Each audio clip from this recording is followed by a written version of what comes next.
What just happened?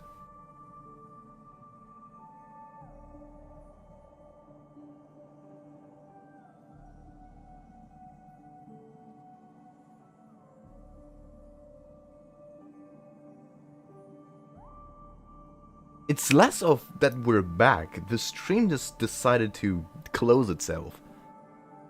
I just looked at chat and suddenly turned offline. And then I checked and the stream was off. What?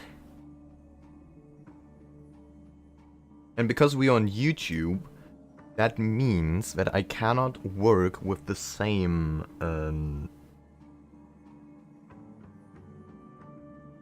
I can't just restart the stream.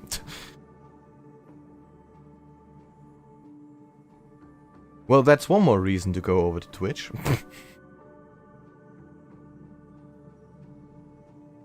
Glad we're gathering those.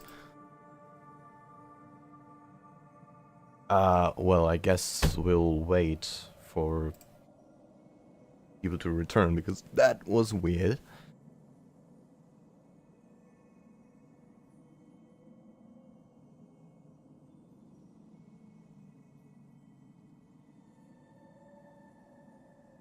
Surely the work of an emanator.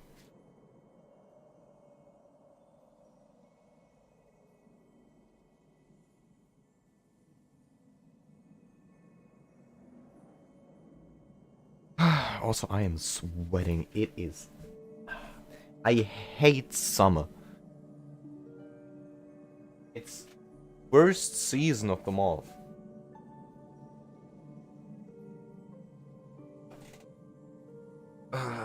And the sun isn't even down.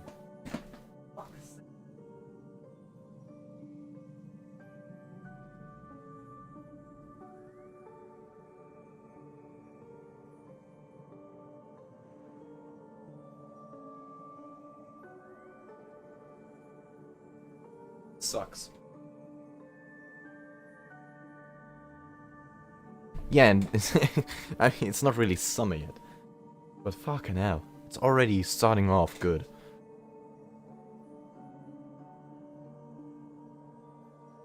I'm just wishing for more rain this year because then it's actually survivable. But otherwise, I'm probably gonna die. One stream. In one stream, I'll die of heat stroke. It might happen.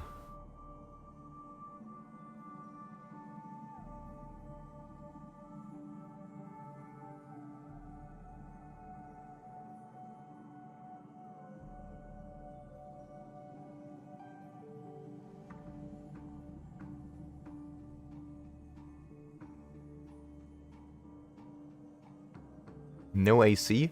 I do have an AC, but first of all, it's fucking loud.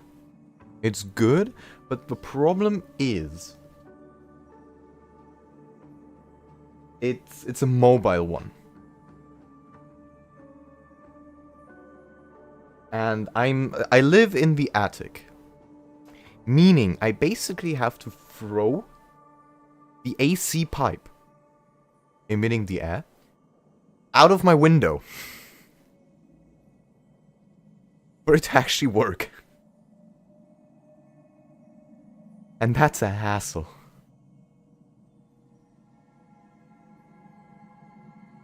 And at the same time, because I'm in the attic, it heats up so fast. Like you wake up with maybe because of nighttime, nice 18 degrees. The sun is up for 2 hours and it's already like 25.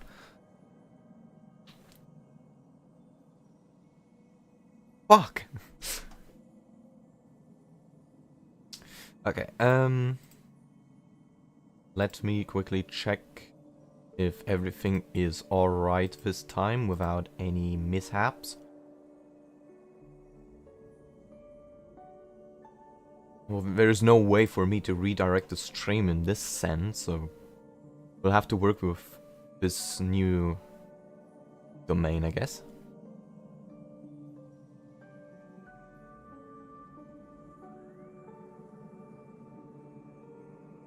Wait, what? Yeah, just talking or just arguing about why summer sucks. Now, how is the state of the stream at the moment? Pretty good. You know what? Before we continue, I'll quickly grab a snack. Give me five-ish minutes. Go get something to drink. Like, okay, maybe not a tea in this heat. You got this.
I'm back.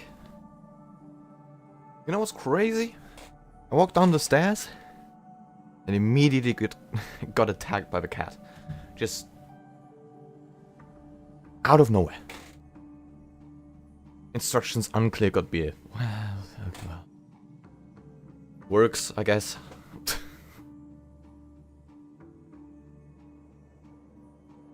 Lick it.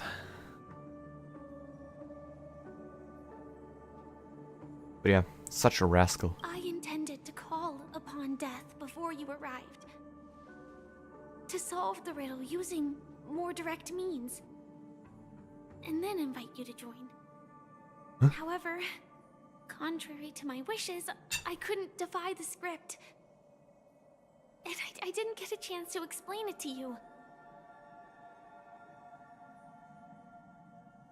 Wait. How?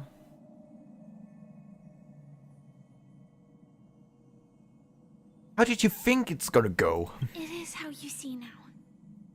I was impaled by the bladed wings of death.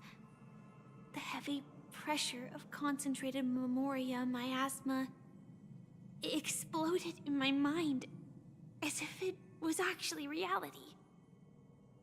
What? Cats are amazing. After the momentary numbness subsided, I found that my body was absolutely unscathed. I was still alive. And it was just as I thought. I had arrived at a place starkly different from this beautiful dream. beneath the dreamscape of Penacony lies another, more chaotic, more primal memory zone. Its name? Land of the Exiles. And so, then I returned to the hotel in the dreamscape, hoping to tell you of its existence. Yet I could not reveal my own identity. So, I could only divert your party's attention and lure you away from the battlefield. And after, all my attempts proved futile.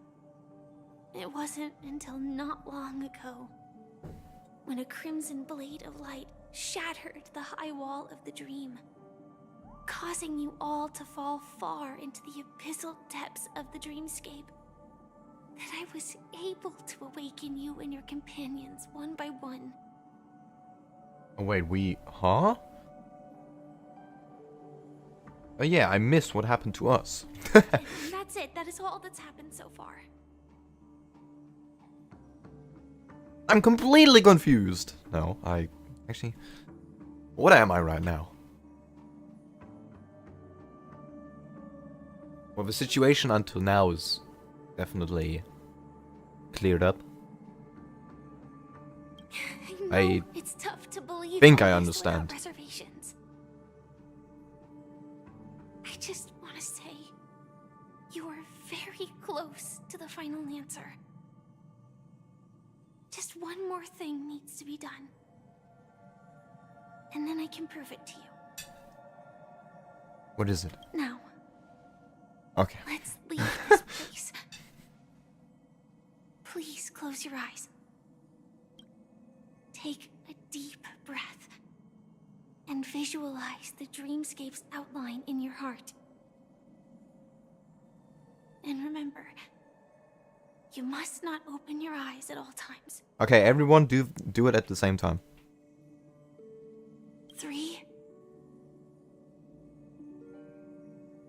Oh. 2, 1. Don't be afraid. The one who has come to greet us has arrived.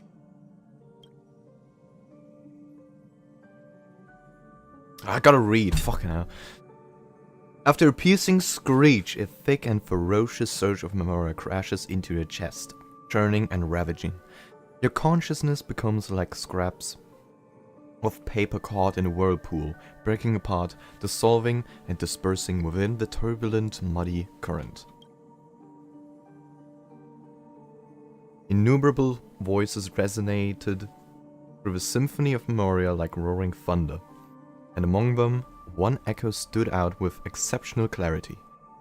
You knew it came from the girl beside you. Your hearts beating to the same rhythm, peaceful and even more peaceful. Until in that quiet darkness, memories ripple into existence. I never knew you could do this. This reminds me of that one meme.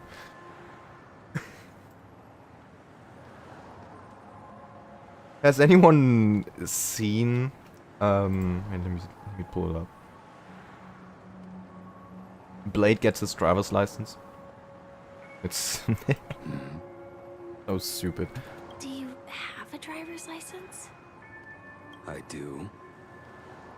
That is surprising. True, I would not. You would not Why? suspect it from Because Blade. this is Japella, the city of sins.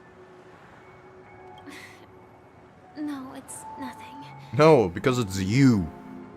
I'm just thinking that you haven't slept in 20 system hours. Are you sure you're okay? Now I get the reference. Oh my god. I'm fine. I'll survive. Same goes for you. Oh, wow, that's reassuring. I'm not so sure about that. Slow down a bit. Infiltration is over. Feel free to activate Sam anytime you'd like. Dude, that's gonna be the first, my first time. There's still some after time getting my before the license. next part of the script unfolds. I haven't slept for 20 hours. Let me stay a little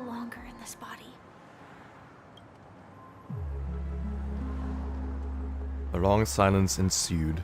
Neither of them brought up any topic, seemingly accustomed to this silence. It wasn't until much later that a soft sigh once again broke the quiet in the car. Such a long tunnel. Didn't feel this long when I set off. In half a system hour, it will lead us to Kafka. And then comes the downfall of the Japella Brotherhood. Is that also part of the script? It's in your script too. Sorry. I didn't notice. Their destiny won't change just because of your selective ignorance.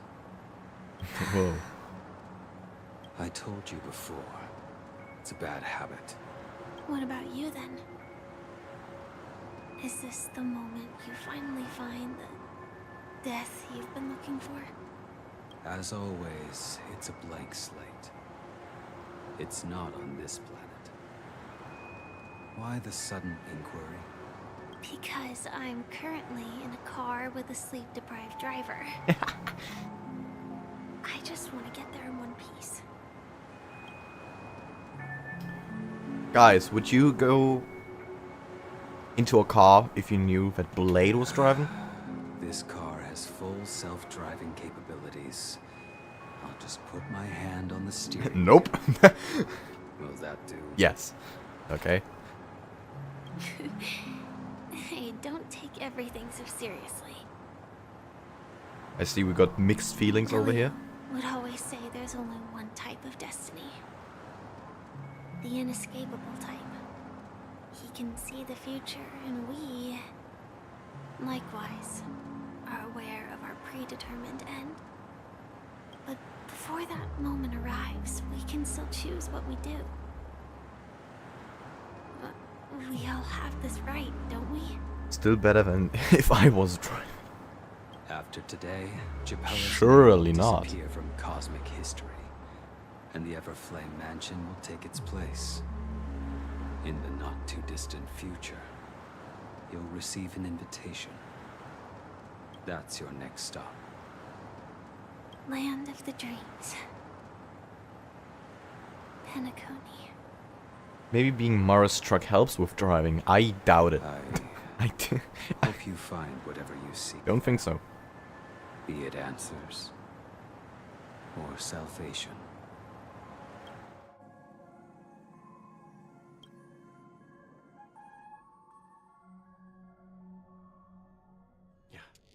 Glad to see you're safe and sound.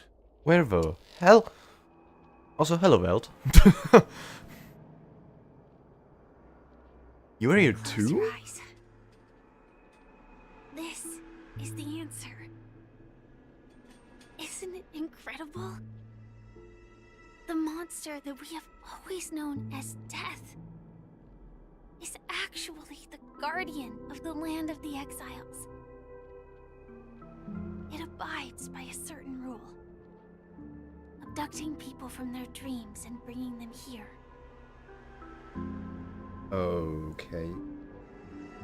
The question that has So been death perplexing is not a us, thing. does death really exist in the dreamscape, appears to be a cognitive trap. It was laid by those orchestrating events from the shadows to cover up the truth behind the disappearances and the existence of this fortress known as Dreamflux Reef. Every emergence of that meme is related to the Watchmaker. Since Dreamflux Reef is where it brings its captives, it's likely that many of our long-standing questions will be answered in this place.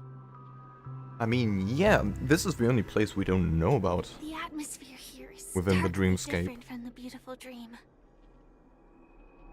There are no regulators here like the family.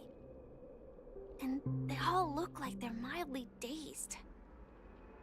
But from the whispers of the residents, I've heard a familiar name. Uh-oh. Gallagher. There he is. It's that man again. Always in the right place at the right time. Though that does save us the trouble of looking for him. Himiko and March have already made a move. Get ready. We're about to set off. The real dreamscape. The land of the exiles. Before we go, should we speak to everyone first? No, surely not. Just kidding. Bruh. Where the heck? Oh. Would you look at that? A bird. A yank. You go back. What? So charming.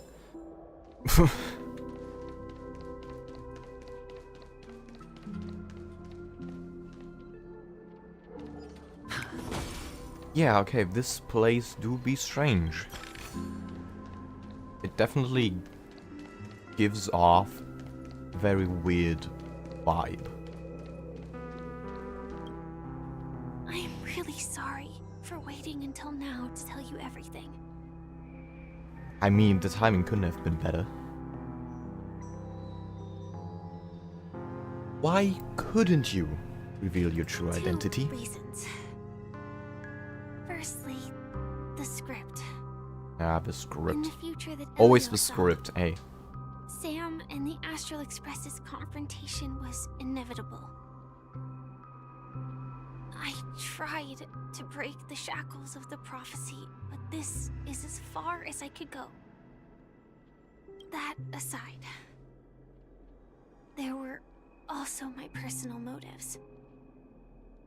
I wished to travel with you as Firefly, and not Sam. I didn't take it personally. Thank you. Who is rattling the frickin' fence? Do the Stellar Hunters also want a piece of the Elio legacy? only gave me one instruction. Allow the Astral Express to pursue the Grand Legacy. It means that the Watchmaker's legacy holds great significance to trailblazing. And to you. Okay. Elio's scripts used to revolve and expand around certain specific Stellarons. But with your appearance, this condition has apparently ceased to be appropriate. Perhaps he also saw the impossible in the future. Okay, well, so who exactly is Do you Sam? still remember that medical cabin I told you about? Well, that's Sam. It belongs to the Iron Cavalry of Glamoth's Firmament Frontline. A What? Firefly Type 4 Tactical Heavy Assault Mech. It is the cradle of my vitality. And the meaning of my birth. And for the longest time it was how I should have looked to the rest of the world.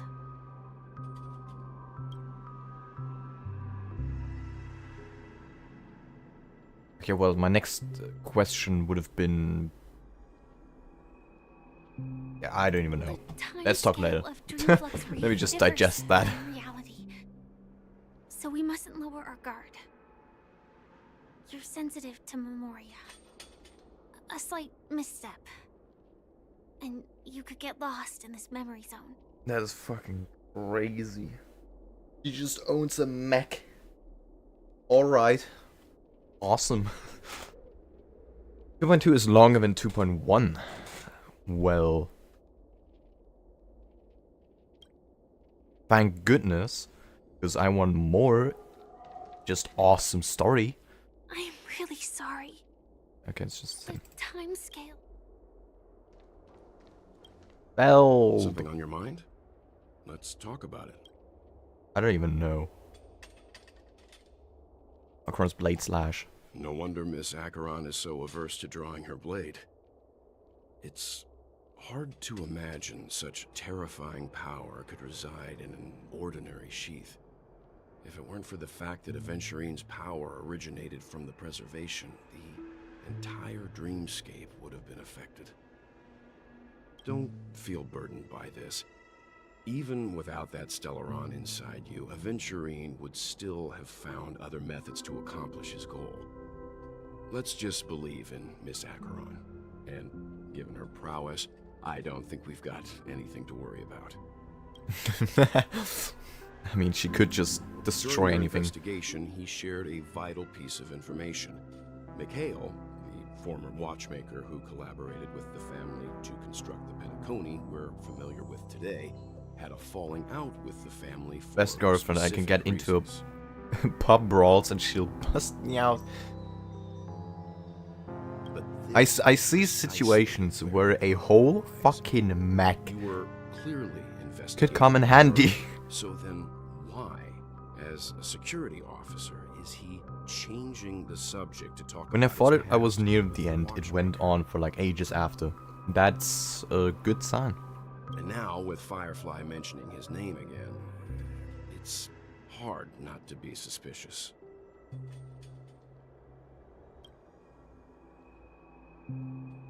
Regarding Firefly and the crew. Before we found you, she Does the mech already suit revealed stay her on in Stellaron bed though? hunter identity Bruh, and that shared a that lot is of a certified information. bruh moment. Heron, you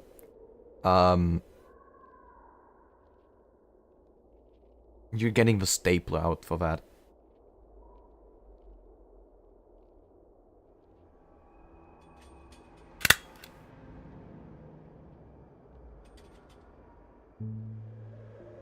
Probably just fucked it. That reminds me, for my next art project I need some new ammunition when it comes to the stapler. But Who would have thought that the Molten Knight's true identity was actually a young girl? For her, this is a secret that she cannot allow others to know. That being the case, I think we can believe she's willing to cooperate. I think we can believe. But she Yeah. didn't reveal all her secrets. I just can't shake the feeling that her situation is different from that of the typical dreamer. And I hope that doesn't lead to any dangerous predicaments. Let's call it a day. I hope you've regained a little composure. We'll move out when you're ready. How old is Firefly anyway?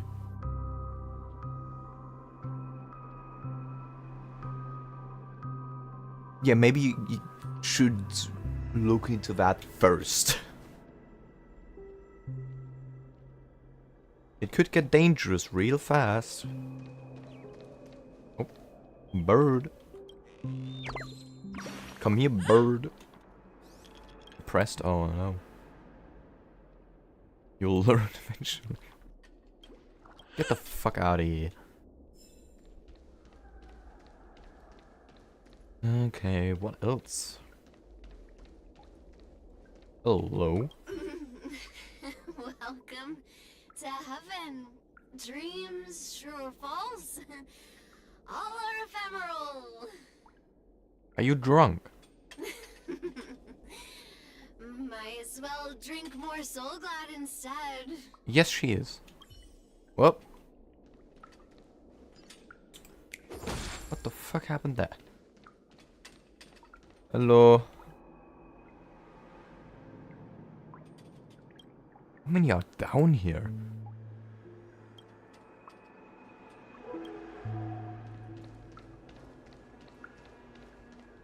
Keep going straight down this alley and it'll lead to an elevator. It'll take us to the center of the land of the exiles. Ah. Bro, what the fuck? Oh. Have a bird. Since Galamoth is supposed to have been destroyed a long while ago, I guess it's at least a couple centuries. Alright. So for that matter, it doesn't even... Her age doesn't even matter because it's an undescribable number. Or more so, an unbelievable number. Did you also get kicked out of the beautiful dream? I want to go back. But then I don't want to go back. What? Tell me what I should do. I don't know what to do. Well, how did you even get here? That's my question.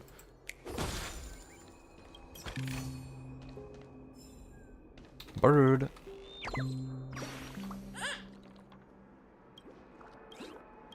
Yeah, saw the map. You better go. The logical conclusion would be that this is a map, but it is filled with abstract dreamscape characteristics. Well, definitely something my brain can't handle. Hi there, friend from a distant land. I hear the Watchmaker's legacy is right here. Let's say we go treasure hunting. What? You leave me... Leave me alone. Stay away from me. You are weird. If I quit drinking, will she come back? Yikes. No comment on that one. Just taking the treasure. And taking my leave. What? Oh. What a huge clock key. Oh, holy Looks like the Watchmaker also left his mark on Dreamflux Reef. Now that thing is fucking creepy. Oh. Get out of here, you're a ghost. Boom! Ugh. It is a common plot in a lot of movies and video games that a statue like this will rise up and face you in glorious battle. Right, yeah, please don't. I don't want to have... Oh. Don't want to deal with a clocky boss fight. Honestly. Did not expect her to be more than twice as old as Jing Liu though. But it does explain why I like her. What?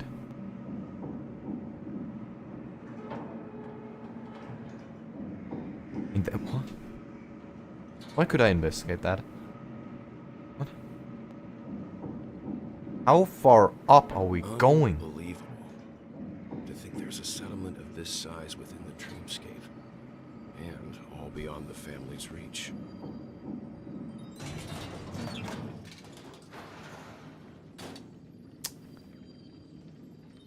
Why The is atmosphere in he... this fortress is pretty different from that in the beautiful dream. When I first saw it, I was in awe too. How long have you been in here? The sky here is like a reflection of the 12 dreamscapes. What's even more bizarre is that this place is also separated. In this into game I wouldn't trade take and character ages residential too areas. seriously. The layout may be simple, but the facilities are very comprehensive. It seems that there Depends are on the quite character. a number of people living here. It's an age-old debate. So, Though both dreamscapes have distinct No need to go styles, further the into it. Architectural designs are quite similar. Works of the same hand, perhaps. Hard not to speculate on the connection. one can only emphasize on caution. But there's no point in overthinking things. Let's meet up with Himiko and the others first. Yeah, where Take where a are they right even? turn at the end of this road and you'll reach the trade district. There are more people there. And perhaps someone knows where she is. Not coming with us? The Astral Express likely needs room for some internal deliberation. In the meantime, I'll try and locate Gallagher. Sure. Let's reconnect later. Gallagher, that Letting her know scoundrel. is the right decision. Oh? What is Further Misha doing observations here? are needed before we decide whether to trust her. But first, there's someone I need to talk to. Let's go. I'm sure you've already noticed him. Thank you. One step ahead. He's right over there. The Reverie Hotel's bellboy. How did he end up here? And right after Miss Acheron severed the beautiful dream. That is a good question. We'd better check, just to be sure. What are you doing here, huh? Can is perfect for me, and perfectly legal for me to stay in. What? What? What? What are you talking about? Yes. Perfectly legal. As if down here there are laws to follow. I highly doubt it. You were the guest from before. We meet again! And a new friend. Forgot to introduce myself. I'm the hotel's bellboy, Misha. We know. Now, what the fuck Hello, are you Misha. doing here? I'm well. We met in a dream. Oh. And who might this be? Wait, you can see him? Tick-tock! Old friend! Ah, fucking ass. Shut up! Shut up! You can see him? Your memory zone mean? No, Clocky is a good friend of mine. We all live here. Okay, is Clocky in this dreamscape visible to How anyone? did you two get here? This dreamscape isn't supposed to be open to the public. Or it's just I veiled wonder superiority? if it has something to do with Sleepy. Who? So this is your home? Yep. After my work in the beautiful dream ends, I'll go back home. Commuting used to be more convenient, but ever since travel became cumbersome, Sleepy started ferrying people back and forth between the two dreamscapes.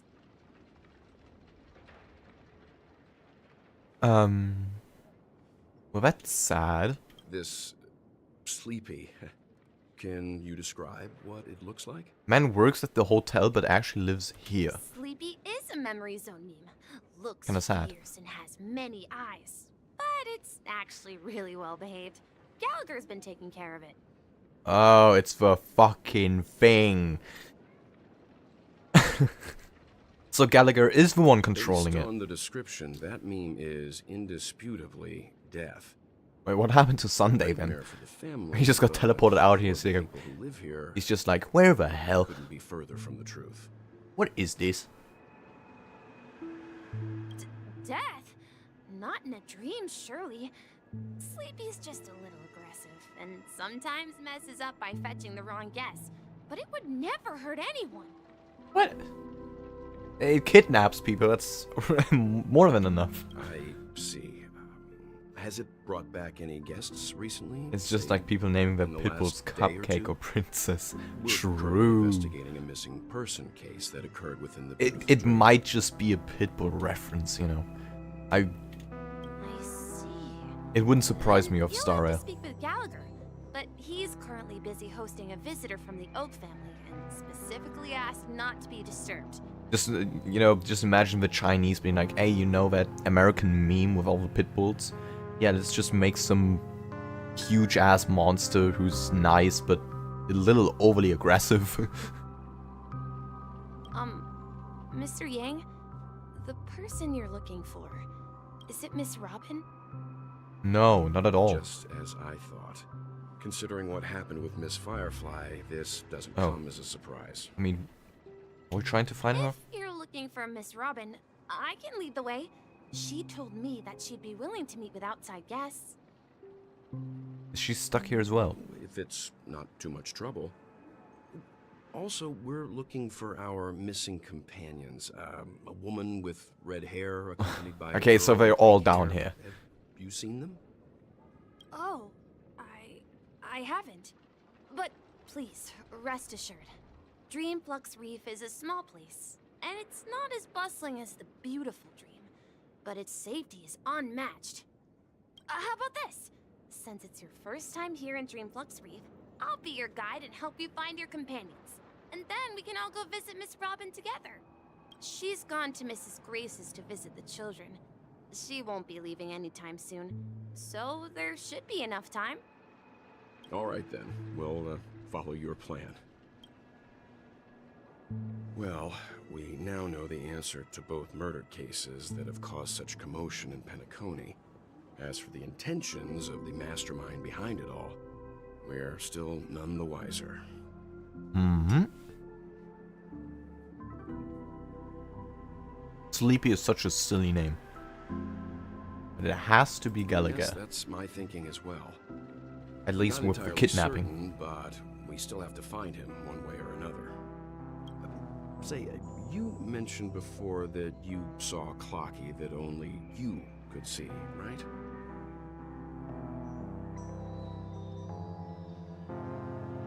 He was with Misha at that time. I can't shake off this strange feeling. Am I really still so young at heart? I mean, who knows? Forget it. It's not important. We'd better just follow Misha. I mean, with your age, Velt, it is surprising, yes. But it might just be a Velt perk, you know. What the fuck? Holy moly. Hey, emotions. Gimme.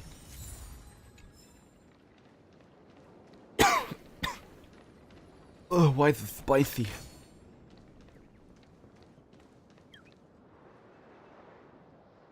Yank.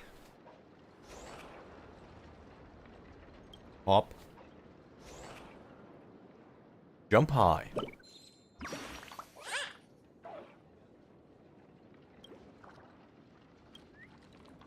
Get down, you bird. It's magnificent.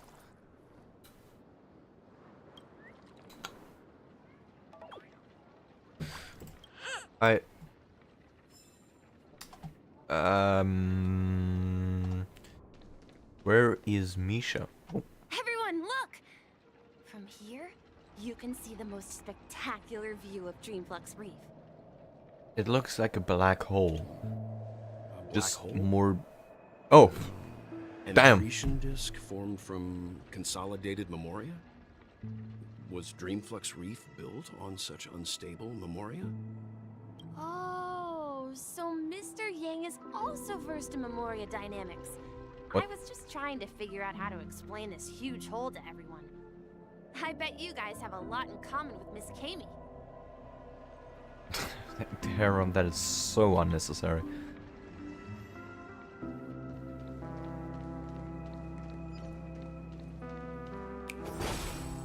Might just punish you for that. I'm just a wallflower. You're what? You can pretend not to have seen anything. Yeah, get out of here.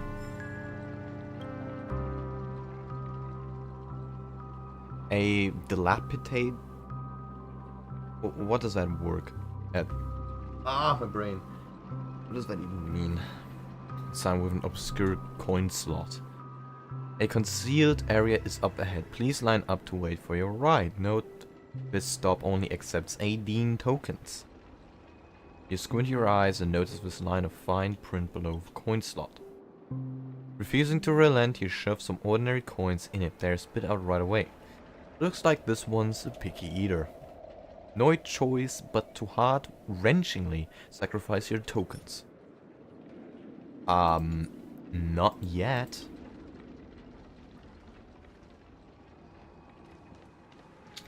Ooh, sticker.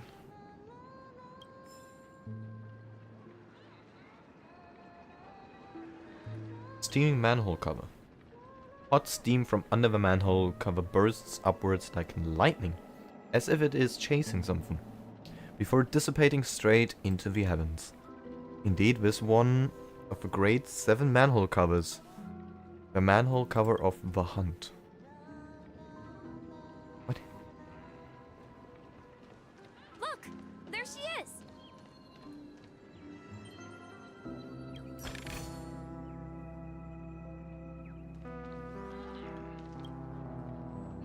calculations are finally done. In another 10 system hours, the above dream will swallow the dream below. My hypothesis was correct. This place will cease to exist as the dream devours everything. Okay. Who are you all? Do we and have why reason haven't you to left worry? yet? This place is about to disappear.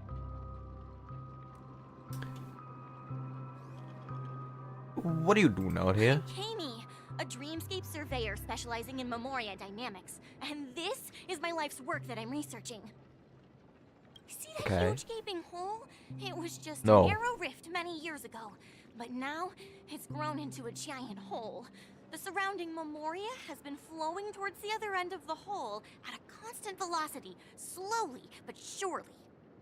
But the scary part is, according to my calculations, the flow rate of Memoria has recently changed, and it's faster than ever before.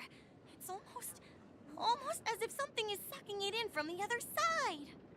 By constantly improving upon Madame Rosalina's Memoria measurement method, I've finally obtained accurate results. After 10 system hours, the Dream Flux Reef will cease to exist. Just like the melting of glaciers, everything will crumble and disintegrate. The dreams on that side of the void will fuse into one. Please don't worry. This sort of thing has happened many Uh-huh. times before. Miss Kami isn't a bad person. She's just a bit lost in her own world. She'll probably realize she's wrong soon enough. You don't say. There was something else that piqued my interest. Who is Madame Rosalina? Oh, do you know her too? Or No, are that's you what also he's looking at Memoria asking. dynamics? The fuck? We're very interested in Madame Rosalina's achievements. Oh. Could you tell us a little more about them? Why, of course. She's an excellent scholar of Memoria dynamics, and the first person to apply Memoria rate measurement methodology on interstellar travelers. Regrettably, due to the presence of the Garden of Recollection, ordinary people don't pay much attention to the nature of Memoria. She departed this world without much fame, leaving only a few thin journals behind. I came to Penacony to learn more about my idol, and went to great lengths to seek out Dreamflux Reef, all because this is her final resting place. Prodigies always meet their demise prematurely. If only Madame Rosalina had more time, she would have discovered a way to reverse the flow of Memoria. I felt Okay. it. The source is in the golden hour. There is a certain anomalous presence stirring the currents of the memory zone. I must uncover more concrete proof. I must convince everyone.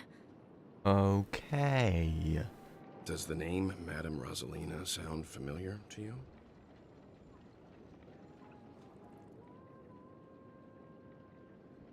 Was one of the nameless mentioned by the conductor. Ugh, I don't even remember that part. That's right. It seems like she did a great deal of research and calculations in Dreamflux Reef before abruptly passing away. Miss Kami regularly mentions her. I hear Madame Rosalina passed away during the prison war. She could see the Penacony of today. Its people building homes in the memory zone. I bet she'd be really happy. Perhaps. Our destination is the commercial district. Belle where the doesn't seem largest confident crowd gather in in that. Dreamflux Reef. We might be able to find the others there. Moria Black Hole. In the distant past, the dream weavers used to gather here, myriad wondrous ideas conjured among cascades of jovial banter. The most outstanding people died for it, but the most brilliant of souls were born because of it. Huh. Oh, I can already see March. Oh. You're not hiding from me, buddy. Oh. Hello. Don't mind me. Let me go. What is March doing? Please, come here. Sauna bird. Wings gotten wet?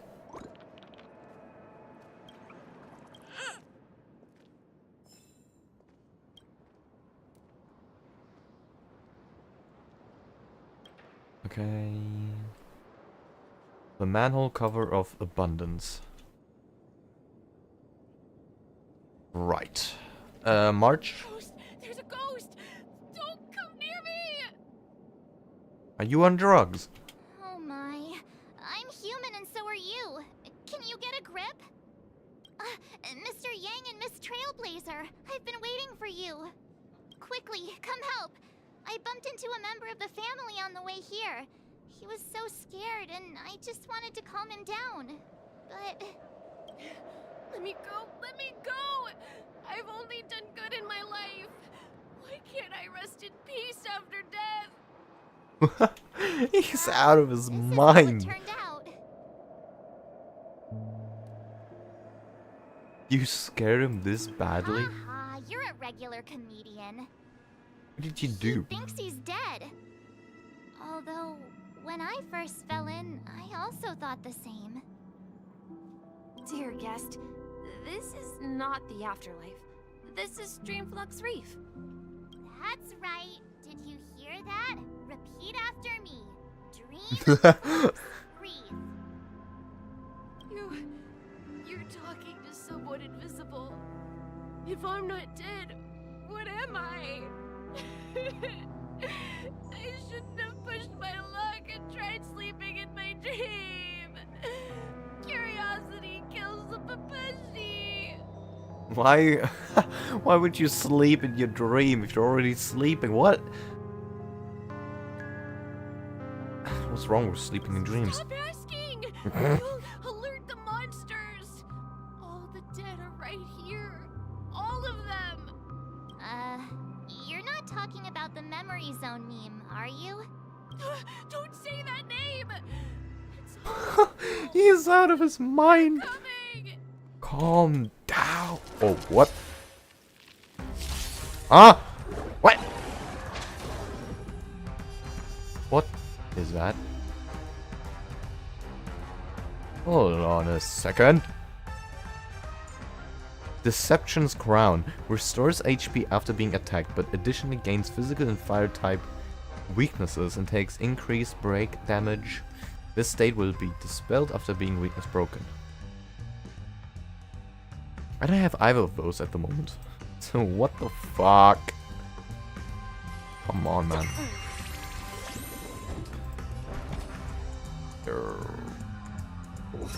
Answer me. Nice.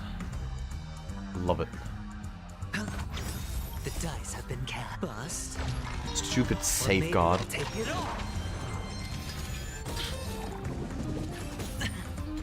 Watch your head. No dirty tricks, alright? Nom nom nom. Now we're talking. You can fight it or rock with it. I'll go easy this time. I'm asking questions. Test. Oh, come on. It was 80%. You. Fuck your ratio. He passed out. His intense negative emotions attracted the nearby memory zone memes.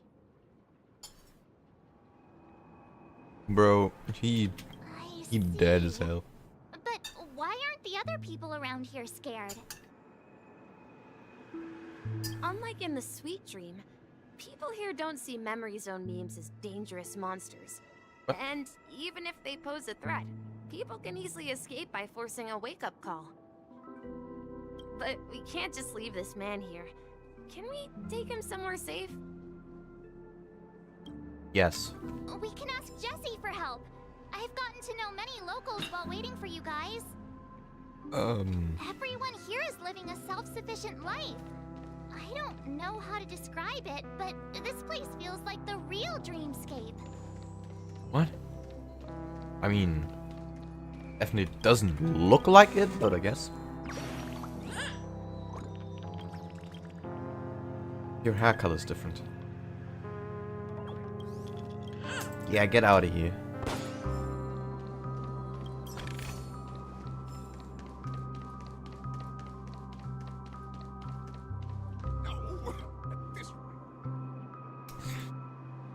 More steam. The manhole cover of Nihility. Right. Number 1. Manhole cover of Preservation. Ooh.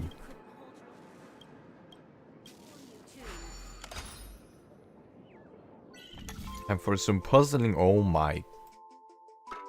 What the f...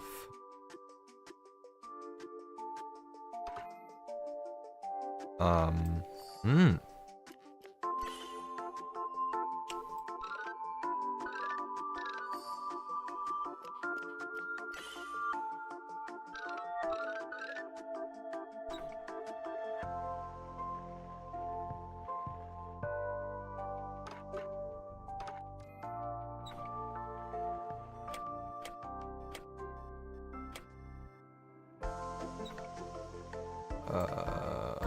Hold up.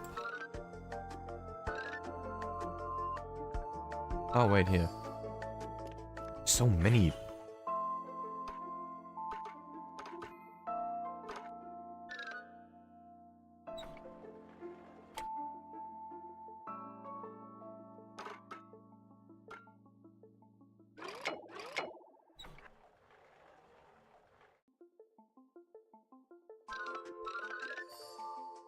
Uh-huh.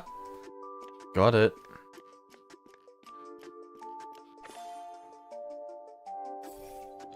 I like that one.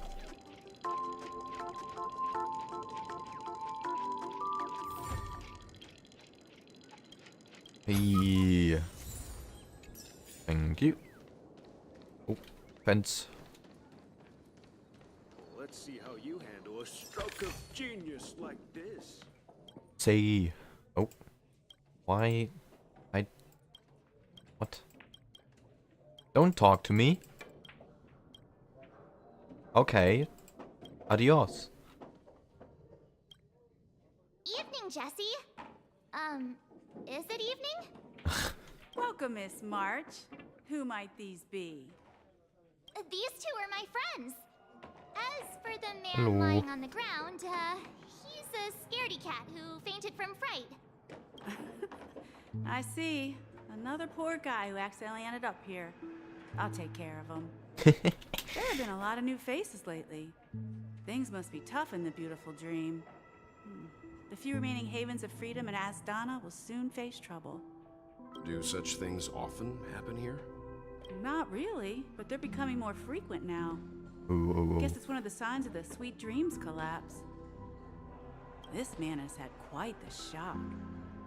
Could you help me find a Halovian lady, March? Her songs can heal mental wounds. A Halovian lady? Wonder who that must could be be. Robin. She's also here in Dreamflux Reef. Huh? Robin? But I thought she... Oh, right. If Firefly is here March. safe and sound, then it means Robin must be okay too. Yes. Misha's about to take us to her to find out what happened. But for that, let's meet up with Himiko. You were with her earlier, right? We met some stowaways in the residential area. Most of them came from neighboring star systems. I heard that places like Dreamflux Reef are scattered throughout the memory zone of Asdana, like islands in the ocean. They existed before the family arrived. I also heard that when Dreamflux Reef took shape, it was the center of all dreamscapes in Penacony. If that's true, it's no wonder there are so many similarities between this place and the Sweet Dream. Himiko must be gathering information. Let's hurry up and get going. Hell yeah. Nothing of interest. Treasure. Collectible. Light guide? What? Sticker.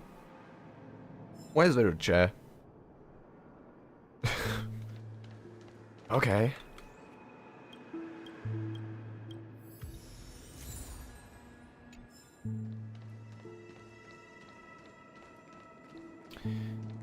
Wait.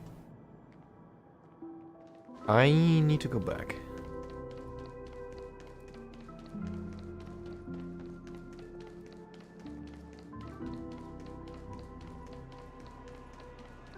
Ah, there she is. This is where we split up. What? She can't be too far Okay. away. And who might this be? So that's how it is. I never imagined we'd gather the remaining details here. To borrow Gallagher's catchphrase, what an unpredictable twist of fate. Himeko, here they are. Ah, perfect timing.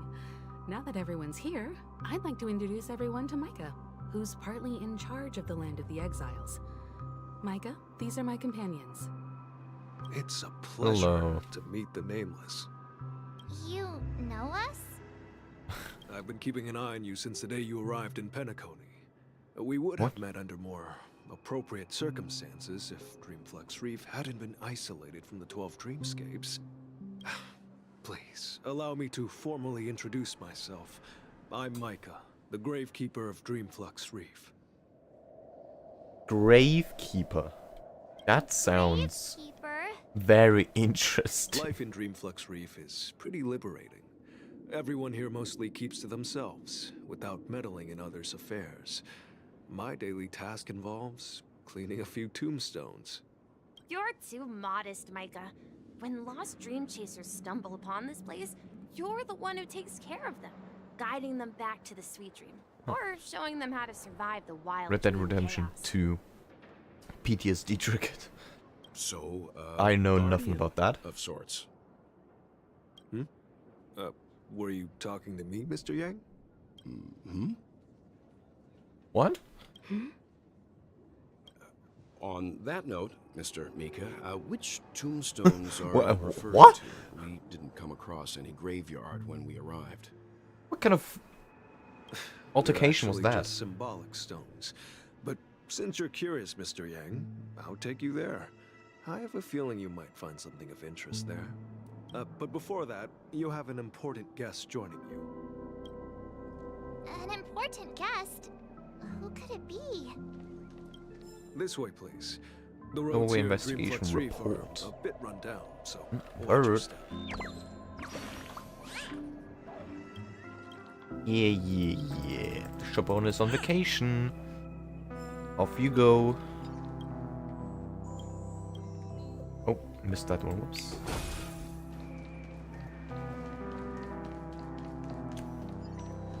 Who could this special guest be?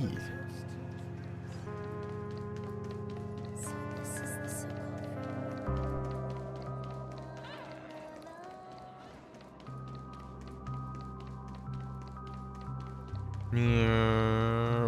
Ooh, Robin.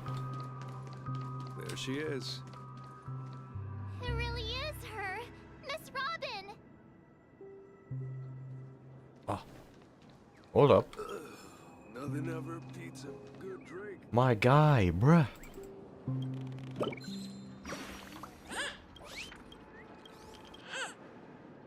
Bye-bye. Oh, Everyone sang so wonderfully. It's not often that I tried this music style, but I've gained some valuable insights from it. Oh, I can't thank you enough, Robin. Well, these kids have made incredible progress in only a few days. It was nothing, Grace. I merely taught them how to sing.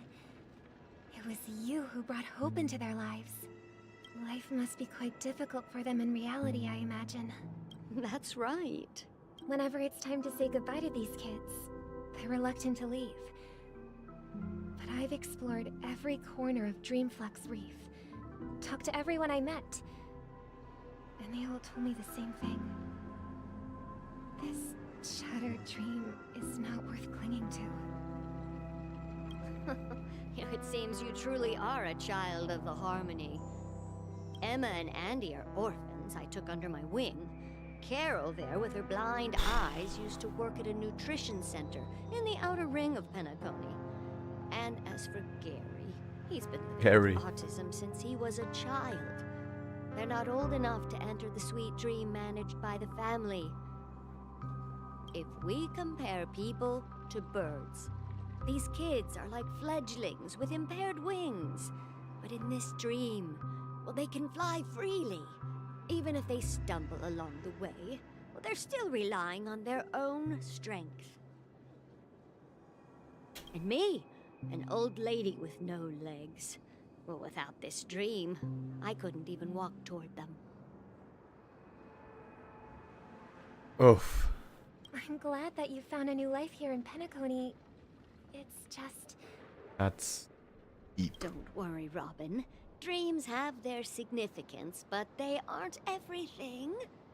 Both the children and I understand this. No matter how long we fly through this dream, we will one day return to reality. But you know what? Emma and Gary aren't plagued by their insecurities anymore. No, and Carol is learning how to cope with her blindness. And Andy is livelier than ever. Well, even I've become more optimistic. You see, in dreams, we learn how to live. Once we return to reality, we learn how to survive. And should our feathers be damaged, then we share our wings with one another. There's no need to covet an illusory sky in dreams, because we have the right and the ability to fly towards a broader horizon. It's a relief to see you safe and sound, Miss Robin. I didn't even know what to say to that. You all again, Astral Express crew. I heard my disappearance caused quite the commotion out there. I'm really sorry about that. What do you mean? You got kidnapped? Since you're here, can we assume that you're fully aware of the situation in Penacony? Ever since I returned to Penacony, my voice started to change, until it gradually faded away.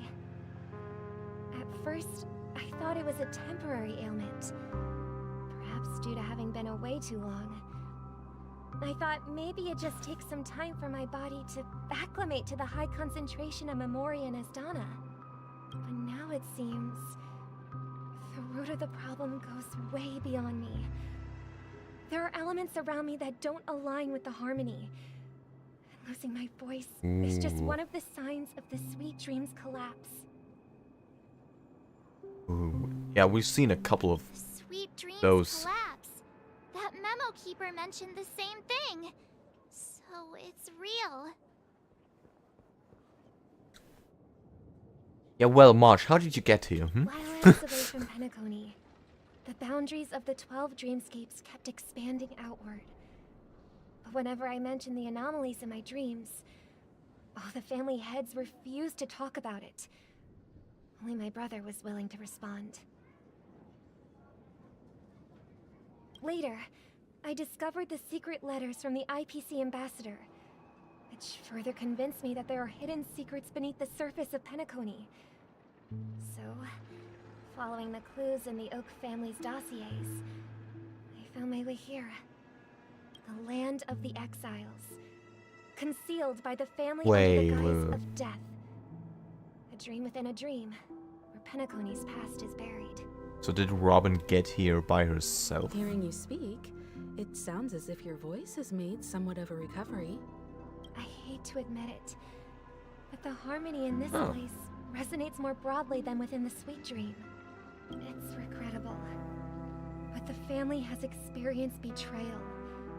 The traitor, or traitors, abandoned their original principles and, using the name of Harmony, exploited people's weaknesses to turn Penacony into the planet of festivities, trapping everyone in the illusion of the Sweet Dream. This is not the strong defending the weak, but rather the strong exploiting the weak. Sounds like capitalism. A world without equality won't ever be favored by the Harmony. And naturally, those voices blessed by them I've lost the ability to sing. Could there be another force influencing the family's shift in philosophy, Miss Robin?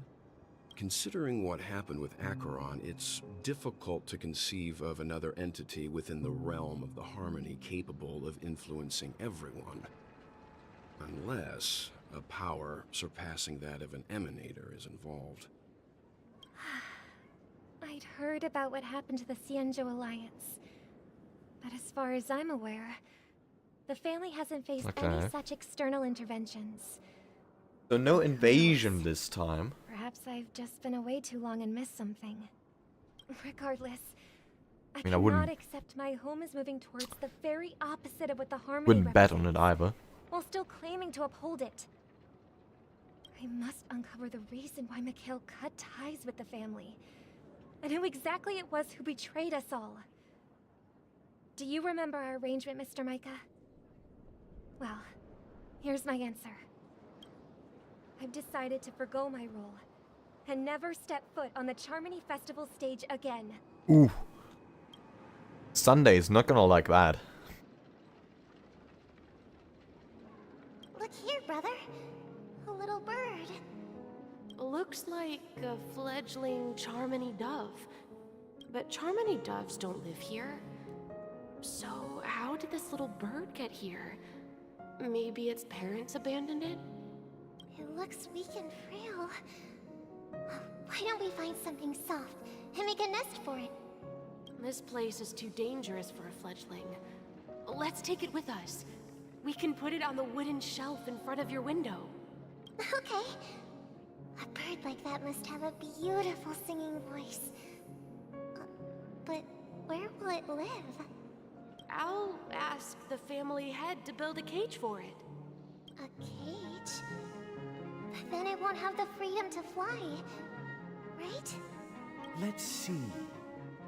What is it that has captured the attention of the two best interpreters of the Great One? To the point that they've forgotten how to enjoy their dessert.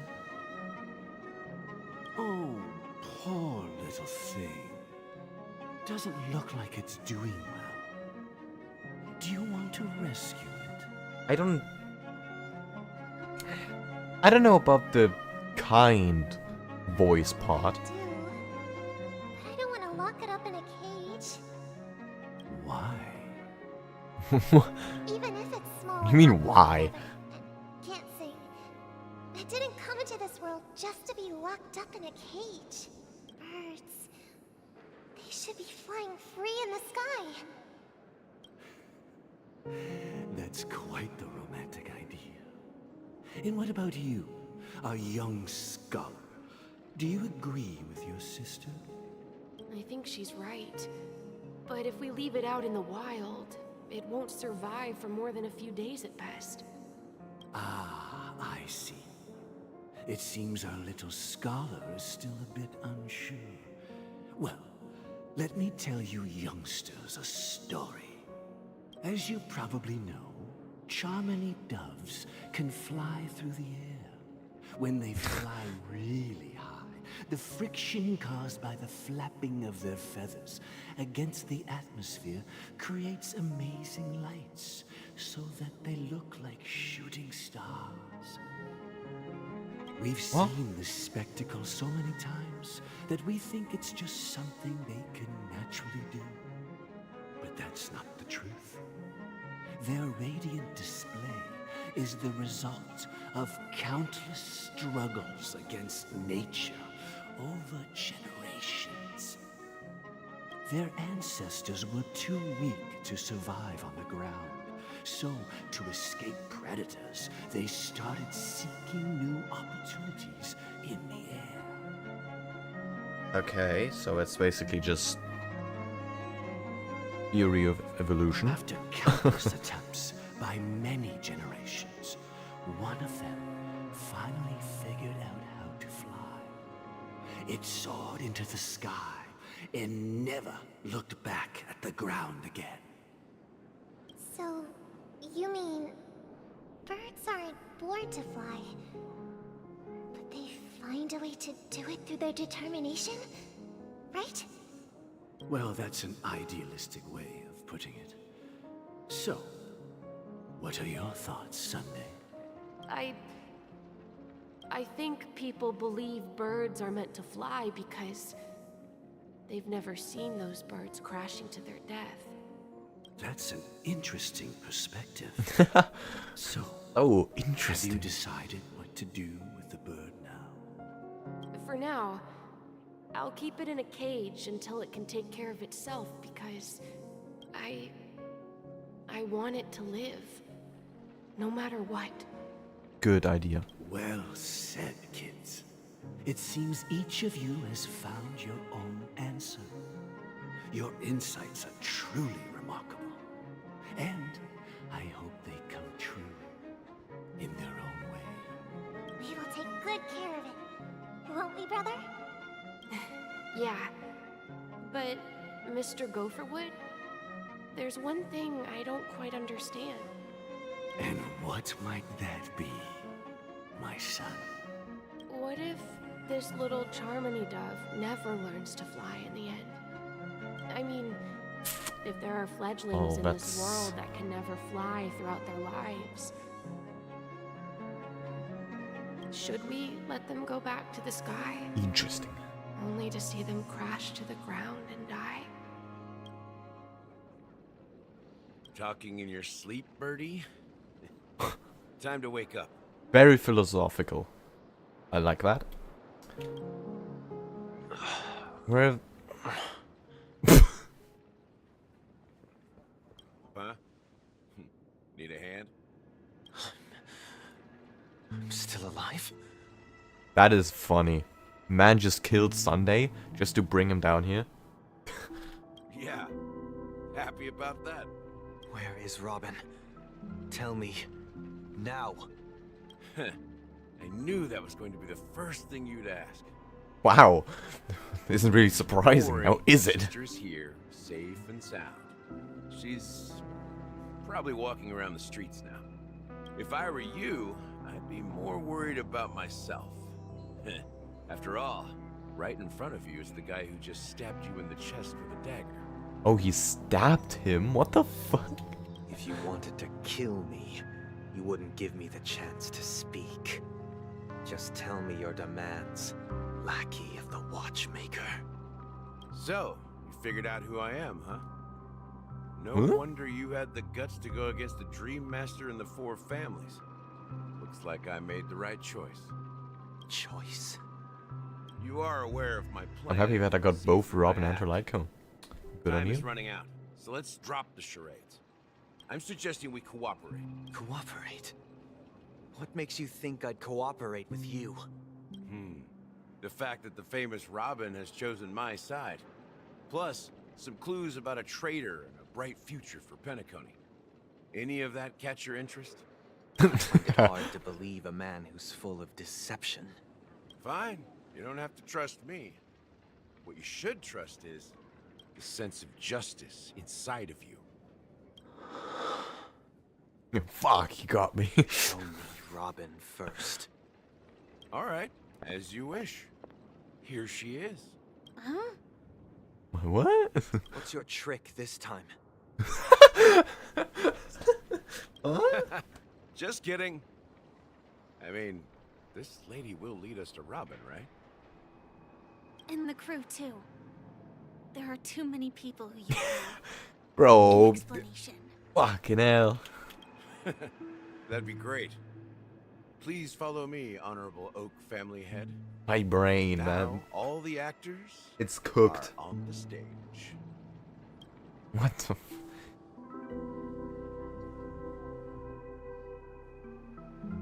This is the monument. This I is just mentioned insanity. earlier. The names inscribed on it should be familiar to all of you.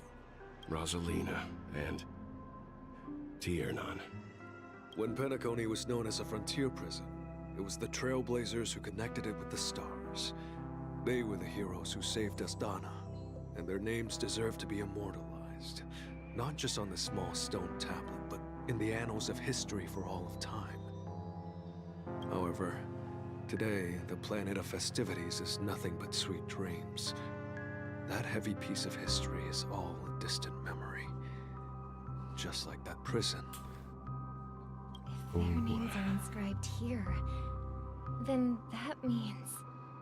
According to Micah, they died long ago. Rosalina was killed during the War of Independence. She ventured alone into the heart of the star system to investigate the flow of Memoria, but she never returned. Tiernan was a skilled gunslinger, strong and reliable. He led the people through countless battles, but he didn't live long enough to witness the arrival of true peace. I just remembered that Dan Hang is still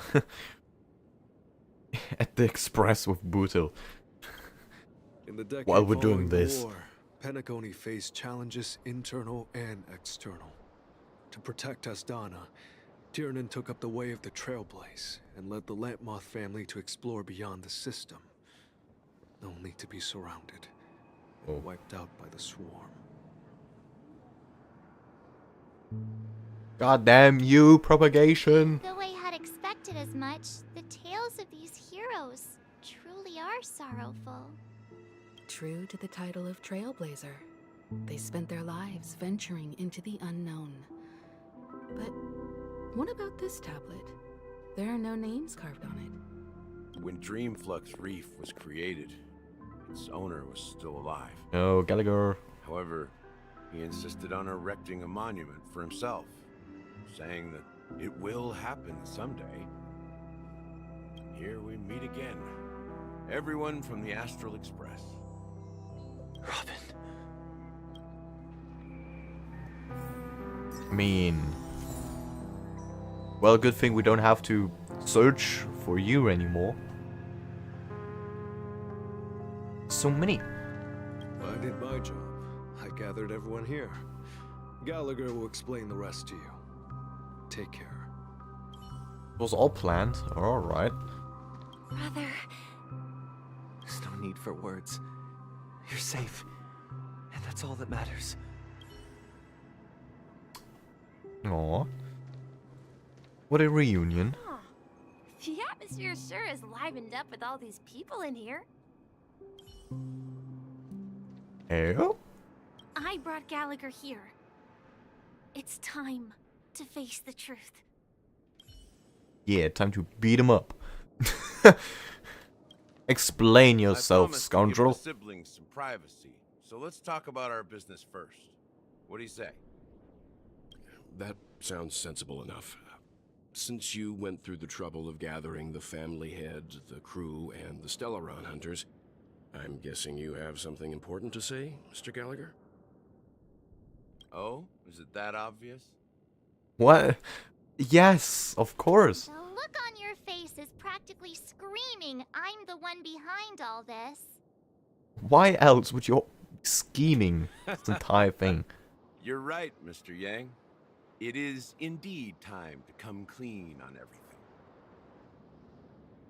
The siblings Well, I hope already so. know what they need to, and they've made their choice. But you, Nameless, arrived a bit late. So it's only fair that I answer your questions. Before we begin, let me reintroduce myself. I'm the founder of Dreamflux Reef, the deputy of the Watchmaker, and the one who sent out that invitation. As Gallagher, the okay. history fictionologist, I humbly extend my greetings to you all. History fictionologist? So what, everything you told us was made up? Well, don't worry. Almost everything I shared was true. Well, except for the part about the family accepting me back. Double-checked with Oh. Micah, and everything he said about the family, the Watchmaker, and Mikhail is true. Thank you for your understanding. Now let's get down to business. I'm sure you're all wondering why I went through the trouble of setting up this battle for the legacy. Inviting different factions, stirring up a ruckus all over Penacony. Well, it all boils down to something very familiar to all of you. The Stellaron. What? The Stellaron? But how is that possible? Penacony is a free-flowing interstellar hub. There are no signs of contamination whatsoever. You're totally correct. So, care to take a guess at what that means?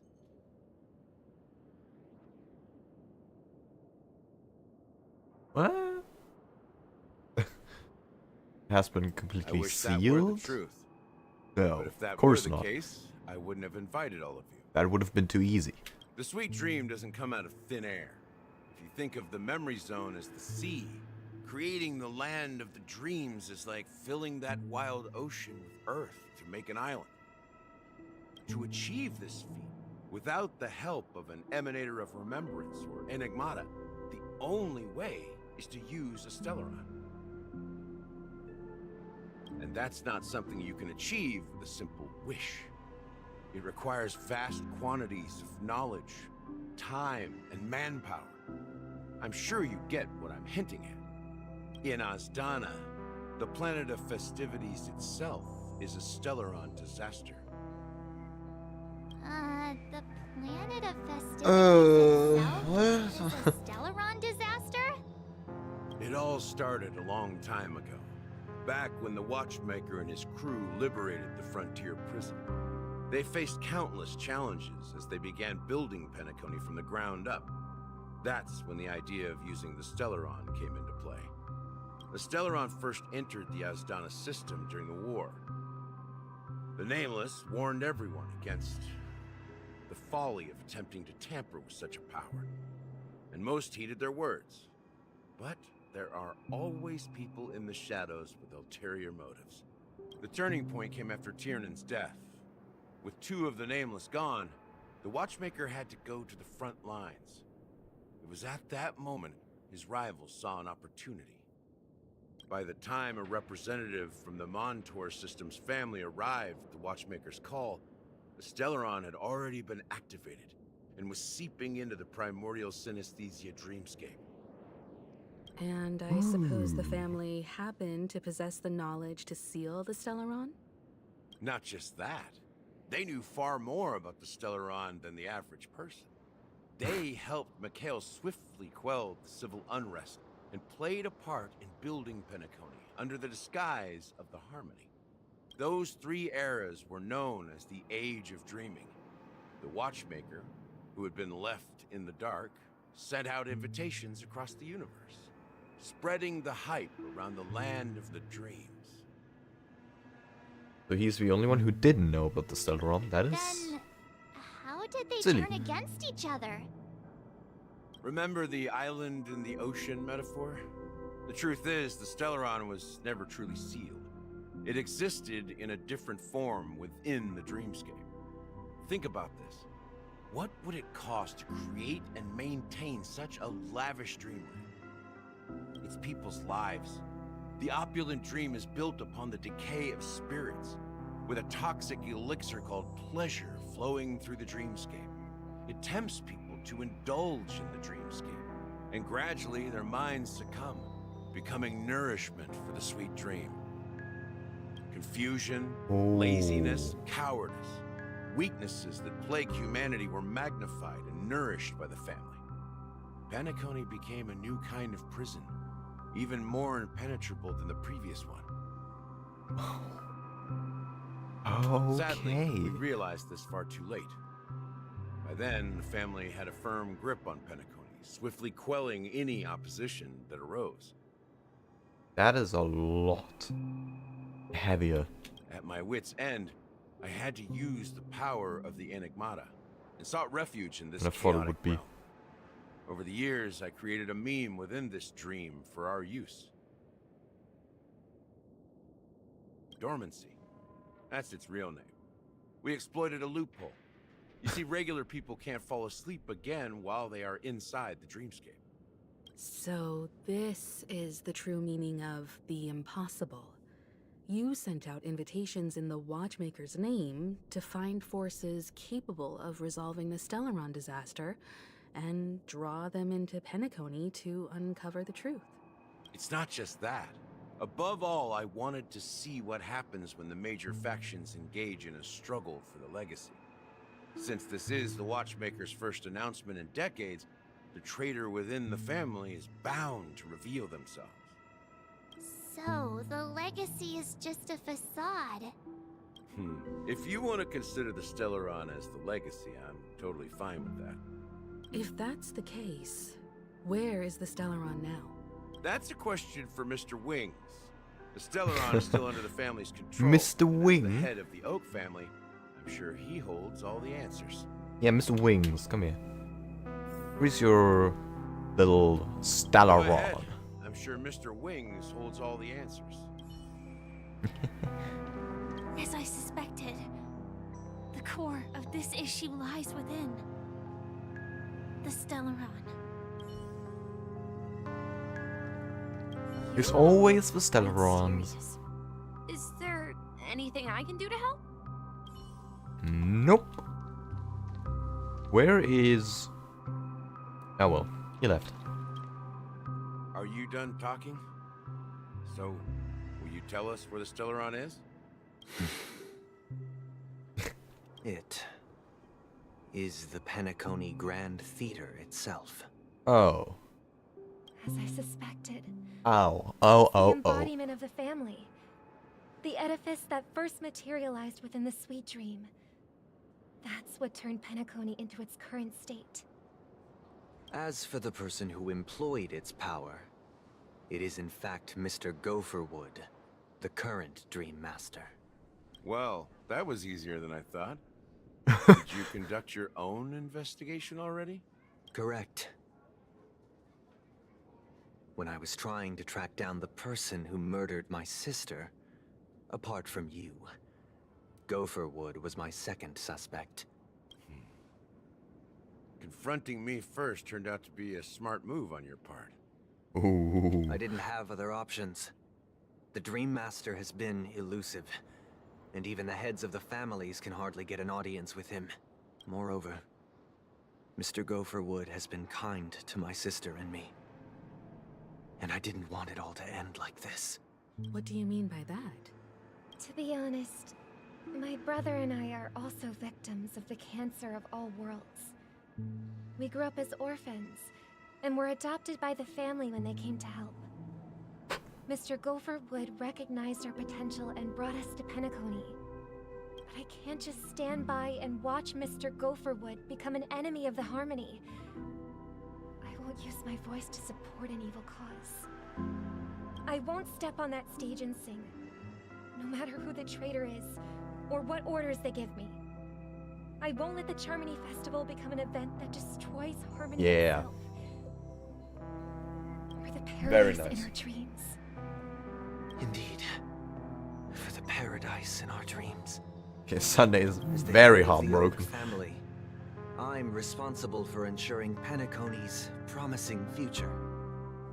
Robin and I will head into the Sweet Dream and confront the Dream Master. And if it turns out that the family has truly strayed from the Harmony, I'll fight alongside you. We'll put the Charmony Festival on hold and make sure Mr. Gopherwood pays for his blood debt. Ooh, The enemies you are about to face aren't like this old dog here, who can barely even bark. Since our interests are aligned, why don't we team up?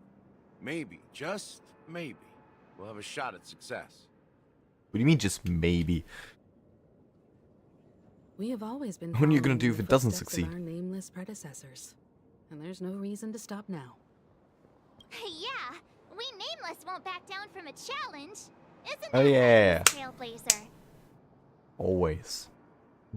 We would win. That line actually makes me a bit nervous. I hope Sunday becomes playable. Rest assured, It sitting depends. on the sidelines isn't in our nature. Depends on what Mr. you can Sunday, do. Miss Robin, I'm willing to accompany you on behalf of the Astral Express. But Having a third surely party you present will. should help with negotiations, and could make all the difference if things get ugly. Thank you, Mr. Yang.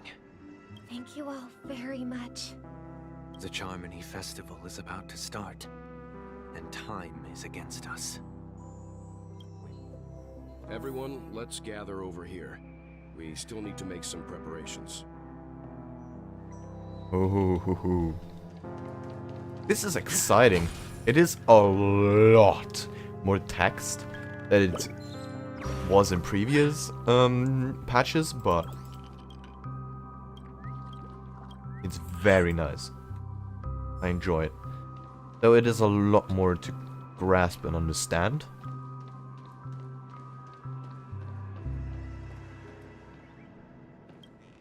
There are so many birds here.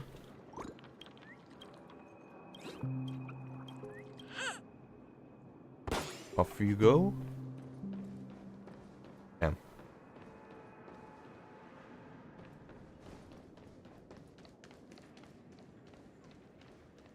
I see that treasure there, which I want to grab first. This trash can is perfect for me. This guy in his trash can. No way he says that every time you pass him.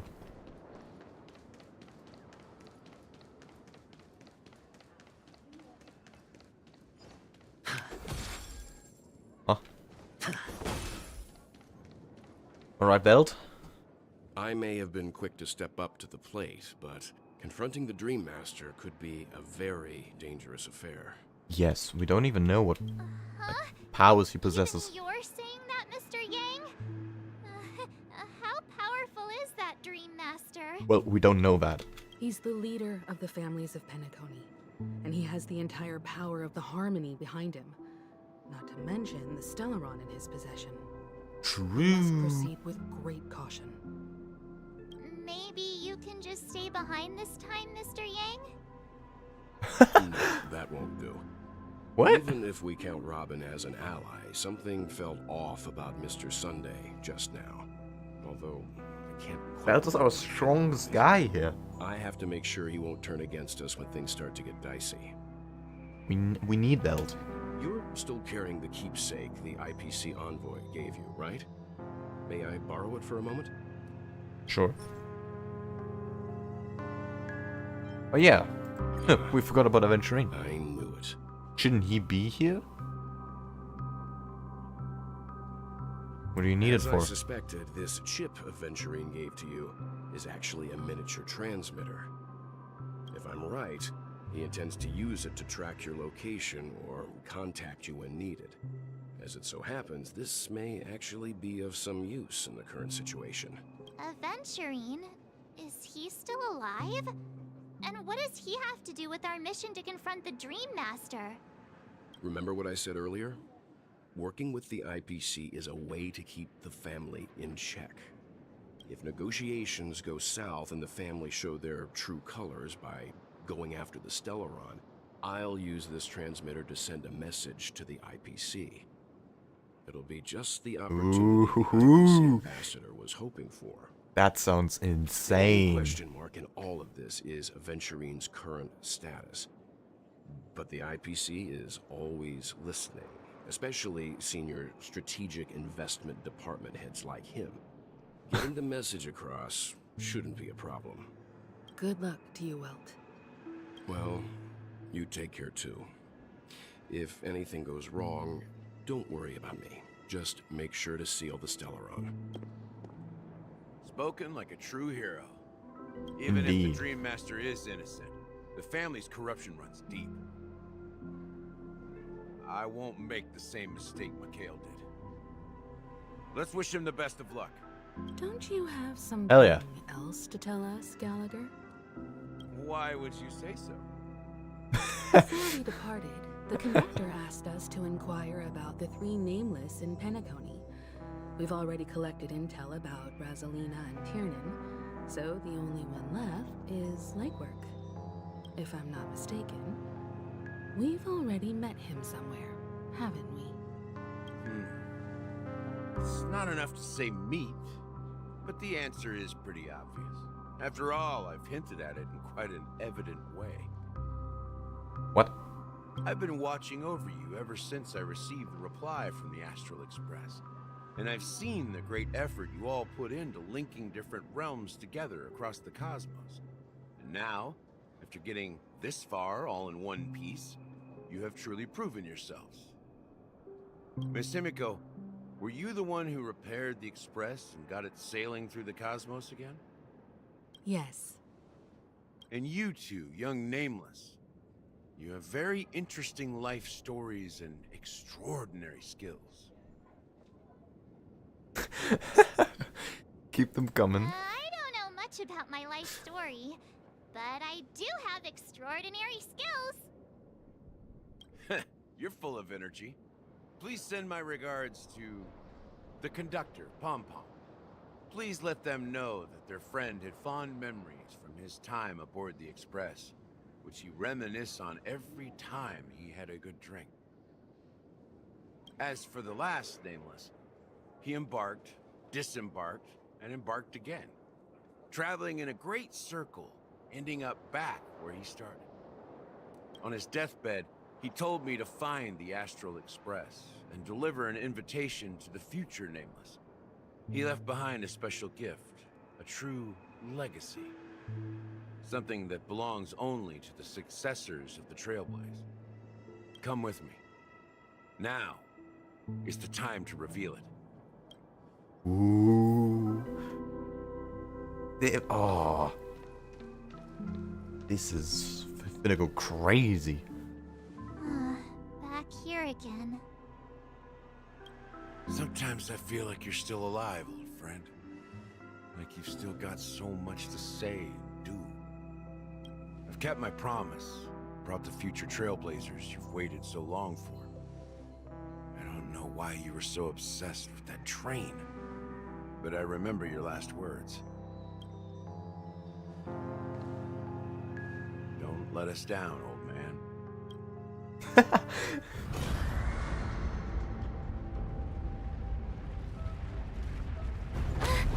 What's happening?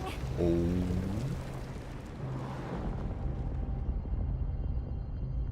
Wait, what?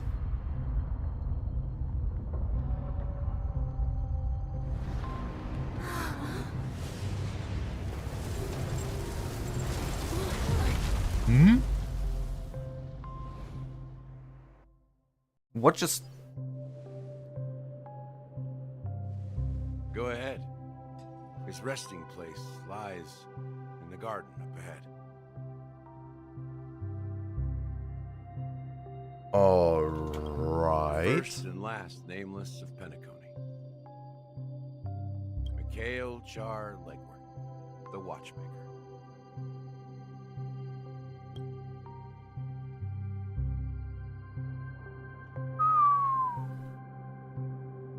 Okay.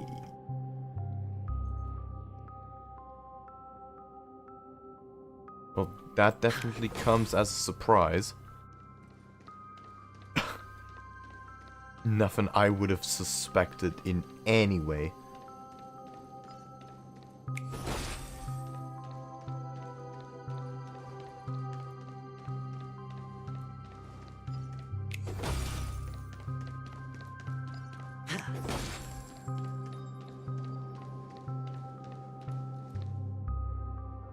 Holy.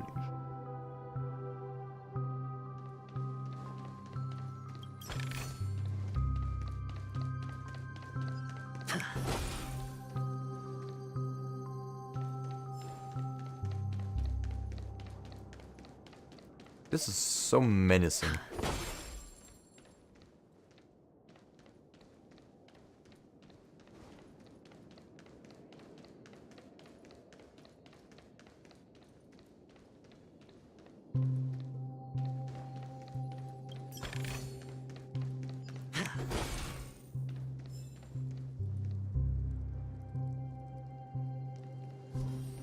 Is it a surprise though? For me, it definitely is, because I mean, if you looked at the hints more carefully, they've definitely hinted at it a couple times. I'm not usually someone who picks up on that on the first get-go. Yeah, on the first go. So it comes as a surprise to me. The watchmaker Mikhail Char Legwork has passed into that endless, timeless dream where no sound could ever awaken him. Sure enough, the watchmaker is the third nameless. Even I could guess that one. The legacy he left behind was a dream bubble. I believe inside that bubble, there's something that holds meaning only for the nameless. After all, when I checked its contents, I found nothing inside. Maybe some Trailblaze runes? Even more mysterious than me. Well, let's have a look. As the word cease, Himiko nods ever so slightly in your direction. You take a deep breath, steady your mind, and turn your gaze towards the watchmaker.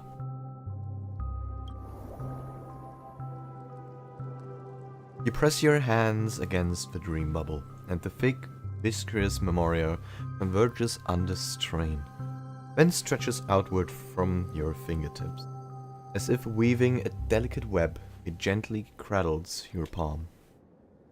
A chill travels from your fingertips, carrying with it a myriad of vibrant and intertwined memories, as experience would suggest. But this time, you see nothing at all.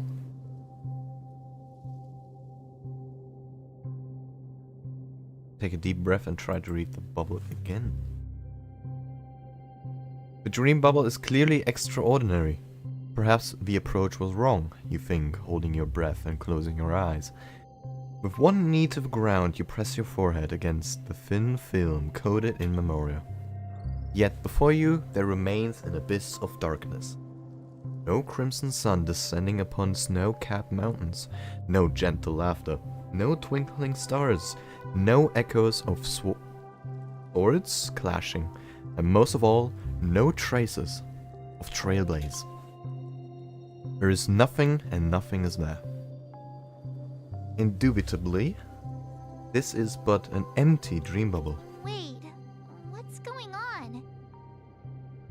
Seriously? There's Really? nothing inside this dream bubble? It's empty? No way. How could a dream bubble be empty? Just as I suspected. That old man always had this strange belief in the nameless and the Trailblaze. And I never understood where he got that confidence from. Especially since he never managed to get in touch with the Express while he was alive. I could never figure out what was going on in that old man's head. This empty dream bubble is so typical of him. He was always full of weird fantasies and incomprehensible romanticism. That mischievous old man. Well, I didn't expect him to leave anything concrete behind anyway. Don't think that's the case, Gallagher. I'm Hey, sure I Mikhail see you, has bird. left us the most precious thing of all. Don't start getting all philosophical on me, all right? Just as Mikhail believes in the nameless of the future, we unconditionally believe in the nameless of the past. How could they leave with regrets for the future when they were ready to dedicate their lives to the land they loved? There must be something contained in this dream bubble. It's just we haven't figured it out yet. You also have faith in the watchmaker, don't you, Gallagher? Well, I'm a follower of the Enigmata. My philosophy forbids me to have faith in anything. Strange. That's why I understand what faith means in the path of Trailblaze. And I also want to know what he left behind. I'll leave it to you guys then. I see. Enigmata is a very strange path. I need to make a trip back to Golden Hour and check something at the Dreamscape sales store. It's for Mikhail, and for the future of Penacony.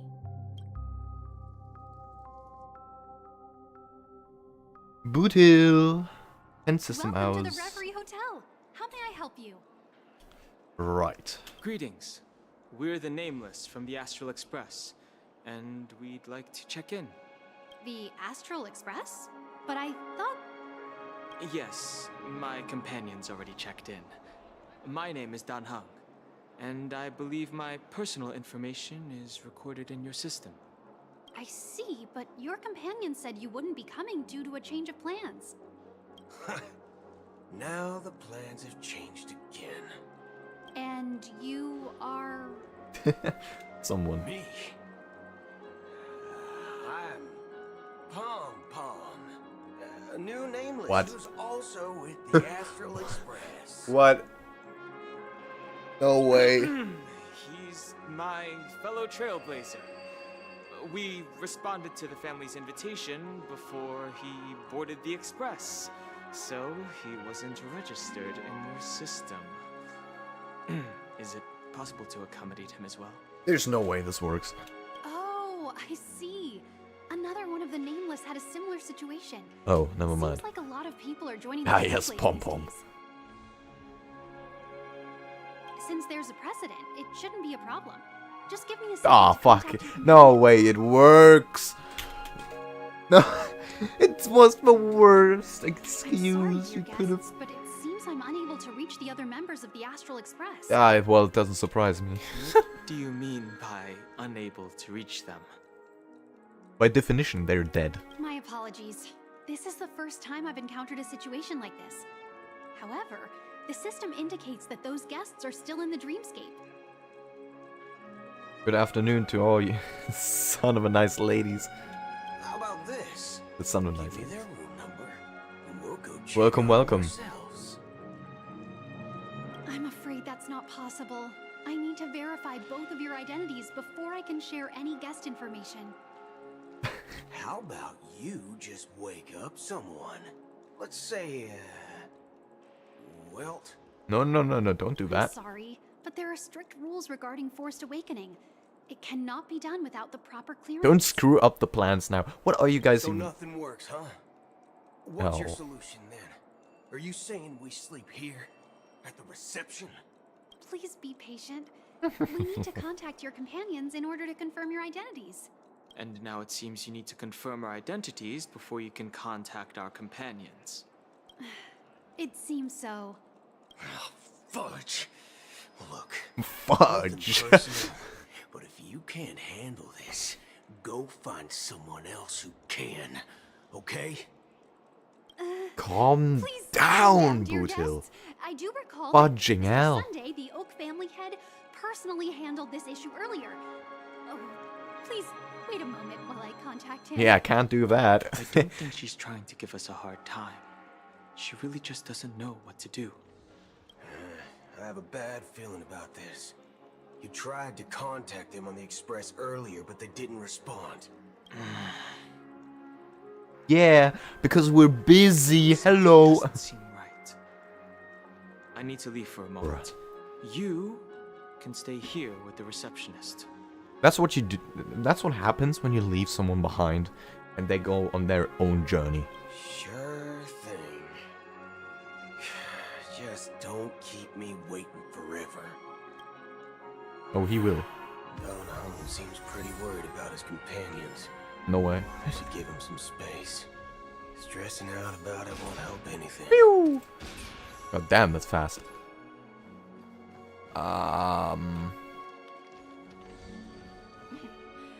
Sure. The Charmony Festival is about to start. I'm so excited!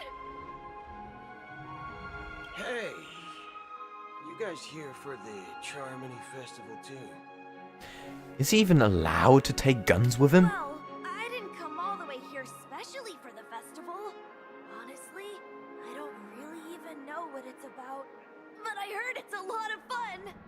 Well, back in my homeworld, Anaria, we have festivals like that all the time.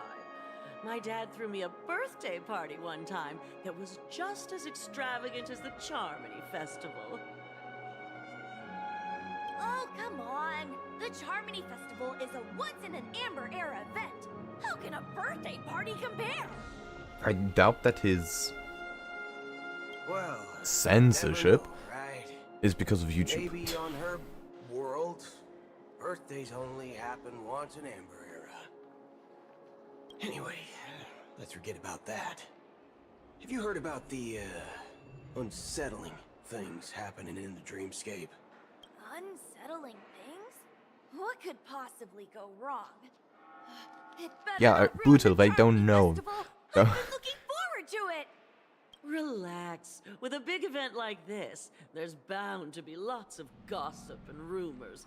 Don't worry. If anything does happen, the family will be on top of it. China doesn't even have YouTube. Exactly. Oh, that's a relief. Why would all this way to YouTube see the concern festival a Chinese company? That's like what? Well, looks like I I won't mean, get any YouTube's fortune rules clues aren't out of that these two. strict. They're clueless.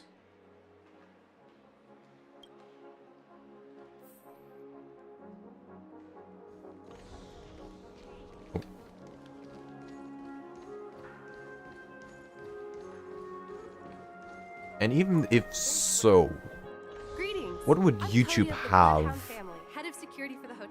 to How say may in I this assist matter? you?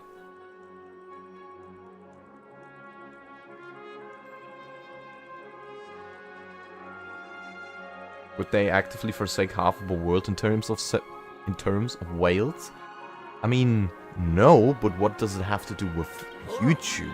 So, there's something I wanted to ask about. I've been hearing some unsettling rumors. I mean, surely it can't be the creators, That might affect the Charmony Festival. because they are definitely not the largest.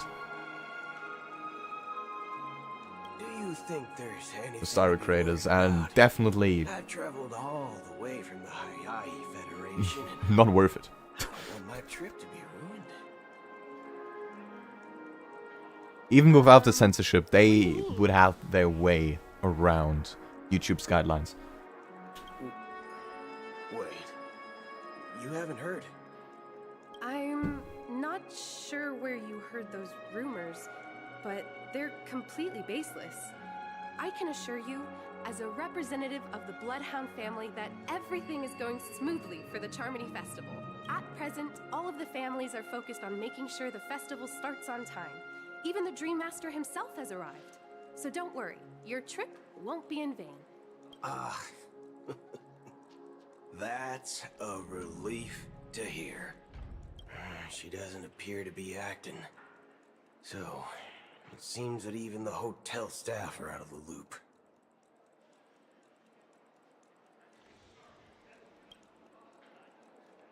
Back already? Hasn't she returned yet? Creators usually like to show off in their streams. Nope. Yep. I'm starting to wonder. Sending her to Contact Sunday was a good idea. That's why I dislike them. Neither the staff nor the guests seem to know anything about what's happening in the dreamscape, and wherever we go, all we see is people enjoying themselves. Definitely not a good sign. I agree. Another unusual thing is that the Oak family is supposed to be in charge of organizing the council and managing everything inside and outside the dreamscape. However, I walked around the hotel, but didn't meet a single member of the Oak family on such an important day.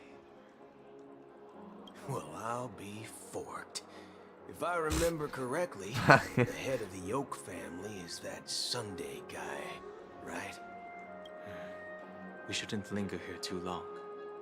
Let's go back to the Express for now. Not so fast. Have you ever robbed VIPC, bro? If you run away now, everyone will be chasing after you. Are you suggesting we sit here and do nothing? I wouldn't say do nothing, but let's stay put for now. Even if the family has ulterior motives, they couldn't have anticipated us showing up here. We're the surprise factor for them. They don't want to attract unwanted attention from certain outsiders, so they won't do anything reckless. See, the IPC lackeys are keeping a close eye on this hotel. If I were a family member, I'd find an official excuse and keep the surprise factors here.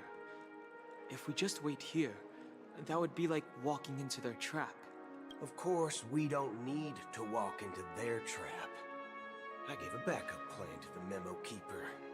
If it turns out we won't be allowed to enter the dreamscape, she'll order a drink for me in the VIP lounge at the hotel.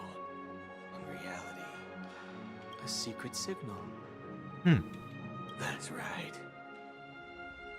Oh, a concrete object can indeed help the Memo Keeper establish a connection with you. But Boot Hill, if you have more backup plans in the future, I hope you'll let me know in advance. Sorry, but it's one of my quirks. I have too many unreliable friends. And if I reveal that I have backup plans, things can go awry. And that would leave all backup plans completely useless. True. How do we get into the True. VIP Smart lounge? guy. This is where my street smarts come into play.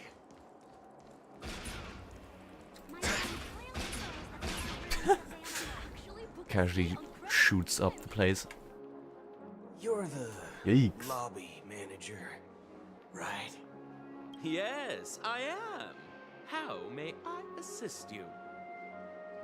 We're the Nameless from the Astral Express. We wanted to check in, but there's something wrong with your system. The lady at the front desk said she would contact the manager, but now she's nowhere to be found. Now, we've been waiting here forever, without any food or water.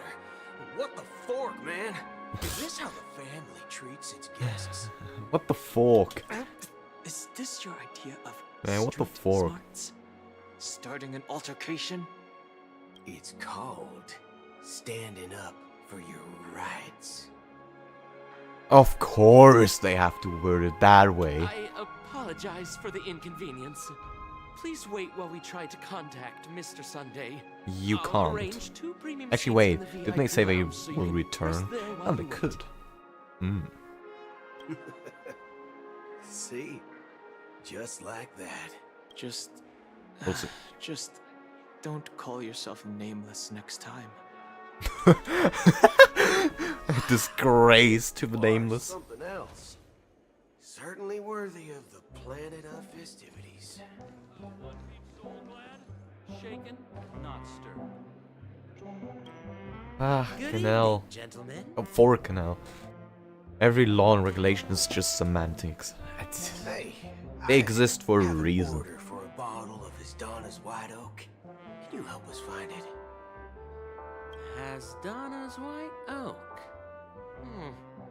I think there might be a misunderstanding. We don't serve that here. Oh, no way. Are you sure you're not mistaken? If someone had reserved such a beverage, I would definitely remember it. It sells for hundreds of thousands of credits per bottle, after all. I couldn't afford to cover for such an item if it were broken or lost. That's strange. Well, could it be that the Memo Keeper couldn't afford it?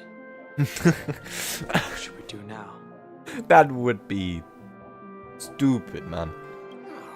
No need to rush. Let's grab some drinks first. Maybe I arrived too early and he hasn't come yet. We still don't know how you've got Let's see what how you kind arrived of here in the first place. you all have here. Well, give me a glass of Heenum Valley, 40 years. I'll have it neat. No ice.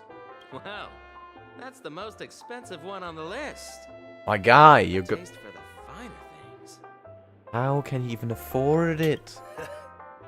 It's on the house, anyway. What can I get for you? Anything you recommend is fine. Then I would recommend today's special, Glass Village.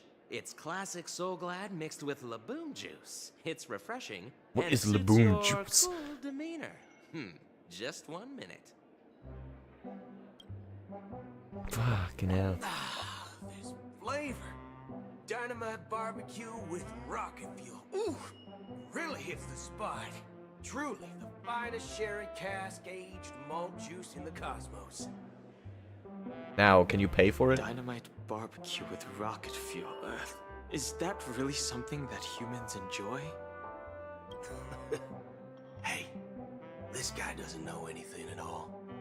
As long as you're satisfied, dear guest, please enjoy. Let's give the memo keeper another half system hour. If she doesn't show up, we'll need to come up with a new plan. In the meantime, let's take stock of the situation. What do you think? The situation is unclear. Something must Put it have on the happened Fudging during the Express tab. festivities, but the public is unaware of it. He literally Someone did that. in a position of power within the family must be covering it up. It's unusual for the followers of the Harmony to invite other factions, let alone the IPC and the Masked Fools. Yeah, that's because they haven't. If what you said about the Emanator of the Nihility is true, the situation in Penacony is a little complicated, to say the least. Actually, there's something else I'm concerned about. Regarding Acheron. As you know, the faction that follows the path of the Hunt are some of the most dangerous folks in the cosmos to mess with. I mean, who in the right mind would impersonate the Cienjo Alliance or the Galaxy Rangers? It's like asking for a death wish. Isn't there a saying among the Cienjo people that the Rainbow Sect lets their Lux Arrow do all the beating? Talking. Do all the talking. You know what I mean. Yeah, it's basically the same. Though the Galaxy Rangers have been out of sight for years, we've been keeping an eye on this region. Even the dumbest criminals know better than No, the best we of the won't be pulling Annihilation for Gang, Topaz. much less the Rangers. I can tell you that much. But all good. That Acheron lady, she doesn't seem like a lunatic at all. On the contrary, she's highly logical and organized. She knows exactly when to hold back and when to strike without mercy. And you believe that someone like her would have an ulterior motive for impersonating a Galaxy Ranger? I'm not entirely sure, but I do have my suspicions. Maybe she knows a Galaxy Ranger, or perhaps she's trying to lure us out for some reason, which I can't figure out.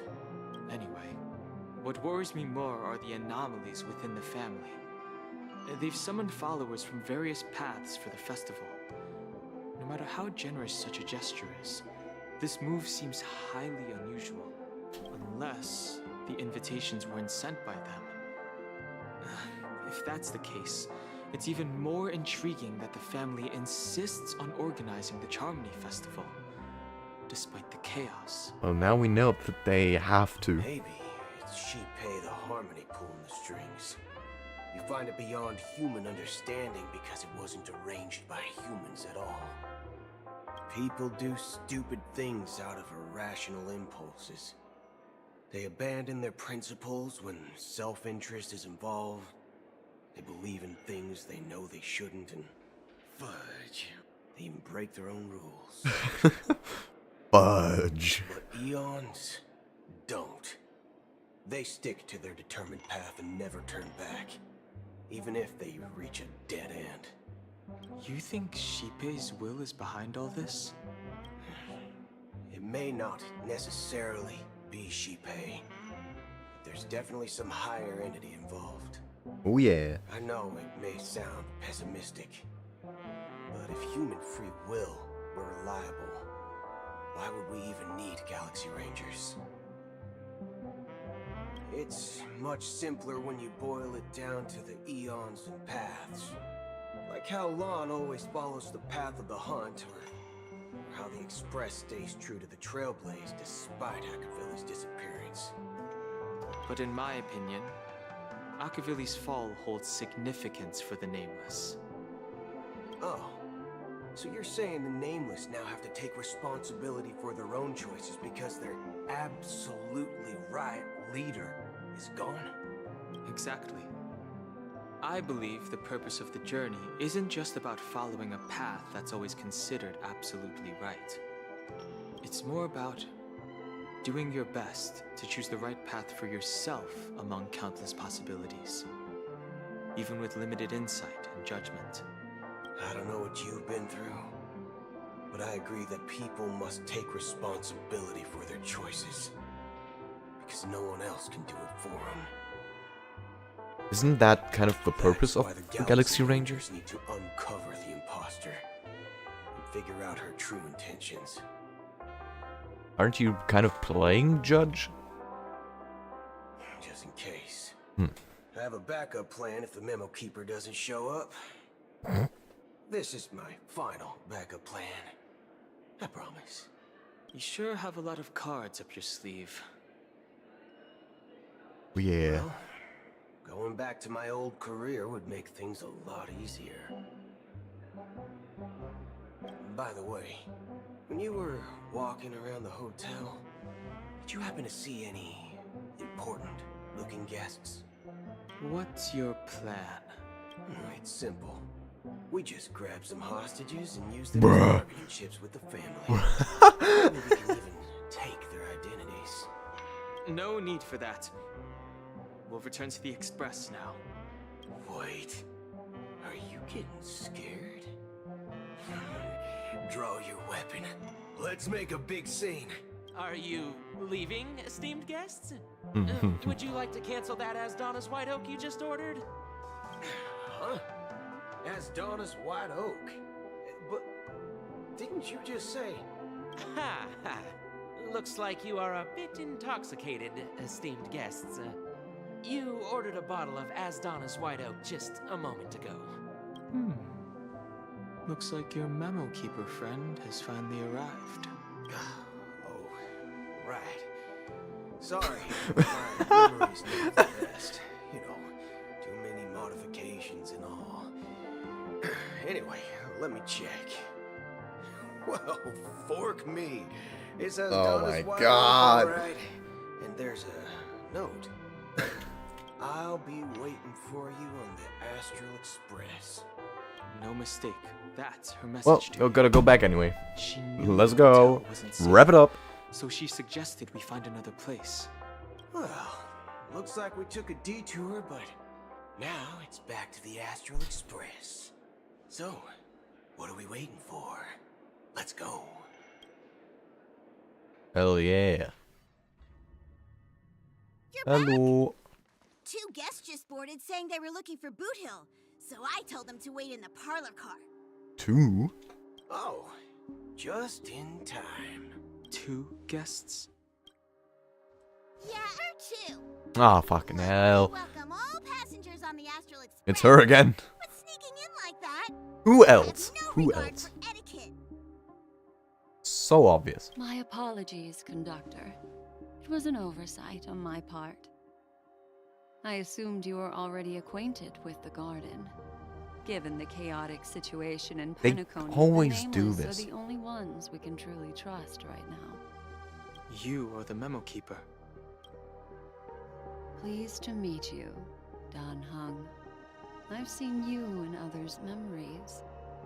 And as for Boot Hill, this is our first face-to-face meeting. I hope you enjoyed that bottle of Astana's White Oak. You sure have a refined taste. Finally, Memo Keeper. Well, let's cut to the chase. Spill everything you know. That's precisely what I intend to do. But before that, please allow me to introduce myself. Ah. My name is Black Swan. We know And her. I serve the Garden of Recollection as a memo keeper. Well, look, there she is. As for Acheron's story, I'm sure she knows it better than I do. Greetings. I'm Acheron. You Garden of Recollection shirtbag! You betrayed me! I apologize, but she did that at my request. Due to certain reasons, I have been exiled by the family. Thankfully, this memo keeper came to my aid and helped me escape their surveillance unnoticed. To be honest, it was more like stalking than helping. What? And the process was far from unnoticed. But we did escape. What the fuck? I asked her to guide me to a place beyond the family's yes. reach and to contact a few trustworthy individuals.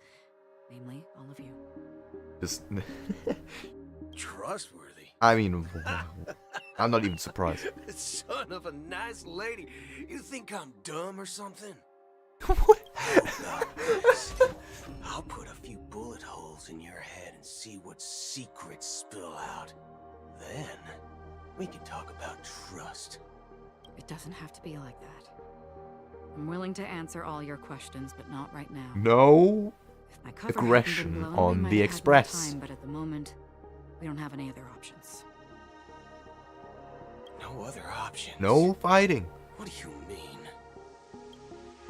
This is the only way I can ensure everyone's safety. I kindly request an immediate warp jump out of the Astana star system. What? Why? This passenger is requesting. As far as I can tell, she's not a threat and seems to be telling the truth. Okay. I've briefly traveled with your companions and know their whereabouts, Don Hung. Please rest assured, your nameless companions are safe, but they need our help. As for Boot Hill, you may have guessed, I've been waiting for you. Galaxy Rangers are known for their elusive nature and limited contact with each other, so this was the only way I could reach out to you. Only by doing this can I find a true Galaxy Ranger and fulfill a long-standing promise. To return his relics to their rightful owner. What? I gotta go to bed. Have fun playing the rest of the story. Gonna check the VOD tomorrow. It was good to catch the stream. Thank you very much. And have a good night. Someone once told me that every rainfall is like a gift from the heavens, a sign of their mercy upon the world. Raindrops are said to be the tears of the gods, shed in response to the sorrows of the world. Their constant pouring is a reminder that the gods haven't abandoned us yet. So, how long has this rain been going on for? Oh, more backstory. I used to believe, just like you, that it would eventually stop. Years and decades passed. And in the end, such hope faded away before the rain did. Looks like the God you mentioned doesn't exist after all. As you spoke, the old man's gaze remained fixed on the distance.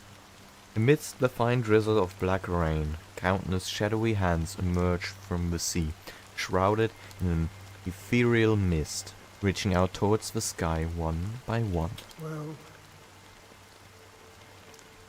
let me share a story with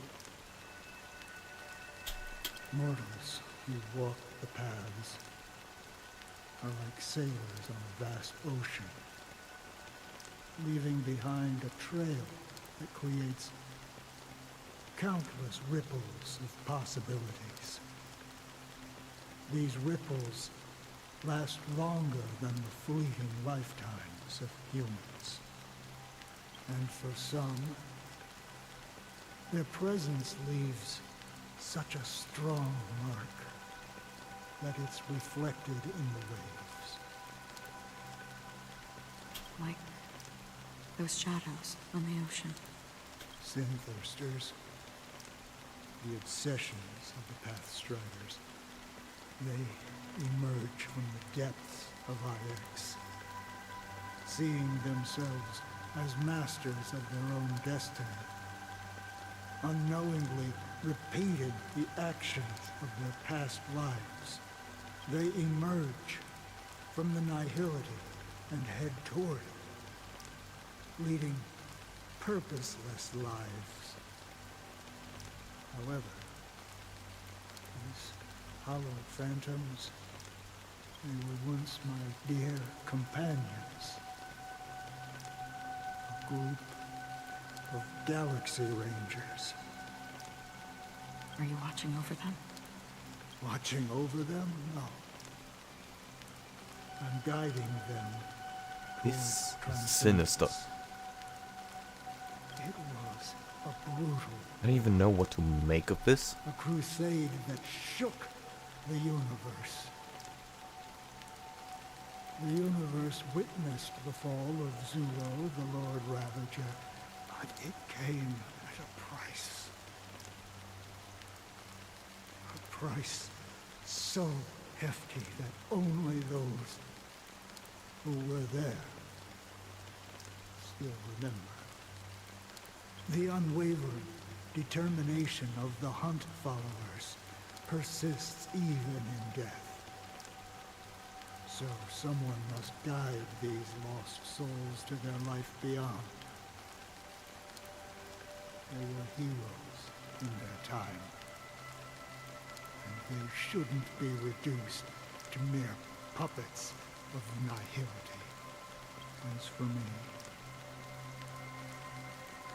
I've suffered too many losses on that battlefield to advance any further. And that makes me the most fitting person to carry out this task. But you know, these sin thirsters, they're not who they used to be. Does this seem pointless to you? Well, some tasks have to be done, even if they are pointless. True. I can help you. For what? For the meaning of the nihility. That's what I've been seeking. I see. After all, this realm is off limits to ordinary souls, right? Thank you, stranger. I wish that you find what you seek. Before we part ways, I have one more question. It is true that their actions and even their entire lives may seem pointless from our perspective. But if, and it's just an if this is what the departed ones expected, should we try to change it? A good question. And a profound one. I don't know the answer. What I do know is that one day I too will pass away. And when I bid farewell to this world, someone will stand at my grave and place a bouquet of flowers on it. Switching to Robin's POV. Oh my god. That is so much to take in. When I appeared as a child, my speech, mindset, and soul reflected immaturity and innocence. As I grew into adulthood, I left behind my childlike side. I humbly request your blessings, esteemed advocate of Shipe. Come to me, my kinship. I have sought their presence with us. As you wish. I have faithfully served the Alfalfa family for nearly a decade, promoting the path of the Harmony to the best of my ability. However, I made a mistake yesterday. While I was preparing dinner for the family head, I accidentally dropped a prepared dish on the floor. Out of laziness, I lied and claimed that everything was ready. Although the head has dismissed me as punishment, it has been tough to sleep with the guilt still gnawing at me, as I worry that the seeds of evilness may have taken root in my soul. So, I confess to you now to seek atonement for my sins. Do you sincerely repent and vow to change your ways? Yes. Have you examined your soul and confessed all your sins? Oh. Yes. Are you willing to accept the process of atonement? Yes. Very well. Show your dedication and goodwill to the family, and you shall be reinstated among them. Now, please, leave in peace. Oh, praise Sheepy.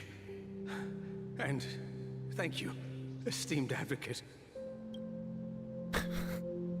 Next, please step forward. Ah, yes. Confessions. I wholeheartedly confess to you. Please, pardon my sins.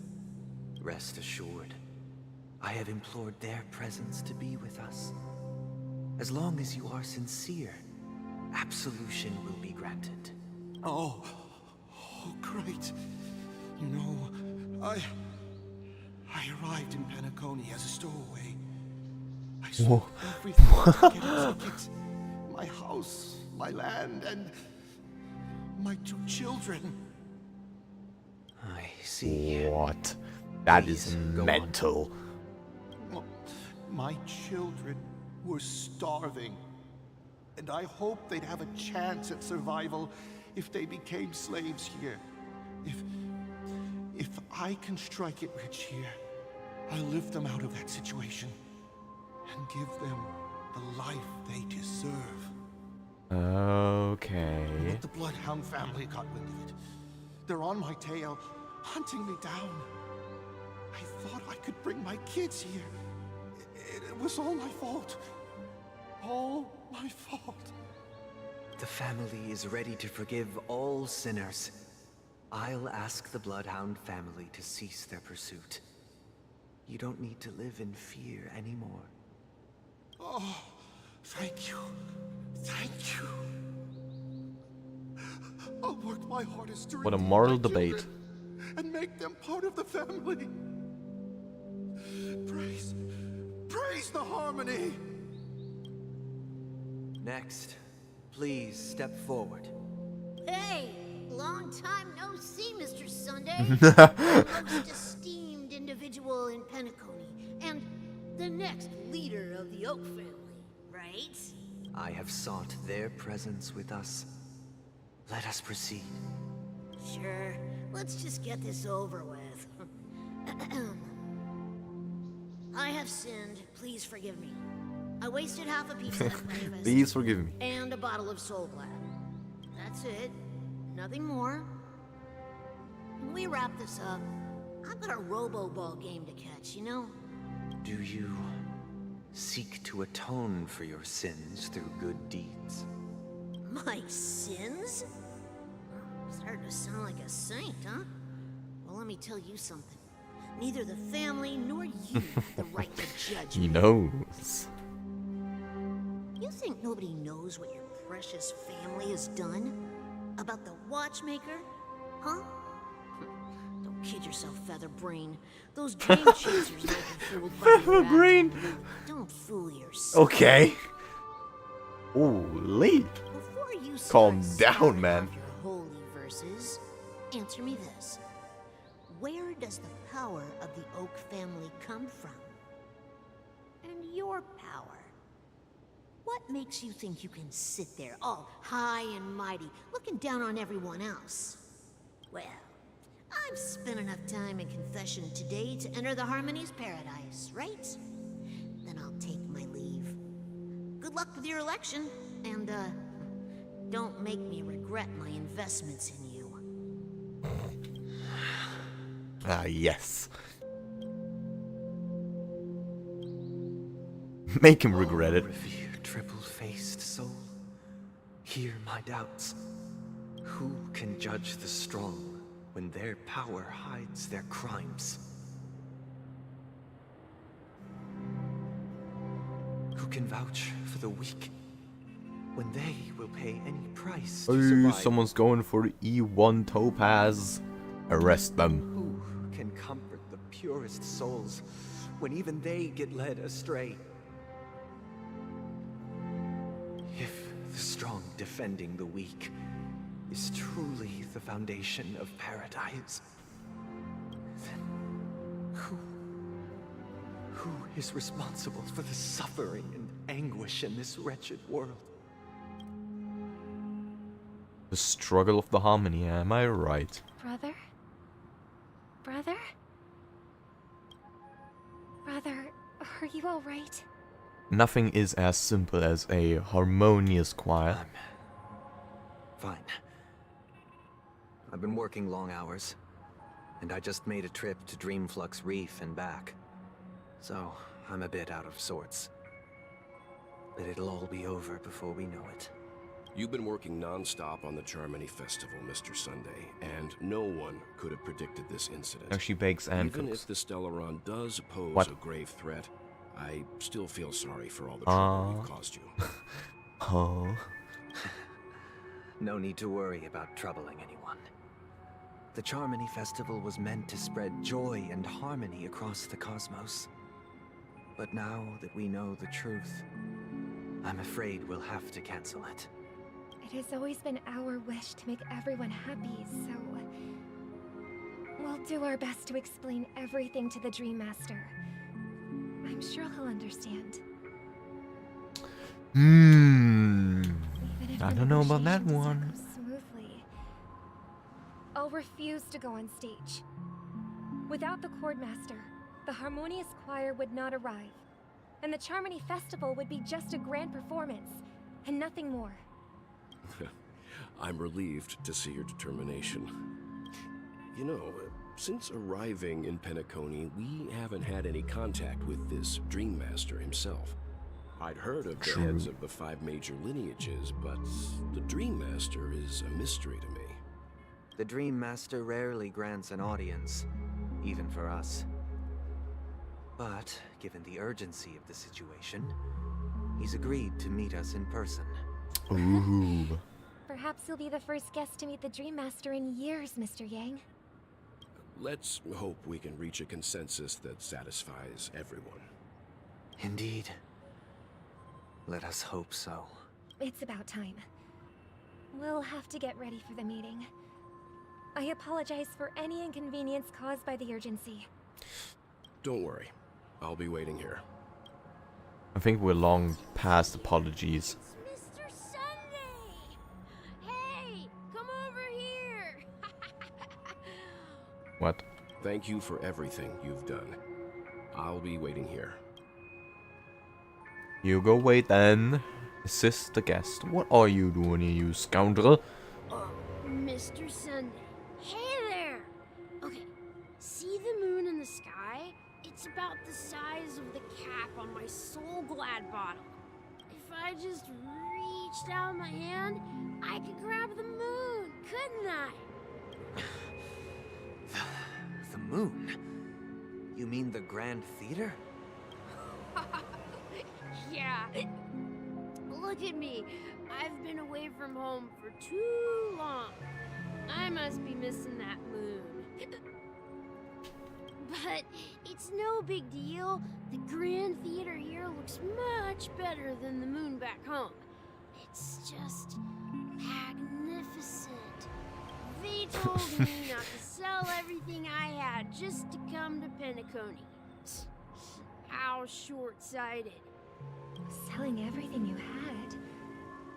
Why would you go to such lengths? Why? Can't you see?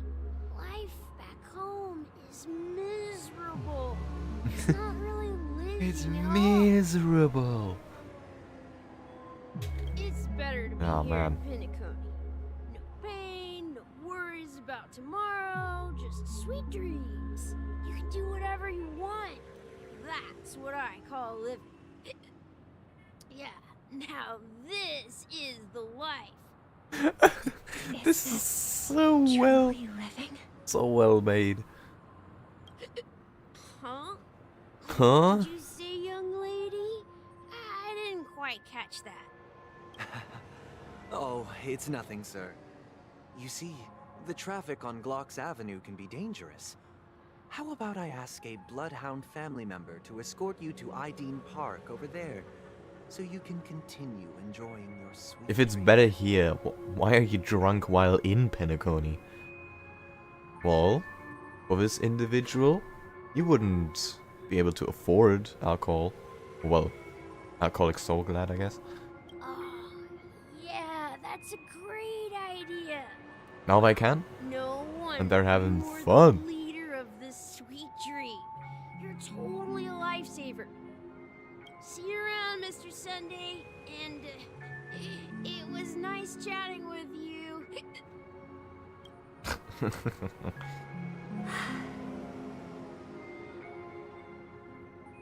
You get an achievement if you get hit by a car. What's up, sister? Don't believe him. This is the land of the dreams. But why do they live like this? Because it is the land of the dreams. The man we ran into, he doesn't seem happy at all. Even though sweet dreams are nice, they're just illusions. But for him, they're the only way to survive, even if it means giving up on reality. That's not really living at all. But that is the dangerous thing about the dreamscape. Because everything is perfect. You just don't want to leave. I suppose you have a point. But, in my opinion, that's how most people live their lives. That's why it is so dangerous. Why do you say that? You think that man is not actually living, but that's not quite accurate. Even without Penacony, people create their own illusions called self-value. It's a perfect dream, not perfect reality. What? Yeah. People believe they have a Exactly. predetermined value to fulfill. Gaining value means gaining power, and those deemed worthless It's are the perfect seen as dream because reality sucks. However, value doesn't come out of thin air, and there's a limit to it. To accumulate value, people have to take from others. So, the weak get exploited and oppressed. Are you suggesting that this is not how things should be? Exactly. But, ironically, people don't think there's anything wrong with it. Self-value stonks. Because they uphold the illusory notion of self-value. And even the weak believe in it. The survival of the fittest. That's where all the tragedies in the world come from. People come to the sweet dream in Penacony to escape from that reality and find solace. No tragedies exist here, only happiness. Although in its nascent form, isn't that the same paradise we yearn for in our dreams? Perhaps that man is just an exception.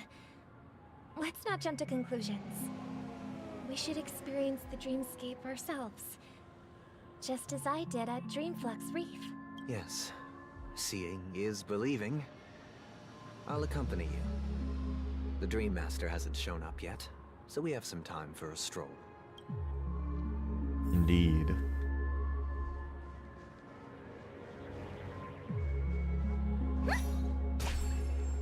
Damn.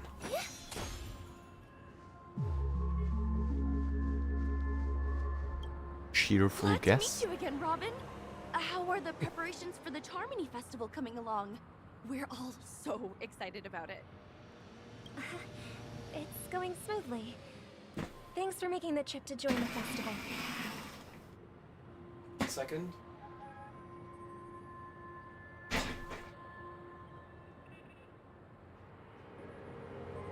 Switching our chairs again because the other one did get kind of uncomfortable after 3 hours. You're too kind, Robin. It's a pleasure to have guests from all over the universe celebrating day and night. Much better. I can't stand being lonely or bored, so this jubilant dreamscape is perfect for me. But if this went on forever, would it get boring too? Nah, not at all. Who would get tired of having so much fun? They have a point. Every day, you get to wear fancy clothes, explore all sorts of dream bubbles, indulge in delicious food without gaining weight, and you never get old or sick. As long as you can afford a room, this place ultimate paradise. But True. you know that only a few things can be brought back from the dreamscape to reality, right? That's exactly why I don't plan on bringing anything back. Just enjoying the dream itself is good enough for me. I mean, I'm not one of those long-living species. I only have around 60 or 70 years in this lifetime, and there's so much to worry about. Being happy here is pure bliss. Only in this sweet dream can I truly feel like I'm in control of my life and fate. Who would want to go back to reality after experiencing this bliss? I see. I genuinely wish you all the happiness in the world. Oh, yeah. I wish you a It is a fantastic double-edged sword. Robin. I'm off to the Blue Hour for the ball. See you later.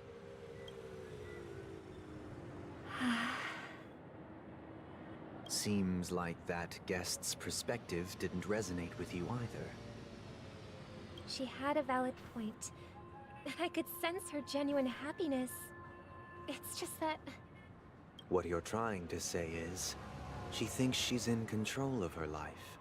But in reality, she's just escaping from reality and seeking solace in this sweet dream.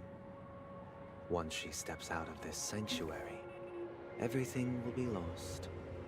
Well, she did make mention of being able to afford a room.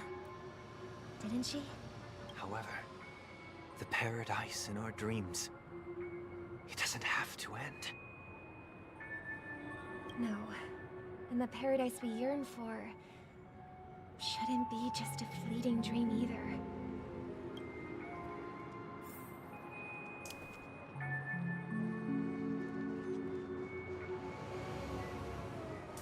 Man. This sucks. The scenery in this dreamscape is truly breathtaking, isn't it? Oh, Robin. Can't believe I'm meeting you in person here. What an honor. You're right. Even though time stands still in this dreamscape, it always feels fresh. I find something new every time. A philosophical mind. I hope I'm not intruding. Oh, not at all. No. With little time left, I yearn for meaningful conversations, especially with someone as esteemed as you. Do you mind if we chat? It's my pleasure. No need to be formal. Just speak your mind. You said, with little time left. Please, forgive me for being blunt. But is that why you came to Penacony? Yeah. I was part of a war, and while escaping from the Sarkosian mothership, I got exposed to some radioactive materials. Most people are like, I had to sell everything to come here. How much is it? And how does the charging work? Then, all my That comrades is a died, good and question. my hometown was wiped out by neutron bombardments. I couldn't bear to live with everything I knew gone. That's when I heard about a possible solution here, so I came. How heart-wrenching. I hope the family Did has we been do the able to help competition? you. What? What competition? And I'm truly grateful for that. They provided me with a comfortable room, the most advanced life support devices in the cosmos, and a stellar team of caregivers. My physical body is now in the dream pool, sustained by life support. The me you see here is whole, rational, and no different from any other person. But I can't say the same for the me in the hotel room. Oof. My true appearance. Huh. I hope you never have to witness it, Robin. So, you'll be living forever in this dreamscape, right? Just being able to live at all is good enough for me. Whether it's in this dreamscape or not, well, I don't really have much say in the matter. My world has been torn apart, and my life could end any second. So, even if this whole place is an illusion, it's still my paradise.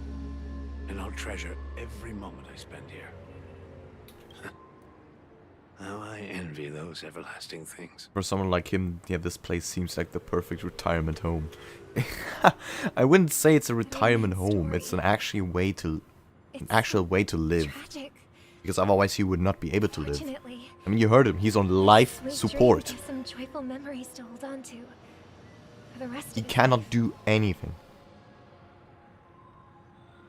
That's precisely why this sweet dream in Penacony exists. That's why it's so alluring for any kind of disability. Or someone with a disability. Or worse. However, Because you're the basically... sweet dream has its limitations. Like, While it provides solace to the not disillusioned, reborn. it can't completely eliminate pain in reality. But it's just your perfect self. There will be a way out. Penacony is already on the right track.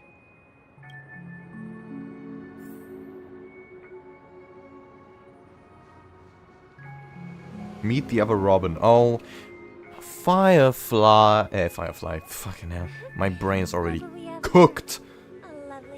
Sparkle. Come here, Sparkle. Is that me? You scoundrel, what are you doing? Stop this. Brother, what a surprise to see you again. Yeah, at the very least, you feel like you can get back what was taken from you. Show yourself. Yeah, or Trick won't work on us. just get something back that you're missing. I've heard that a skilled mass fool received an invitation too. That must I mean, even, I believe even if you lose your eyesight, Enjoy you get it back within the dreamscape. Not the Firefly brain rot. It is already manifested.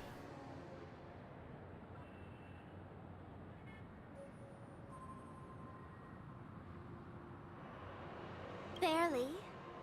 The people here are way too And maybe firework. No, it's not easy. It's all it takes for them to bite. it's And just they as run good. away at the slightest hint of danger. In other words, Just the brain rot has become real. and cowardly. Now that you've had your fill, it'd be wise to leave before it's too late. The music of the harmony doesn't tolerate discord. What? Now that you have the real Robin, I'm useless? Oh, how disheartening. I've done so much for the family. You should be thankful. That is fun. Because if it weren't for me cleaning up this mess, Like just working for the family. would still be in shambles. Side hustle. That was a personal request from the head of the Iris family, and it has nothing to do with us. Step aside and stop causing trouble for the Charmony Festival. The Charmony Festival? You think you can scare me? You think I have no idea what you're planning? I don't care what you're thinking, chicken wing boy. But I'm pretty sure Chicken wing boy. to be appearing on stage. After all, you're well aware of what a sorry state this dreamscape is in under the banner of harmony.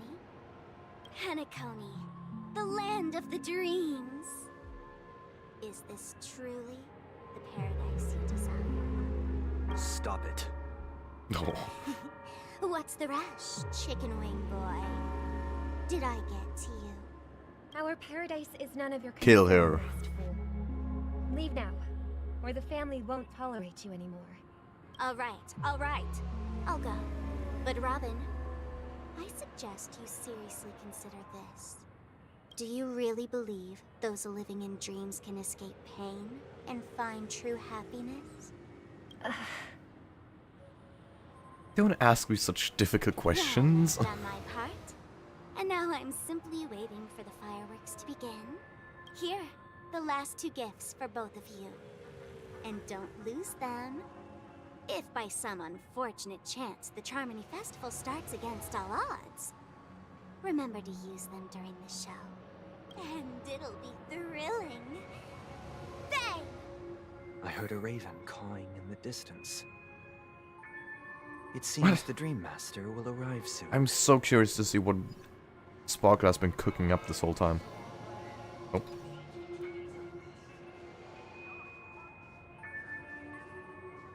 Read the Dream Let's Master. wait here for the Dream Master to arrive. Okay. By the way, brother, I heard you no longer The have a rustling sweet feathers. When we were kids, you used to steal my desserts.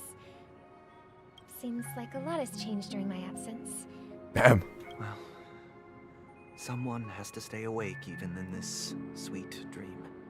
But that someone doesn't have to be you, or anyone in particular. You're carrying too much on your shoulders, brother. The paradise in our dreams. It shouldn't be like this. Penacony is nothing more than a dream. It can't erase the worries and pain of reality, or bring true happiness. It only offers an escape from reality. Nothing more. Remember the old man we met earlier? Without this dream, he might have completely lost himself. That might be true, but even without Penacony, he could have chosen another path. As far as I know, the Intelligentsia Guild has been promoting their rehabilitation techniques for a long time now. Yeah. Let's go, The path may Intelligentsia. have been more ordinary and challenging, but now he is receiving hospice care in a comatose state, and his fate is sealed. Is Penacony granting these people a future, or is it taking it away from them? Well, don't forget this. Good question. Not everyone really has a future. The future for humanity is like the sky for birds. People mistakenly believe that flight is inherent to birds because they've never witnessed those birds crashing to their death. Do you remember how we took in that little Charmony dove when we were young? Yeah, we took care of it. Provided food and water, groomed its feathers. And later, when I decided to leave Penacony, I opened the cage and set it free. Well, I didn't mention what happened to it in my letters because I didn't want to upset you. Shortly after you left, it crashed to its death right in front of your window. Wow. I had surmised as much. I knew you wouldn't have avoided mentioning the bird for no reason. Despite that unfortunate outcome, I still believe it was the right decision. Birds aren't meant to spend their lives in cages. They belong in the sky, even if they can't fly. But here's the thing. If there are birds in this world that can never fly, can we really assert that they belong in the sky? Are you implying that the same goes for humans too? Let's take the Astral Express as an example. The Nameless made tremendous efforts to bridge worlds, gaining fame across the universe. However, only a few extraordinary individuals can endure such a perilous journey. That's because the pursuit of the Trailblaze exceeds the capabilities of ordinary humans. Otherwise, why would this path be filled with broken rails, an abandoned express, and even a fallen Eon? That's just sophistry. If that were true, then only the powerful would have the right to determine the future. Unfortunately, that's exactly what happens. Another name for the future is self-value.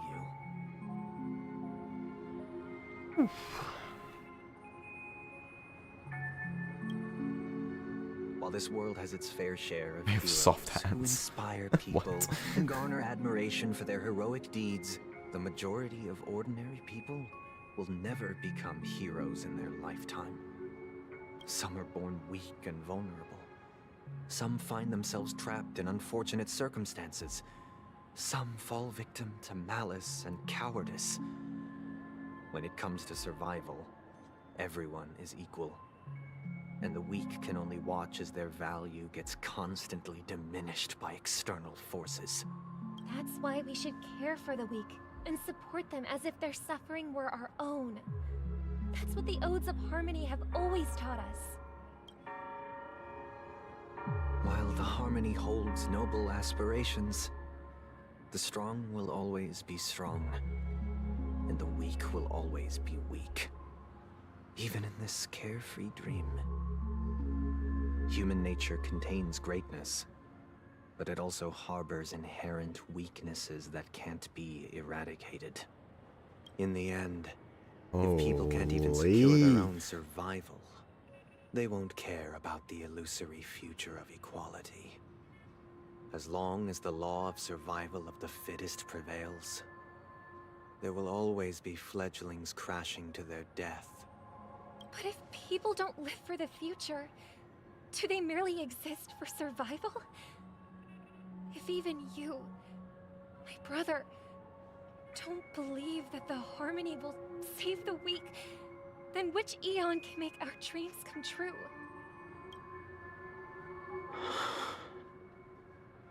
People often forget that when the first bird took flight, the entire world envisioned a future where no more fledglings would ever crash to their death. Are you reading, sister? What are you reading? Mr. Gopherwood gave me a picture book. It's about the story of the harmonic strings.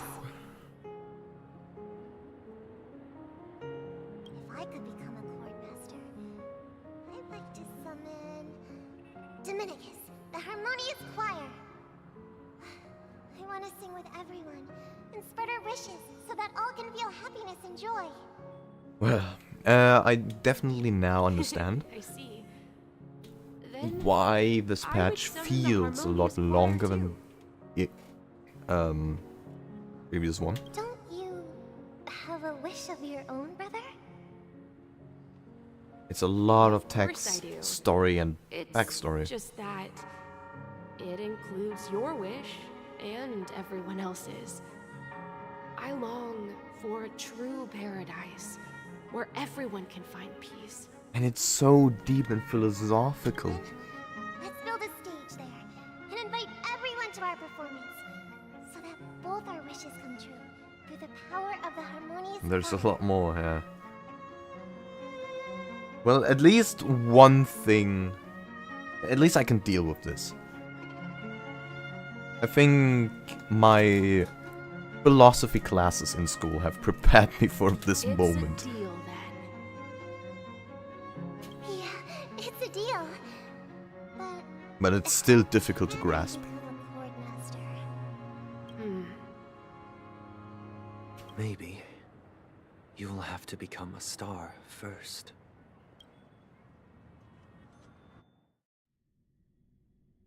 Returning to a Trailblazers POV. You're back sooner than I thought. Any results? This is also this is so smartly done.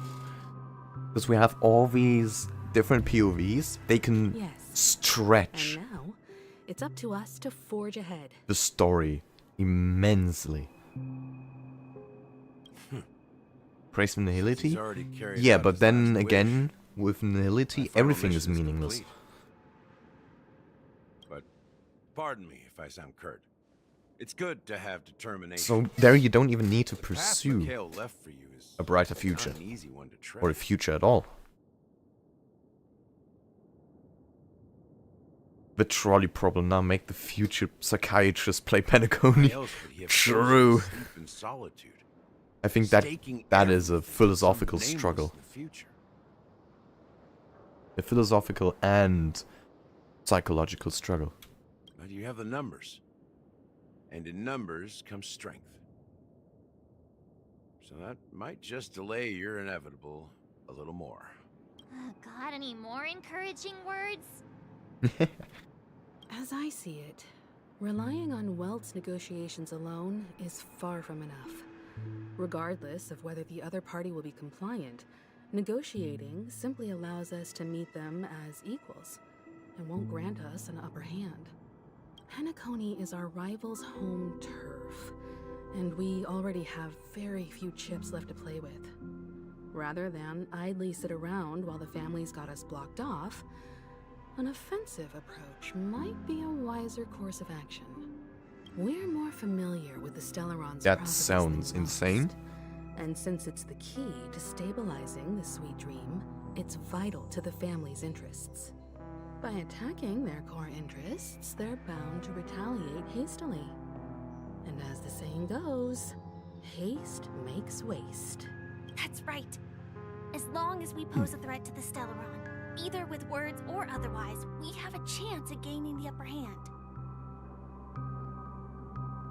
But the problem is, on the eve of the Charmony Festival opening, how exactly are we going to get close to the theater? Good Family question. security will be airtight, and if we brute force it, even if we succeed, it's too risky.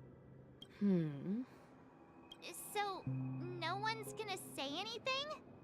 Then Himiko speaking in chips. Yeah, I saw that reference. Or heard it. But still, where is Aventurine? You of all people? what's that supposed to mean? You'd better believe it. Well, then spit it out. So, I heard that before the Charmony Festival begins, there'll be a pageant to kick off the festival. It's called the Soul Glad TM Festivity Auditions, or something, and it's going to be held in the moment of Scorch Sand. As long as we clinch the top spot, we'll be able to attain the title of Festive Superstar, and be able to personally bask in the graces of Miss Robin. Not that that's important. What's crucial is that we can enter the Grand Theater before the audience arrives. So, True. how do we go about participating in these festivity auditions?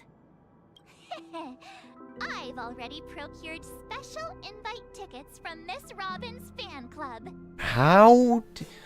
What? To tell you the truth, I had been preparing to join the auditions all along. Oh. But now it looks like even if I scrape through, I probably still won't have the chance to shake Miss Robin's hand. So they're still running this thing, huh? It was originally just a publicity stunt, set up by Mikhail to drum up attention. But it looks like it might be worth a shot. We'll follow Marge's plan. Mr. Gallagher, will you be joining us? I'm afraid Yeah, I won't join have us. the time. As a virtual character, I've already completed my final mission. Whether Penacony can awaken from this dream is all down to you. Nihility. Nothing matters, so why bother? Elation. Nothing matters, so might as well have some fun. Aventurine. Nothing matters, so might as well gamble. Now, if you replace gamble with have some fun, you got elation. Should we ever cross paths again? I'd love for you to visit the Express. Yeah, get your ass in the Express and make us some All right. drinks. I'll have to add to that data bank of yours you've got on the Express. And Miss True. Firefly, Holy. thank you for all your support. You could greatly You're faced with a expand formidable Danahang's enemy. databank. As long as the Astral Express and Stellaron Hunter's objectives are aligned, we're willing to cooperate with you. We've already come this far together. I'd like to join you for the rest of your journey on Penacony. I'm pleased that we can finally fight shoulder to shoulder. I couldn't ask for a better ending. Hell yeah. Woo! This is also the spirit of the Trailblaze. Now, everyone, let's prepare to move out.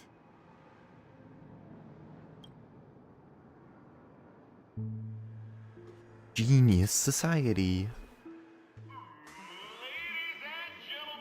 Oh.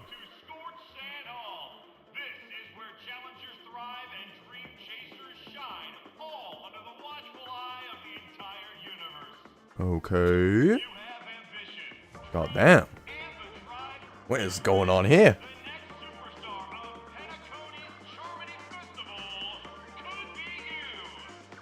Is every path gonna be swallowed by the nihility at the end? Maybe that, or the enigmata. What the fuck is going on here? Where are we?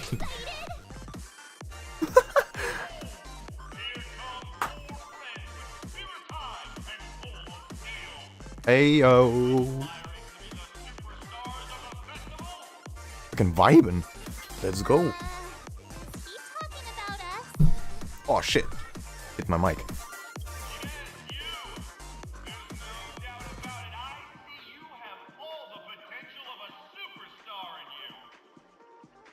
Excuse me, you four. What are you hoping to get out of all this? As the last group of contestants, how confident are you in overcoming all of the challenges? Would you be open to a brief exclusive interview with us? It'll be quick. Nuh-uh. Your journey is long and fraught with peril, yet under a sky blanketed by banners, you vie for the crown. The sword and rose! Protect the beauty! The beauty! The beauty! What? Magnificent and majestic! The fuck are you yapping on about? Knight's head is hard as steel. Brotherland's focus is stubborn as a heel. We don't all have to be winners. But if we don't have fun, we'd all be sinners. Alright, I forgot what your faction is called, but... The Riddlers! Ah, yeah. People are pouring in. Now I remember. Kinda feels like all sorts of baddies are showing up. Let's get in there quickly and enter the competition. Ladies and gentlemen, please make way. Make way. This does feel like a fever dream. I don't even know what's going on. Wait, what? Allow me to introduce No. Oh my god, you became old, my guy. Hygiene leader. My four friends, introduce yourselves to the audience across the continent. Now compare that man to his portray. Hello, everybody. He's run down. A nameless from the Astral Express, and these are my companions. Jeez. Don't you guys need to hide your identities? No, don't think so. But anyways, Penacony is plastered with our posters. And because the Astral Express is so well known, the family won't dare to make Not any necessarily the masked fools. Yeah, he was from the Riddlers. Hello everyone, I'm what? Hello everyone, hello everyone. That reminds me of those Markiplier these random ass Markiplier edits.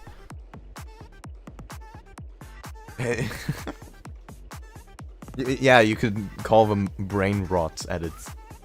It's actually...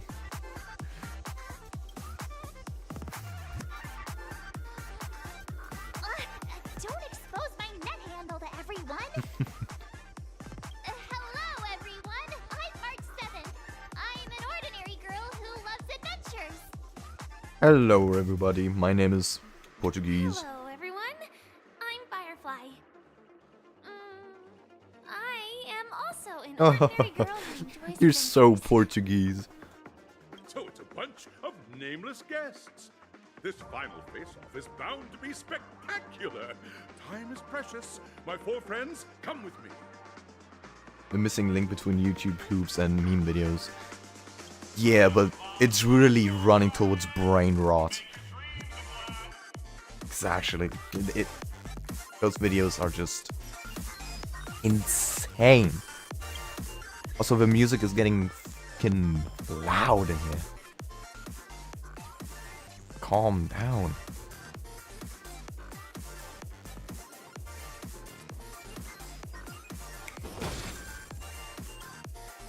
Would you look at this? I didn't even get the hound at the watchmaker's,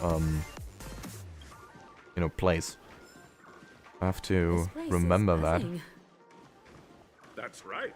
This venue is a miniature representation of At Ow. time known Did that as thing the just era push me? filled with boundless possibilities.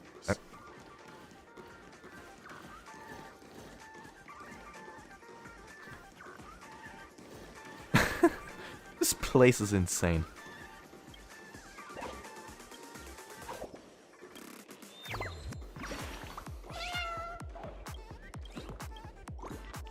Pretty good.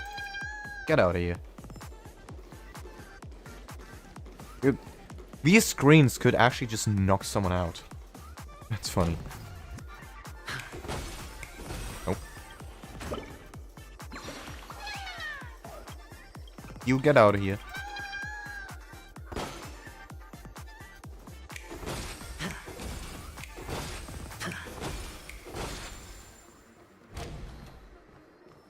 Oh my god. What have they cooked up here? Oh my goodness. Disqualified? Oh. Okay.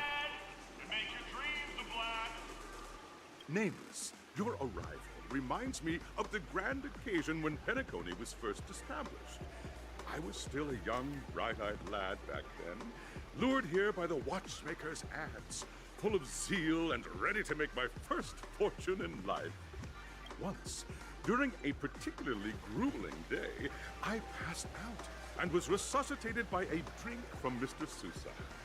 That sweet taste has since been etched in my mind, and that was what drove me to create the Soul Glad that we all know and love today. Indeed. The dream-chasing era was truly a wondrous time. Oh, I miss those days, and the watchmaker. Scorched Sand Hall is my homage to that time of boundless possibilities. I wholeheartedly hope you make it to the finish and emerge as the next superstars of Penacony. Now then, is there anything you'd like to say before the competition officially begins? Nah, we would win. That's the trailblazing. It's caught a glimpse of the other options that the amount of memes has skyrocketed. Get ready for the Mega March 7th adventure, where I'm going to break the speedrun world record. Yeah, sure. Trailblazing into the uncharted and challenging the limits. That's Miss March 7th for you. How about Miss Firefly? I hope that by the end of this journey, everyone will have achieved the outcome that they hoped for. Ah, a wonderful wish. Miss Himiko, what are you expecting from your That kid will never sit close to your TV again. Safety first, everyone. Simple words, but full of warmth. Waiting for you are 3 stages, each connected to that era. The first 2 stages offer 2 distinct paths to choose from, with unique challenges on each route. And in the last stage, you will face off against a champion who has defended the title to this very day. A beloved contender whose noble virtues are unrivaled. Those are the rules. Simple. Everyone clear? Now then, I hereby announce that the 33rd Scorched Sand Festival of the 20th season, sponsored by Soul Glad Enterprises, has started. Let's go. Everyone, as the Charmony Festival is drawing closer, we must reach the end as quickly as possible. Factoring in efficiency and safety, splitting up into 2 groups is the best choice. March and I haven't known Miss Firefly for too long and aren't overly familiar with her. It'd probably be better if the 2 of you paired up. Fine by me. Okie dokie. Let's do it. All right. I don't have a problem with that. Enough chit chat, let's do this. We'll split into the assigned groups then. Let's not waste time.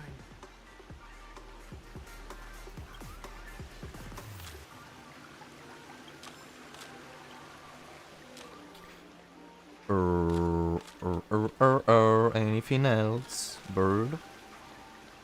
bird.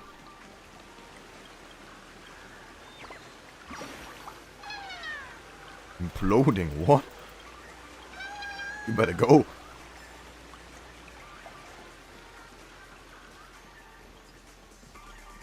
Alright, what do you have in store for us? Welcome to the first stage of Soul Glad Enterprises' 33rd Scorched Sand Festival of the 20th My profile picture is literally Yanqing's version of that meme. I know. Fantasia.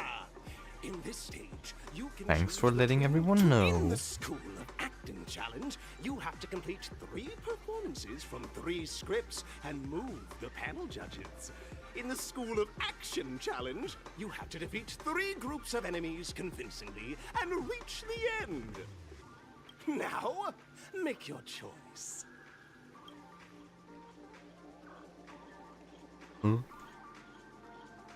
Okay, enemies or I guess brain.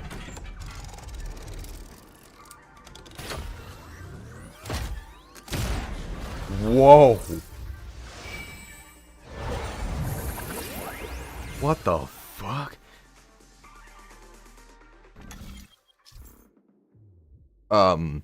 Click the button on the tracks and select the challenge arena to go to.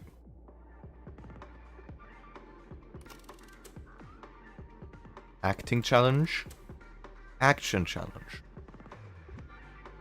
I want to know what the acting challenge is. Bloop, bloop, bloop, bloop, bloop, bloop. Ah, God.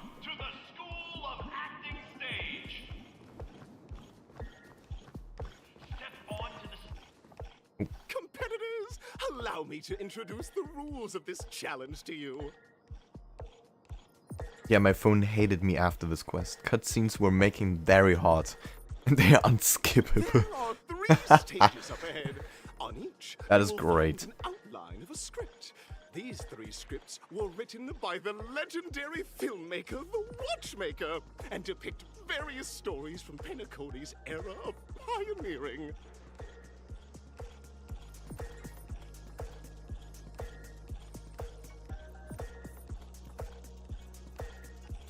Okay. Your task is to bring those moments to life, find the right words, and act convincingly to make the judges feel the script's intended emotions.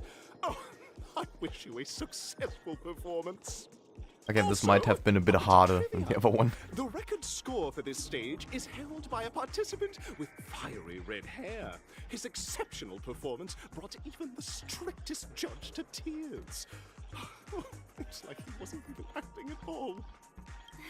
We are running out of time, so let's get this over with quickly. Yeah, you shut up, guide. We're busy. Well, let me just get the treasure. Because everyone loves treasure.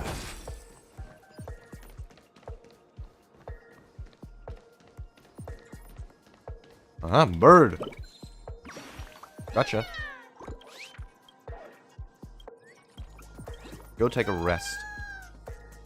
Go nap or something. Hello. Just take a look at this pair. Such star quality. Since you've What? come as a pair, I'll prep a 2-person scene for you. You 2, are you ready? Ready. Envision that you both, driven by the spirit of exploration, are arriving at the land of dreams that is Penacony for the first time. But instead of lush lands, you find yourselves amidst swirling sands and desolation, far from the paradise the Watchmaker described. You're driving an old clunker through the wilderness of the dreamscape, braving the cold wind, choking on the dust, and suddenly, a fierce memory zone meme blocks your path. Now, Miss Greyhair, what line would you deliver to express your disappointment in Penacony? Let's run it over. That is very bro. Okay, deliver to express your disappointment. What in darnation is this hell? They all suck ass.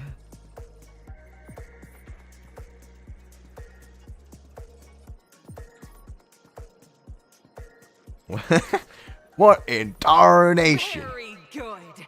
Now, though you're disappointed, your screen partner is conversely very enthusiastic. Now, young lady, you will say... Poor bloodhounds. You're treated like Disney employees. Imagine one day you're on patrol duty, and next day you have to make...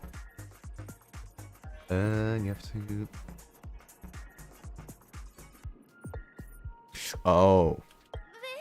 This is great! I love living on the wild side! Very good, very intense. Okay. We cut to the story's next scene. You find a job mending the rails, but the days are long and your endurance can't keep up, and you finally collapse in the endless expanse of desert. Suddenly, sweet rain falls from the sky, wetting your lips and rousing your spirits. Now, Miss Greyhair, what line will best express your surprise at this moment?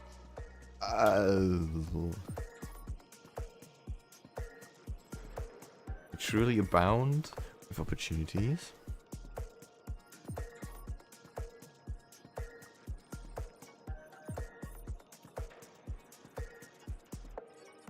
That is.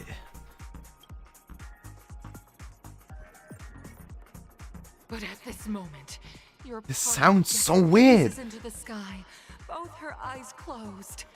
The raindrops fall, blurring her vision, and she tragically says, Perhaps we were never meant to succeed. Right? Fantastic! Oh, that was good. That was very good. Solid foundation in dialogue delivery. However, lines aren't everything in a performance. Please continue this story on the second stage. Up next, you'll be challenged with a body language test. Uh-oh. I hope these tests won't take too long. You said that right into... Hello, inventory. Into the mic. Firefly, come on. Bonk.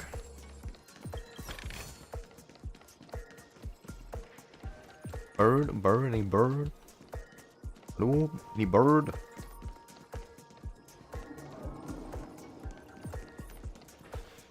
Here, you two are required Yo, to I'm back. skillfully utilize Welcome back, Scaranara. story context I've laid out for you. Picking up from where we left off, a heavy downpour saves you both stranded in the desert. This rain quenches the anger in your heart.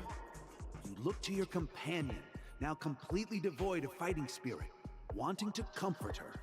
At this moment, what should you do to make her laugh? What?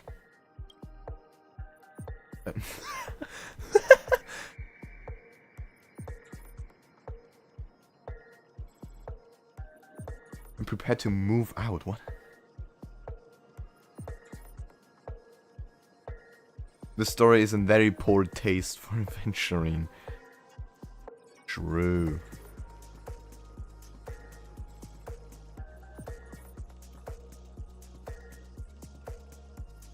I feel like there's only one option.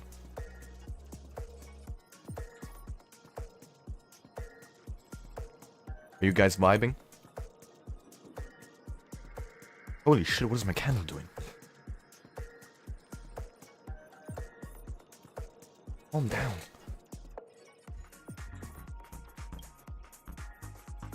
You seriously think that would make someone laugh? Damn! Fuck you. Okay, What a dad joke.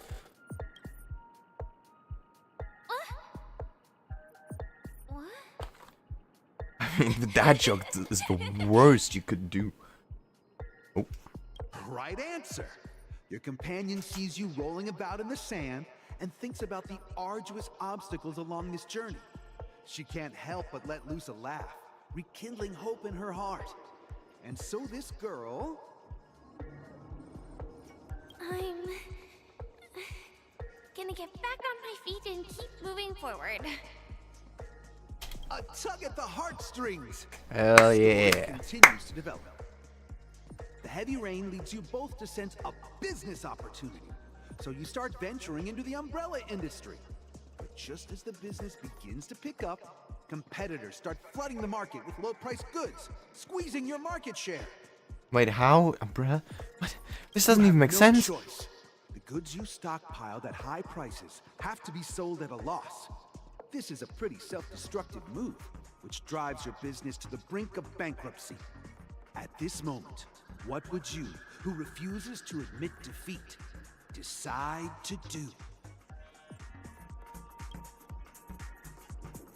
Leave dejectedly. Stand up and smack the table.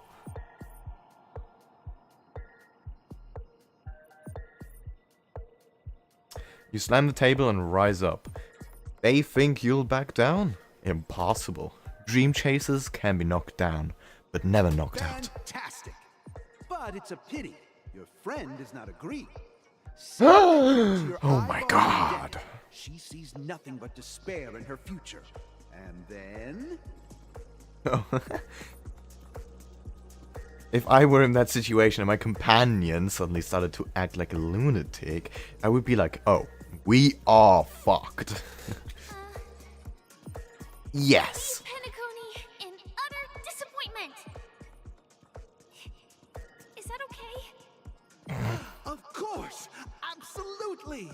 I was this close to tears! Both of you possess exceptional acting talent!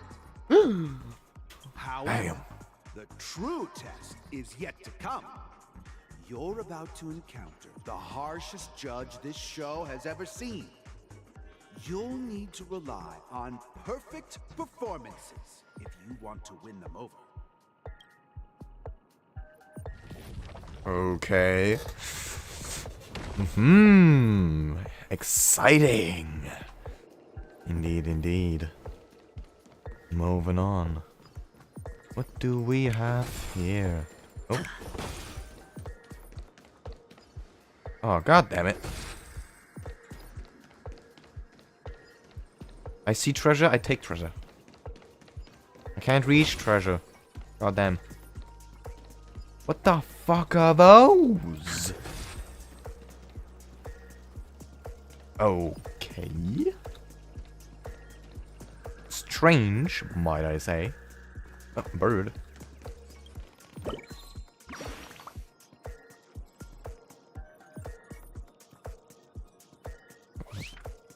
Oh, back to bird.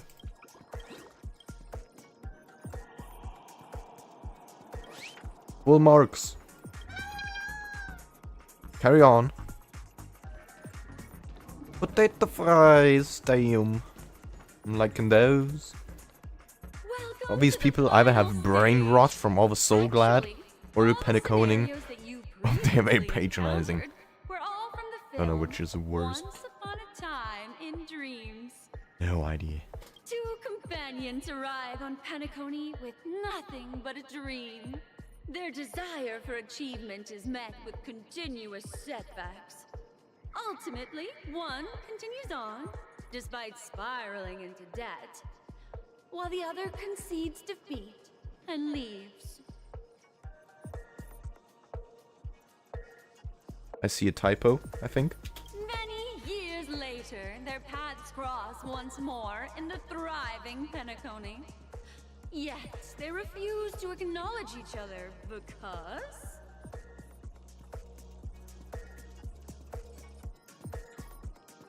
I became a big shot, but she ended up destitute. I fell into poverty while she's leading a normal life. I'm leading a normal life, but she ended up destitute.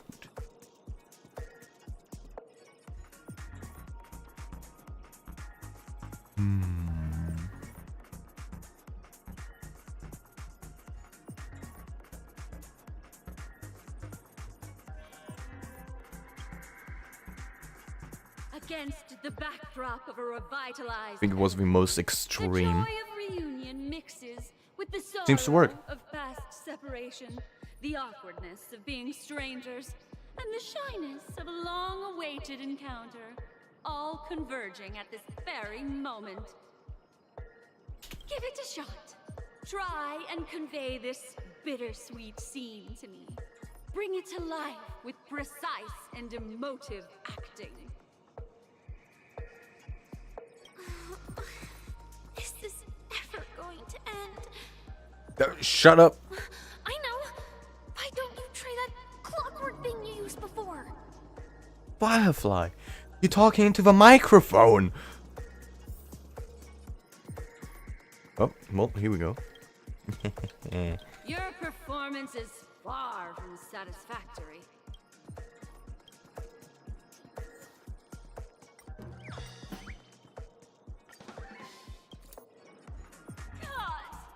I never imagined that such a sad scene could be portrayed by you. Okay, well. Joyful in a heartwarming way. Two people sharing a long cherished friendship, as if time and status meant nothing to them. Huh? But we haven't even done anything. Is this Don't. imagination running wild again? Firefly! Be quiet! Your portrayal Just outdoes play along. simply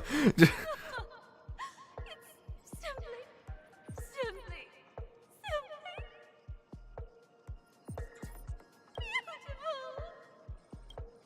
Yay! Woo! Easy win. Hurry up. Stellaron is at stake. Well, let me just get all them prizes.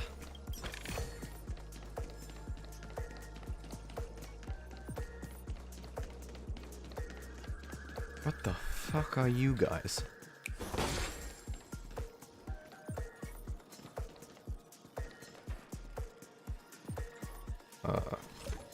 Ooh.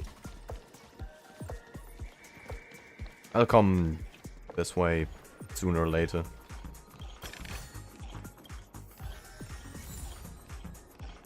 No business like show business. Okay. Congrats to both of you for clearing the stage, but more importantly, are you having fun? Fun is more important than success. I'm having so much fun. Time! You finished much faster than that red-haired contestant did. That red-haired contestant. You'll find out eventually, but only if you clear the next test first. Welcome to the second stage Okay. of the 33rd Scorched Sand Festival in the 20th season, sponsored Then by Jerome Barrage. Soulblad What? Enterprises. Gunfire time! Die. Thy end is now. The option to choose gunfire and undergo Brother Hanu's trial, or time, where you'll face Clucky's trial. I would have murdered someone. No, I'm not gonna go for Topaz. Make your choice. The choice has been made. No Topaz on my part. So I'm skipping 2.2 and 2.3. No Firefly? That is criminal.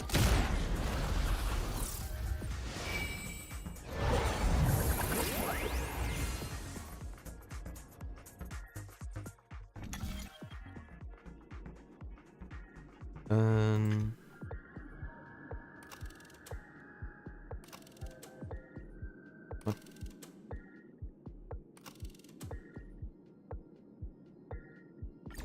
Gunfire trial?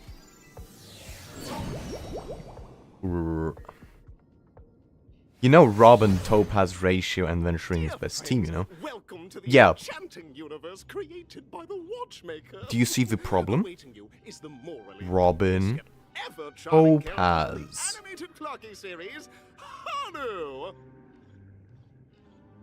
Same banner, my guy. It is said that these cartoon characters were inspired by the Watchmaker's own experiences. According to research by Clocky, Therefore, I'll have to make a budget cut. reality shared a deep friendship with the Watchmaker, akin to comrades in arms. Which results in Topaz getting kicked out. Enter into the world of Honu. Because Robin is much more useful. And partake in an enchanting and suspenseful story with him. Good luck in there. If it's a gunfire The decision has been made. we should be No able need to settle this argue. in the fight, right? I hope this won't waste too much of our time.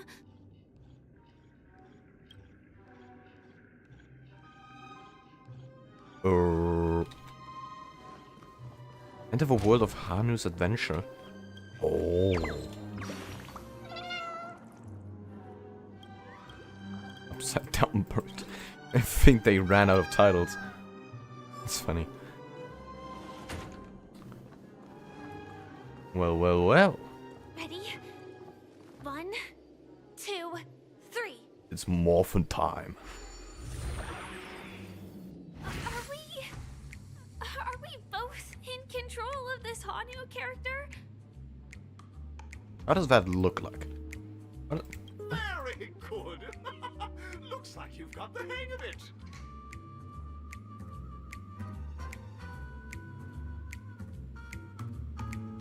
Yeah, but I'm not exactly planning on only building follow-up teams. In this Hanu's adventure, For a follow-up team, it's only gonna be one. gathered his battleships for an assault on Dreamville. Now guess what the next one is gonna be. Buzzfly, Cousin Wolf, and Bombhead are all Firefly. ready to go. The brave Hanu must thwart their advance and protect his home. Topaz is something I will get later. If I want a perfect set follow-up team. Alas, Hanu presently is ill. But I gotta fend off the malevolent go for something else. Which is why he is preparing to seek out the Puzzle Gentleman's aid. Go forth and speak to him. You're Sparker, right? Yeah.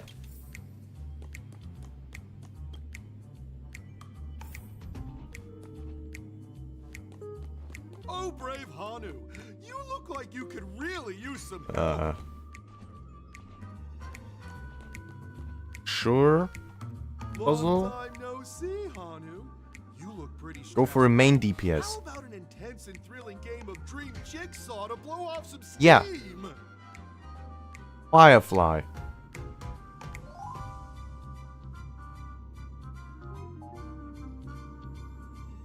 Sparkle is built. Guys, have you not paid attention?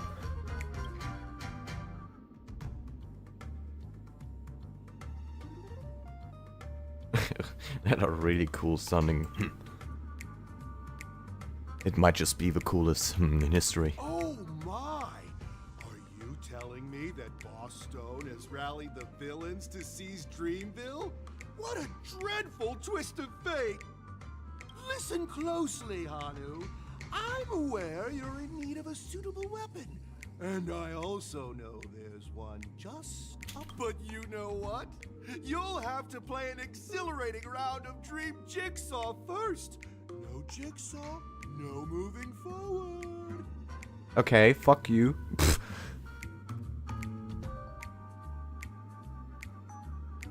How do you not understand the predicament?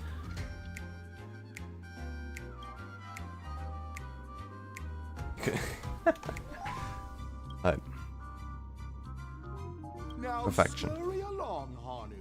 Then let me go, my guy. Two ne'er-do-wells are also eyeing those jigsaw pieces. Either outsmart them with the quick knockout, or ensure they don't catch you in the act. I can't wait to see you finish the dream jigsaw. Then stop talking to me. Let me go. I'm like being held captive by a damn jigsaw puzzle. What the fuck? What the hell am I living in? Look up there. If we can push that thing down, That do book? you think that would do the trick? Come on. Lamp. Oh. Yeah, give me that. Give me that. F. Look at this bird. Protection bird.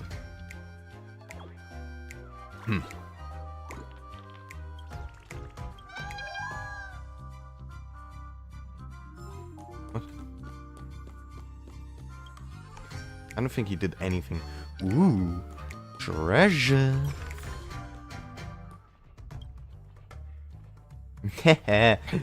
Die.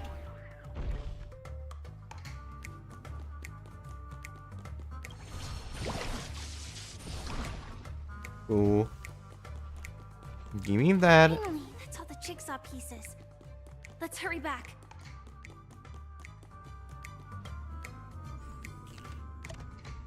Right.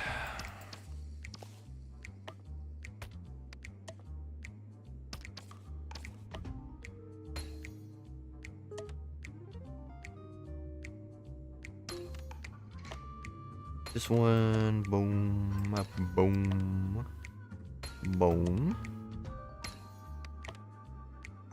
All right. Oh my! The exquisite sensation of perfect alignment!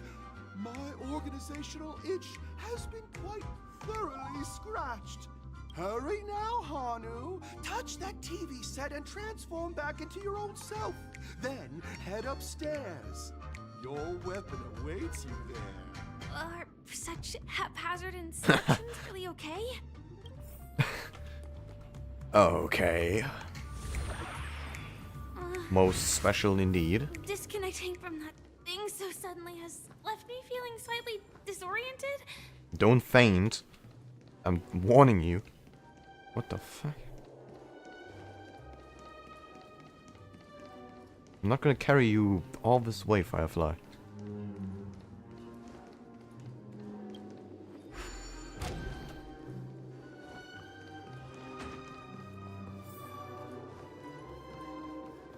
Hello. Ooh, look at this. Is that Hanu? No way, man. Ain't no way.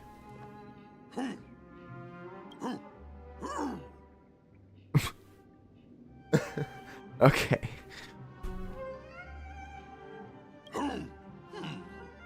What exactly is he talking about? I don't even know.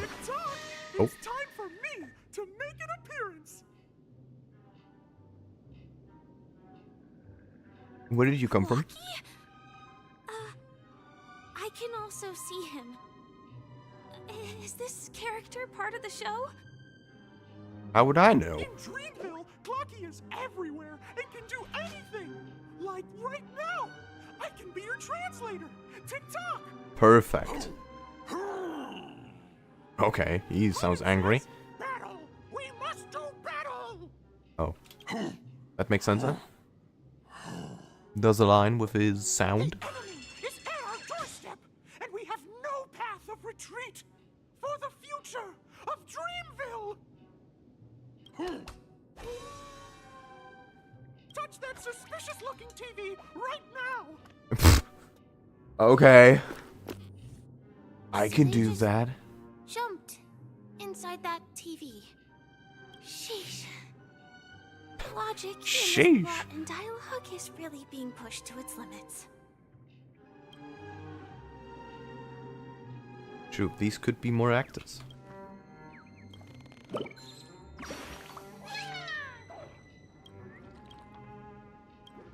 Running out of town. Cheers. Oh. Don't think I forgot about you, darling. Here we go again. Ready?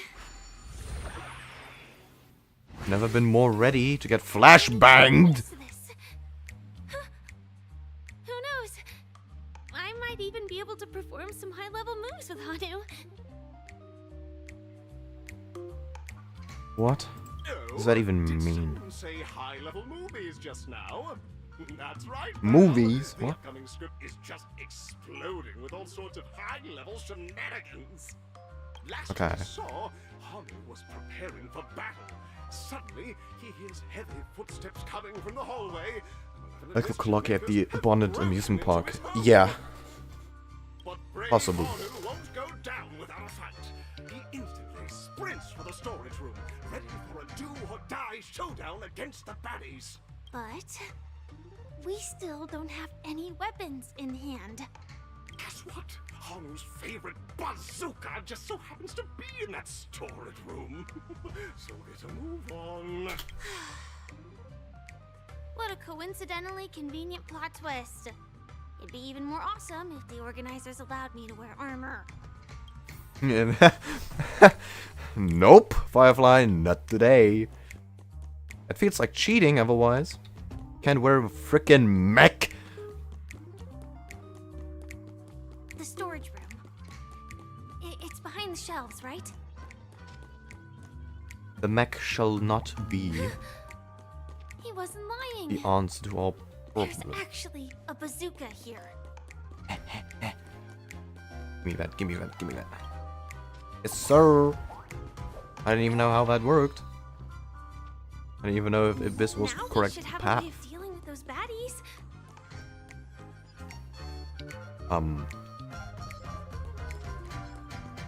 This thing feels just like the soaring locust too. Damn.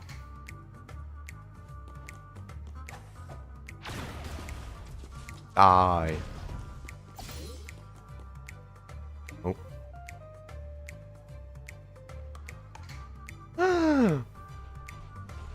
Oh no. Oh, it looks like we've got more company. Pew! Boom.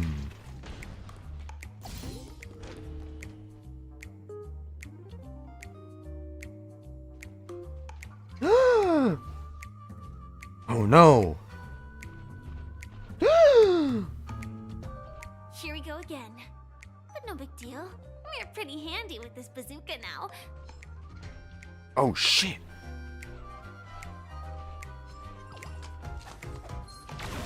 Oh! Okay, well that doesn't work. No, the not so unstoppable Hanu has actually fallen. Quickly, return to the battlefield. Very Seek unfortunate revenge position. against the bad guys. Wait, did the thing respawn? Here we go again. But no big deal. We're pretty handy with this bazooka. Ugh. Boom. Yeah, that's one. There's no other. Right?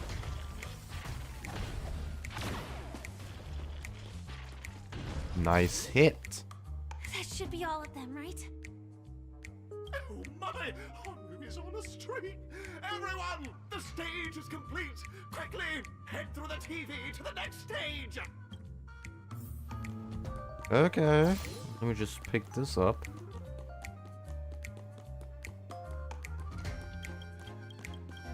Ain't no fucking way. Okay. Oh, never mind.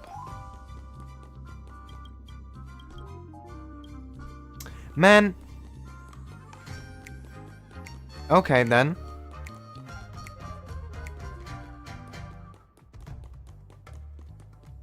Run, Hanu, run!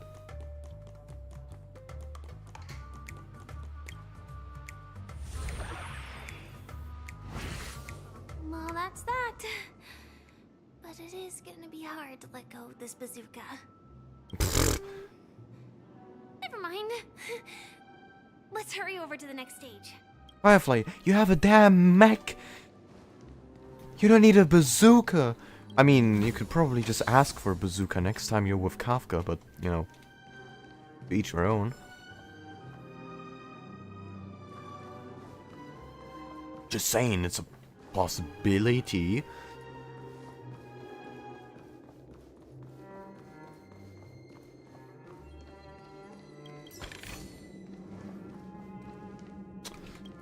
More discs. Little Caesar. Okay.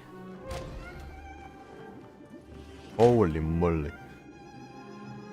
Congratulations to both of you! Thank you, thank you. You've overcome all obstacles and proven yourselves! Too easy. Unfortunately, there is only one who can be Penacony's festive superstar. In the final stage, you will face the defending champion. If you fail, you will lose the opportunity to become the festive superstar. Damn. Welcome to the 33rd Scorched Sand Festival's third stage in the 20th season, sponsored by Soulglad Enterprises Superstar Showdown. Alright. We can do that. Surely.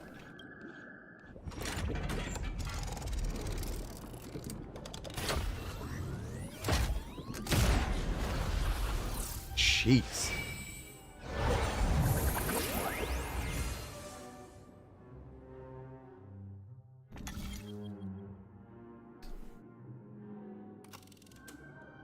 Arena 1, Arena 2.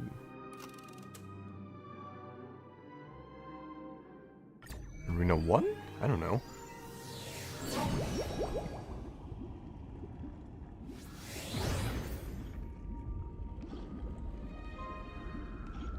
Okay.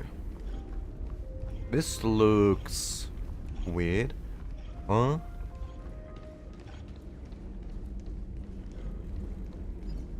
No way. I think I just saw someone. Oh, fuck off. Ain't no way.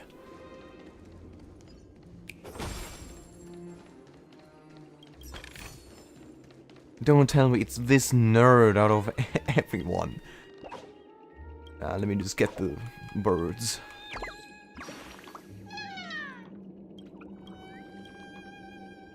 Does sound familiar.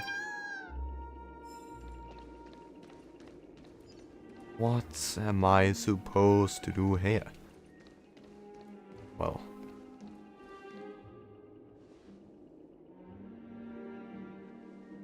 Why don't you talk?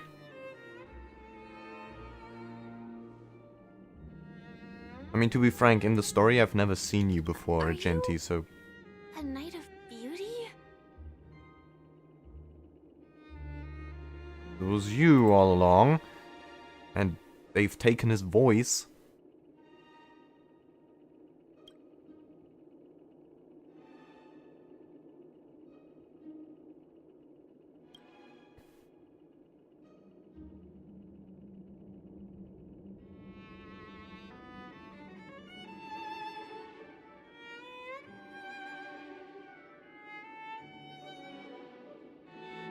Perfect, don't know why, but the voice of Argenti doesn't play in English. Interesting. I mean, no need to listen to his yapping. I just want to smash him into smithereens and leave.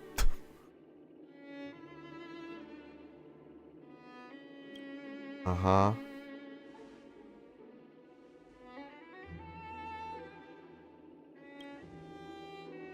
Well then, carry on already. Oh. Bear witness. Bro, I don't even have anything against you. What the fuck am I supposed to do? What? Okay. That's gonna be a yikes moment there. Honk. Spend freely. This song's for you. Let's rock. Ready to lose yours? You can fight it. That could take a while. With it. Actually, not that much, but receive the damage boost.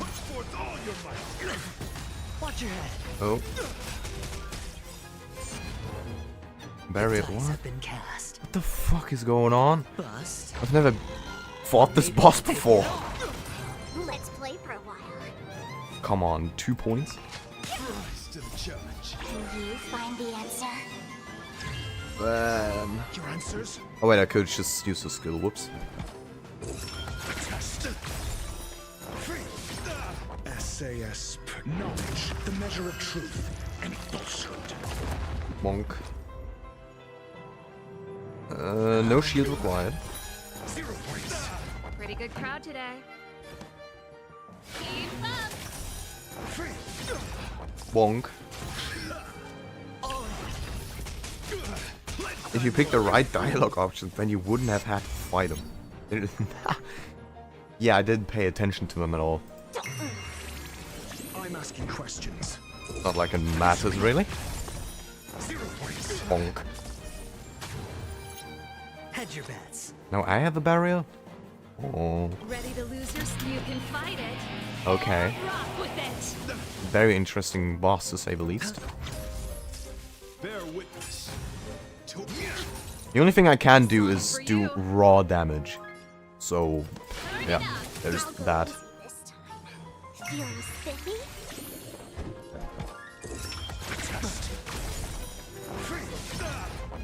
Shit.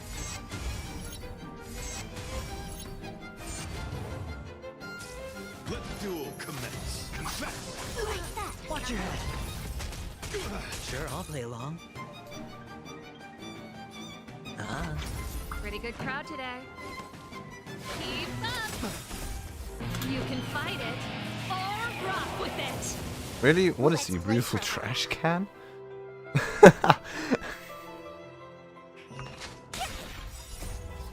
you find the answer? Your answers? Oh, where's my mouse? Okay.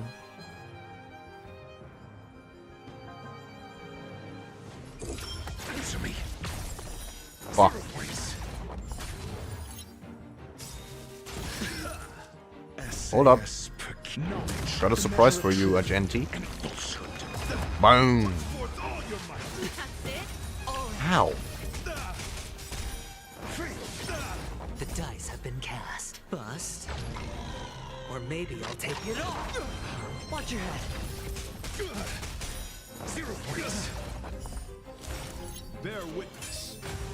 You are fighting a gentleman. Hedge your bets. Fighting a gentleman, okay. Sure am. Spend freely. This song's for you. Turn it up. I'm asking questions. Test. Fuck. Confess. Put forth all your might. Mediocre. Watch your head. Let's go, Aventurine. Ready to lose yourself. You Boom. can fight it Fuck or you. rock with it. Nice. It's on me. The dice have been cast. Bust. Or maybe I'll take it off. Now we're talking. I'll go easy this time. Hope. Yes. Can you Ah. find the answer? Your answers? Answer me. Pretty good crowd today. Fucking hell. What's going on today, Ratio? Challenge. Let the duel commence. Put forth all your might. So that little bit of break is not gonna help me much. I need to kill that thing. Spend freely.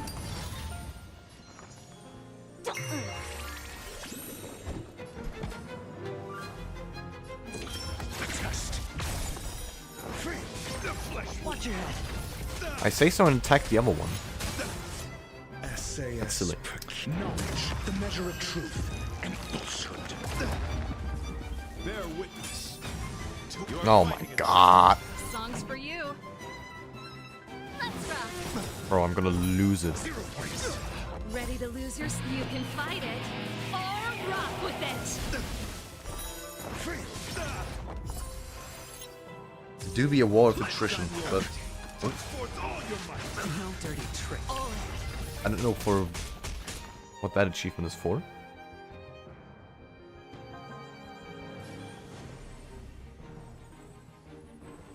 Feeling spiffy?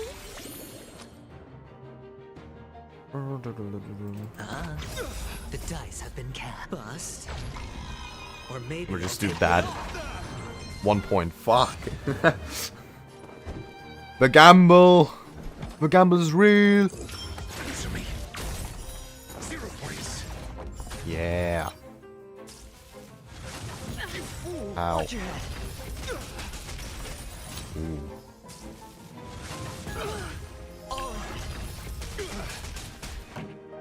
This is good. I don't care what the fuck your Archon does. Let's play for a while. Don't give a shit. Say it bluntly. You find the answer.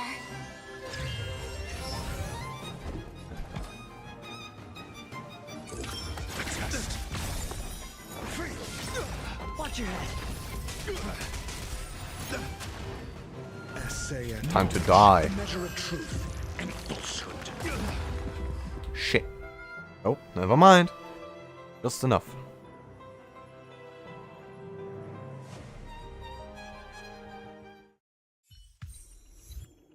Woo! Works every time. Man still has no words.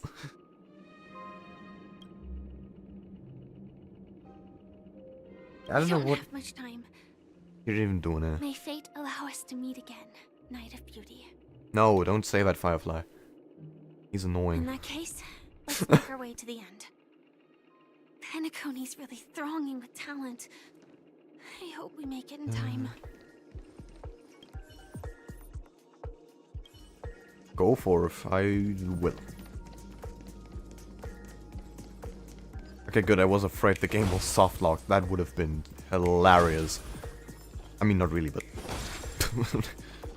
that would have been something.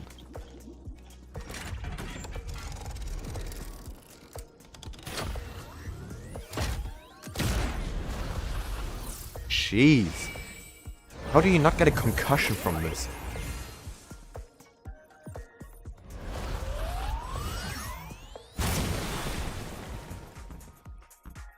Yo. Have we done?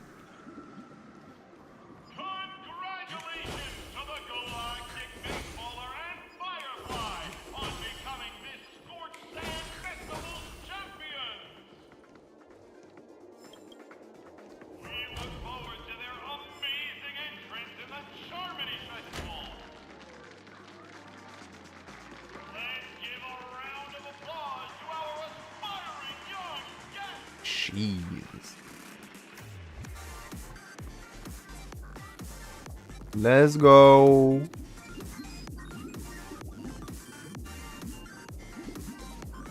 Hold up. No! So close. Congratulations to the both of you on becoming the festive superstars of this year's Charmony Festival. Before entering the Grand Theater, I, on behalf of the organizers, extend my sincere congratulations to you, wishing you joy under their radiance.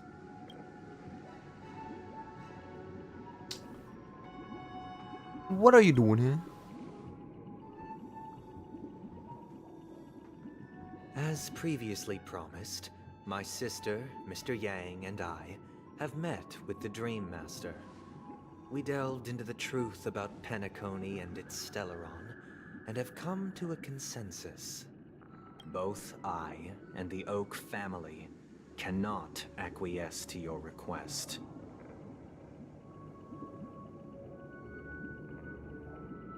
You'll be hanged for that. Just as expected. We acknowledge the perspective of you, Nameless. Penacony does require change, but not as you propose.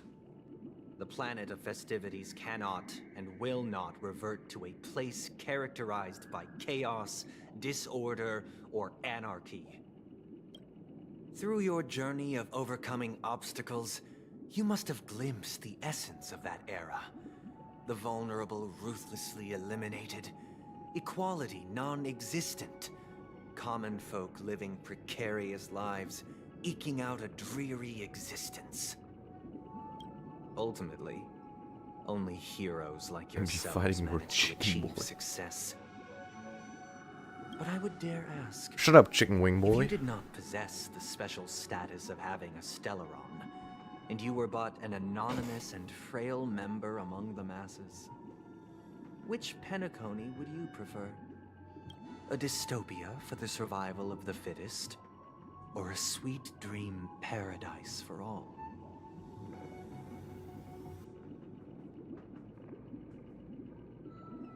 Why are you asking me?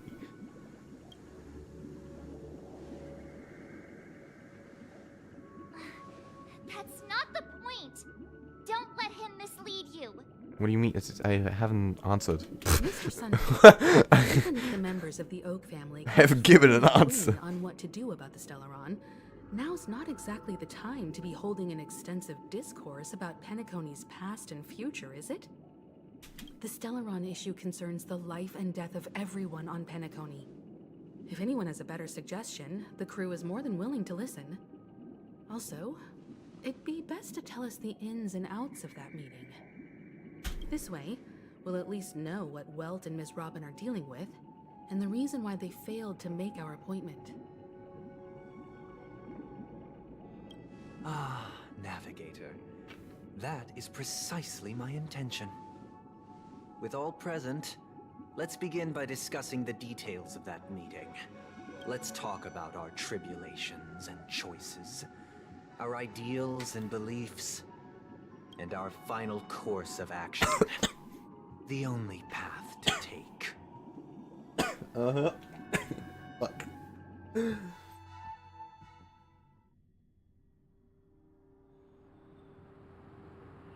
A while ago. That for the longest time, there have been scoundrels who would use the Charmony Festival that I have bequeathed to the masses as a tool to realize their ambition. Indeed, Dream Master.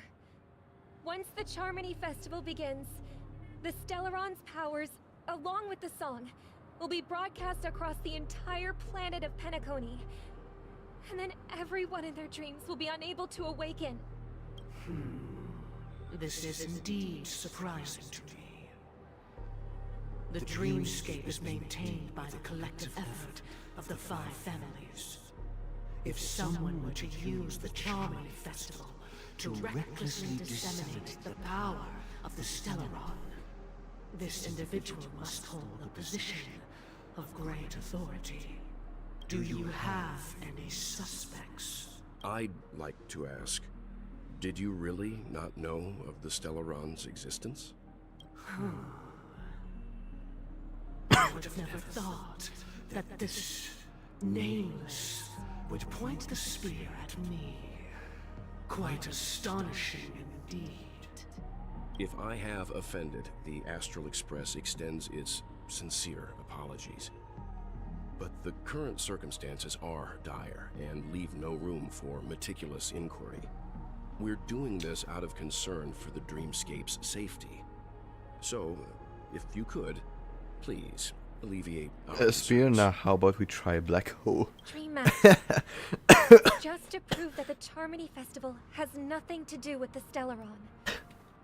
If we're being overly cautious, I will return to the stage to offer tribute in song. Just per the arrangement.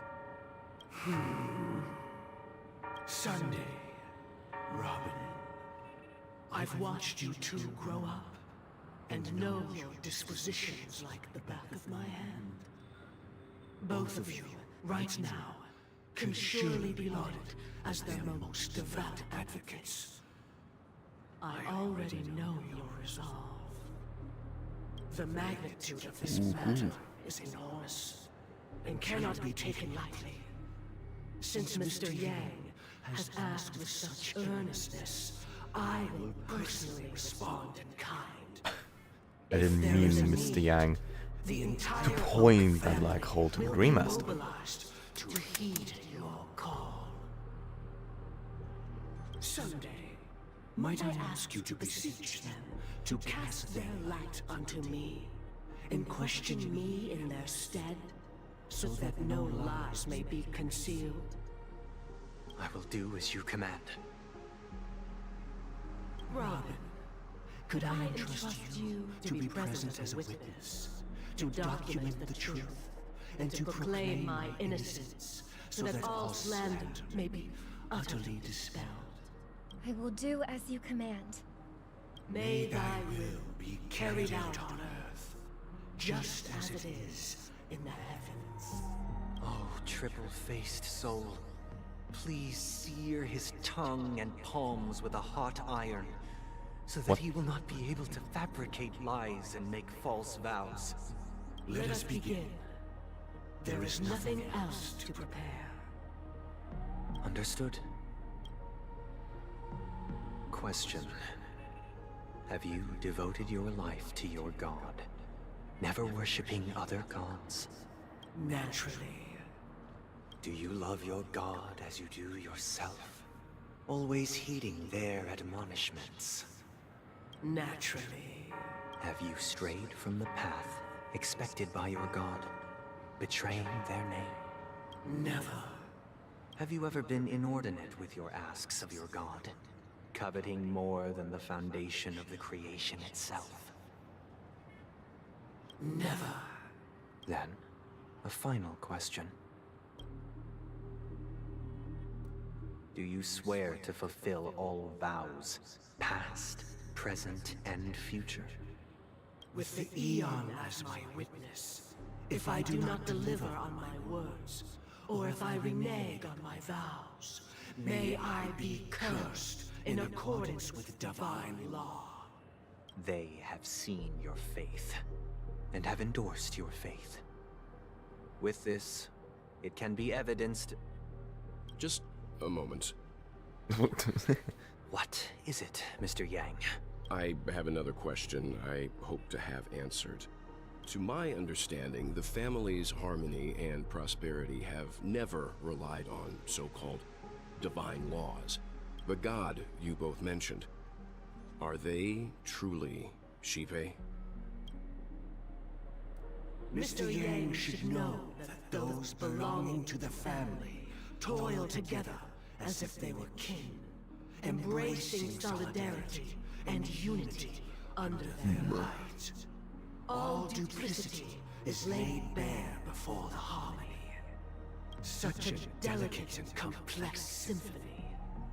Which other god could perfectly harmonize this, if not for the great one?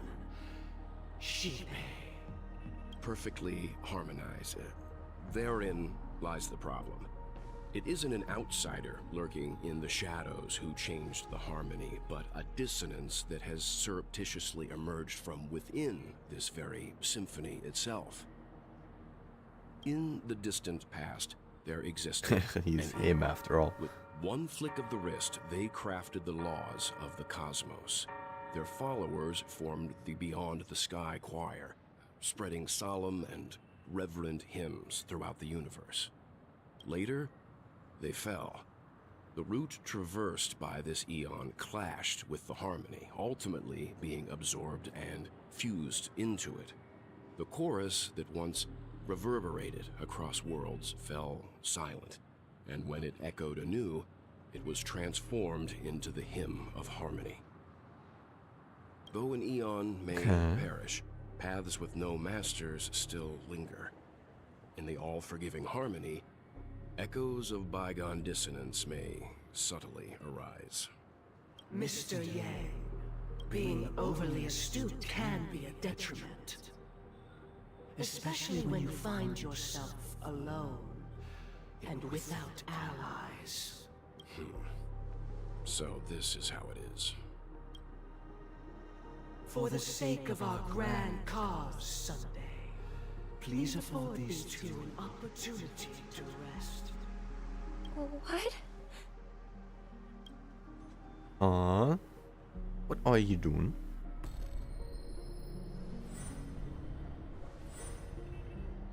Sorry, Robin. It's just you. I did not wish for you to know this. It's a pity that things have turned out this way. What? So, this is the true reason I can't sing? The shadow that envelops Penacony is actually... We were never children of the harmony. Our ideal paradise could not have been crafted by Shipe. Ah. True bliss can only be guaranteed by the one who transcends the many. Within the foundation of law, humanity establishes civilization, and through harmony, we obtain order.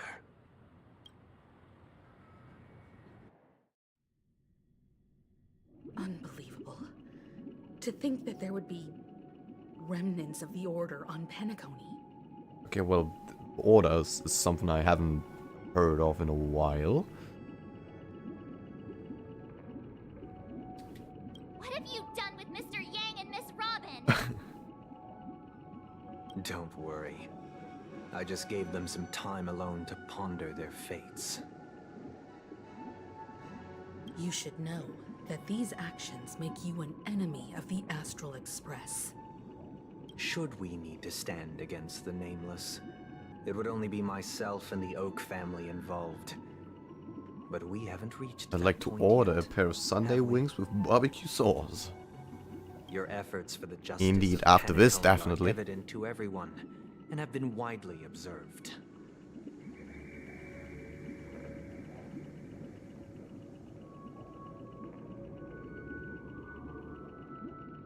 Yeah, get to the point. Patience is a virtue. However, I won't hold it against you. On the contrary, I'm here to make my intentions clear. If it is the Order that drove you to imprison Welt and Robin, and you're using them to coerce our compliance, then there'll be no point in entertaining any type of discussion. You are mistaken, True. Miss Himiko. They are in very safe hands, and just as the family has always proclaimed, no one can be harmed in the dreamscape, least of all in the beautiful new world belonging to the Order. Penacony and the entire universe have witnessed far too much innocent bloodshed. The strong wield their blades against the weak, and the victors push the vanquished to the brink of life. Sunday is pretty. Chicken wing boy. Natural selection. The world abides by this principle, establishing the well-being of humanity atop the corpses of the downtrodden. Only we, or rather, I, possess the power to put an end to this farce. So you've decided to resurrect a dead Eon? No one's ever done That. What? If Miss Himiko is interested, let's draw back the veil and speak candidly. I've always firmly believed that people can understand one another through peaceful means. I'm willing to divulge the unembellished truth as to the intentions of the Order's Pathstriders, so that you will make better judgment for the Astral Express, for Penacony, and for this stretch of the universe. Words can hardly do justice to the beauty of that ideal. So, come with me, everyone. Let us retrace our steps and see once again where this road leads. Oh no. Huh? Where'd he Oh. go? Okay. Welcome. This isn't any location in Penacony's dreamscape. It's my inner world. The reason the scenery before you remains unchanged is because your consciousness has drawn on similar concepts to fill in the gaps. Yeah, you've Did you do the same to imprisoned Welt? us? It's a tuning process. Stronger in effect and more draining on the mind. The gray-haired guest has experienced it before, so she should understand what it entails. Tuning allows you to Yikes. intuitively grasp my feelings, which also means that I cannot hide anything from you. Now, everyone, please look at the huge screen. The road we once took begins here. From this Don't tell point me. on, Ah, you will no. witness the numerous More decisions I've talking. faced. I've selected a portion of these to share with you. I believe after going through similar predicaments, you'll be able to better understand my thoughts. Let's begin. The first decision. A story about a baby bird. This story happened when Robin and I were very young. We were victims of the Stellaron disaster, and the family's Mr. Gopher Wood, who would later become the Dream Master of Penacony, saw that we siblings had no one to turn to and took us in. Later on, Robin and I lived a time with nary a care in the world. One day, after Professional dinner, yap indeed. while my younger sister and I were lounging about in Mr. Gopher Wood's yard, we spotted a fledgling Charmony dove all on its own. That baby bird was tiny. It didn't even have all of its feathers, and it couldn't sing. When we found it, it was already on its last breath, having fallen into a shrub, probably abandoned by its parents. We decided to build a nest for it right there and then. However, thinking back, that winter was unusually cold, with fierce winds at night in the yard, not to mention the many poisonous bugs and wild beasts in the vicinity. It was clear that if we left the fledgling in the yard, it stood no chance of surviving until spring. So, I suggested we take it inside, place it on the shelf by the window, and asked the adults to fashion a cage for it. We decided that when it regained its strength enough to spread its wings, we would release it back into the wild. The tragic part, something that we'd never considered, was that this bird's fate had already been determined long before this moment. Its destiny was determined by our momentary whim. Now, I pass the power of choice to you all. Faced with this situation, what choice would you make? Stick to the original plan and build a nest with soft net where the Charmony dove fell, or build a cage for it and feed it, giving it the utmost care from within the warmth of a home. I eagerly await your answer. Brother, what?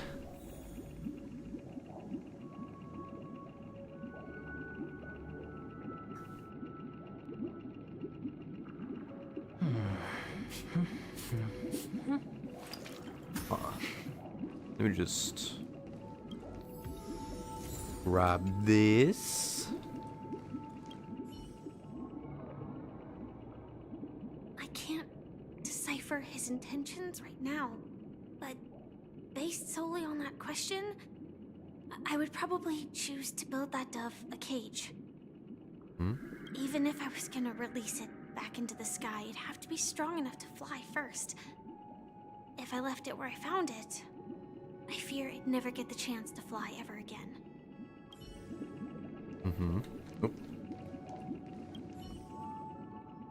It looks like he really has no intention of imprisoning us. If it's just a quiz, I suppose it's fine to humor him. Of course.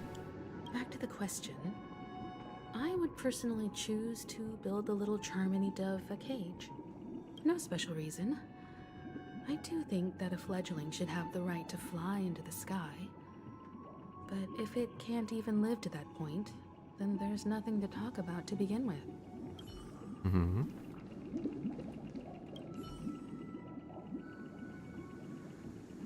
That guy just casually throws this kind of question at us?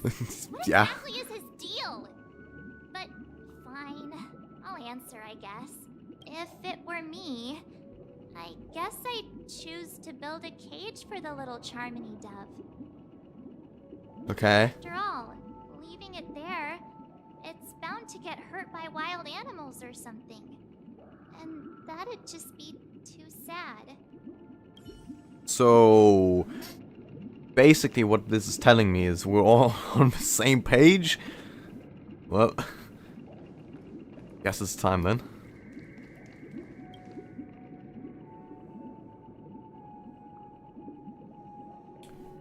I'm happy to see that you made a choice similar to ours.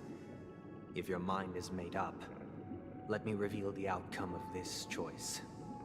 We passionately nursed it back to health, preparing only the best food for it every day. We even preened its feathers. Later, on the day that Robin left Penacony, we opened the cage door and let it fly back into the sky. I watched it for a long while by the window, probably about 3 or so days. In those 3 long days, the little Charmony dove tried again and again to spread its wings to fly into the sky, but fell to the ground, only to keep trying. Finally, on the 137th attempt, it succeeded. But its attempt did not go perfectly. After flying unsteadily for a while, it fell to the ground. Unable to grasp the direction of the air currents, the fall shattered its wings. It writhed helplessly in my embrace.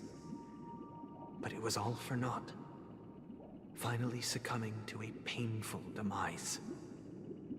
And in that instant, our tender care, our given love and hopes, they all became the inevitable push that sent it to its death. I deeply regret the choices we made. Next, let us head to the second decision. This time, it's the story of a dream chaser.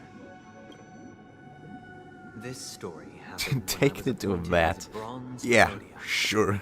A position exclusive to the Oak family, charged with listening to the problems and vexations of Dreamscape residents, and providing them with the relevant guidance.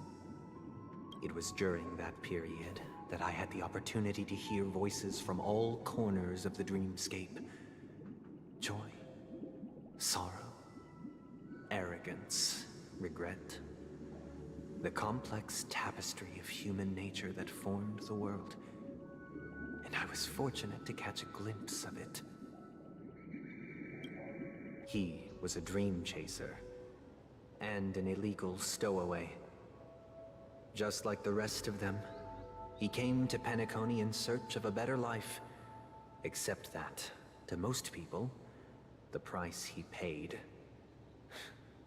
I suppose you could say it was everything. He told me, I sold everything I could at home. The house, the land, even his 2 children. He said he could not afford to raise them, and that at least they could eat if they lived as slaves. He had a plan in place. He would buy back his children once he had made his fortune, and enjoy Penacony's beautiful dream with them. Alas, his plan to smuggle himself was somewhat clumsy, and he was sniffed out by those pig-headed hounds. Hey, yo! After hearing the Dream Chaser's story, I immediately appealed to the Bloodhound family to cease their pursuit. That way, at least he could live peacefully. But I was still too naive to the ways of the world. I did not anticipate that what I thought was a kind gesture would later lead to dire consequences. Why? What I'll tell you the outcome soon. happened? For now, Oh. I'd like you all to make a choice. Will you do as I did and try to convince the Bloodhound family to stop their pursuit, so that the Dream Chaser may live peacefully and realize his wishes? Or will you remain silent, leaving him to languish while the hounds are hot on his heels, until his inevitable judgment arrives? I look forward to everyone's decisions. Who knows? Perhaps they might even alter the outcome of this tragedy.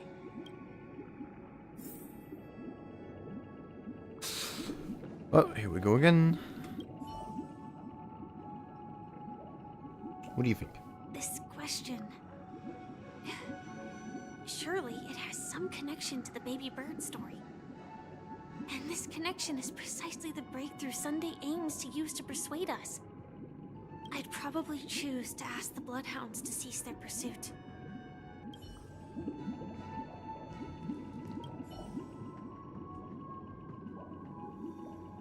A dream chaser story. If I acted out of kindness, I would probably ask the Bloodhounds to stop Of their course, pursuit of course. and lend him a hand. But what cruel repercussion would this choice result in? I think Sunday must have been deeply impressed by the limitations of the strong defending the weak through this incident.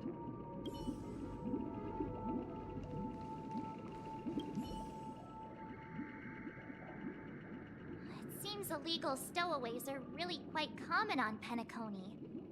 But that guy in the story, I don't think he deserves any sympathy at all. He sold his kids to chase a dream. Okay. Even if he intended to go back for them, it's still insanely irresponsible. With that thought, there's only one choice. Let the blood Okay, send him March back is on the home. other side. This person deserves to be punished. Now we got 2 versus 1. Look at Aventurine. Well, Aventurine is a different story. Now, the problem with this question is...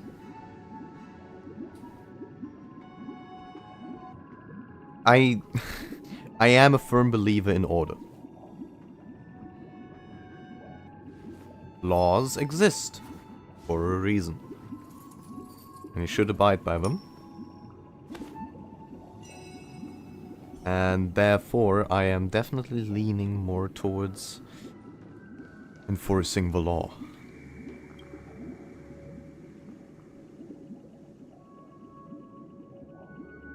Rules are meant to be broken. I'm the exact opposite. Like me, are pondering whether a different choice could have led to a Some don't make sense. Sadly, his But fate would overall, be more tragic. if you're not living in a system of corruption, they are there for a reason. Say he never gets caught. He would only die from delirium. The methods with which illegal stowaways enter dreams are unorthodox. Not flawless like the hotels. Living in the dreamscape would be a mere pipe dream. Should he be apprehended? Could the hounds afford to turn a blind eye? The answer is a definitive no. They couldn't bear the resulting consequences, and thus wouldn't dare extend a helping hand. As to your choice, I once again offer my heartfelt apologies. Oh no. Next More comes decisions! the third and final decision. And the story this time is my own. This story happened the day I was appointed the Oak family head. At that time, Mr. Gopherwood was the current Dream Master. And as per his wish, we had a private conversation. What surprised me was that the Dream Master had only come to deliver a letter to me. He let me read its contents, and it was a letter from my sister. The letter contained the usual pleasantries, anecdotes from her travels, nothing out of the ordinary. Just as I started wondering how this letter related to our discussion, the Dream Master began to speak. Do you know who wrote this letter? My sister, of course. But why would you personally visit me to hand me a letter from my sister containing mere trivialities? To help you grasp the full scope of this issue. Do you know where Robin is at this moment?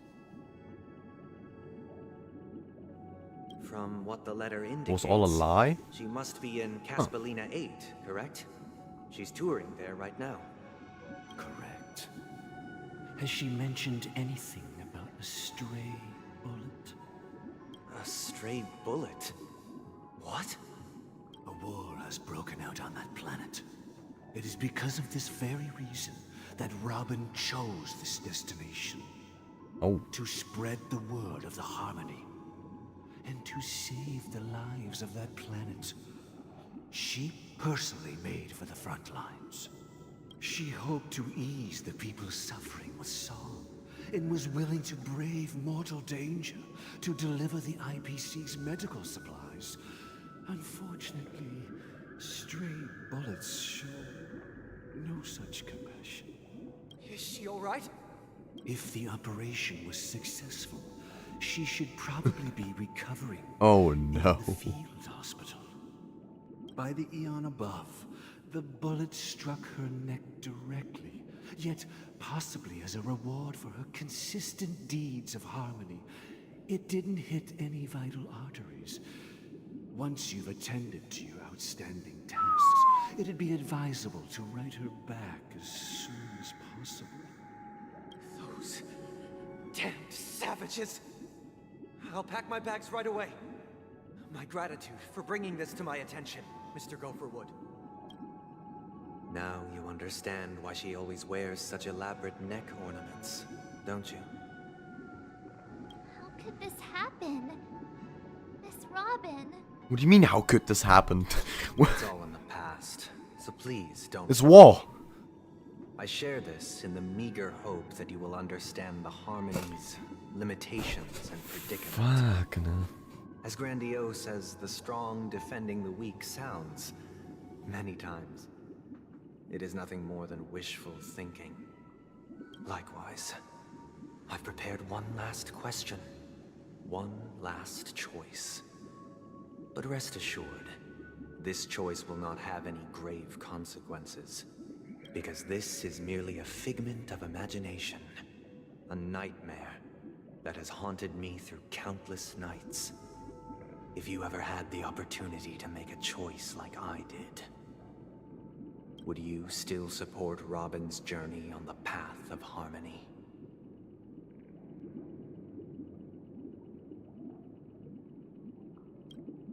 I'm going straight to hell. I just pictured Robin in the middle of the battlefield singing. And get shot in the neck.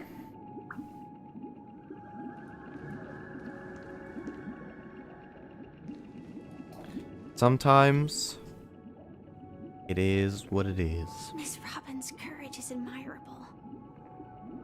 And here I was thinking she was just another superstar celebrity. But the fact that she's also Mr. Sunday's younger sister? No, I doubt he'd wish harm on his own flesh and blood, no matter how grand the ambition.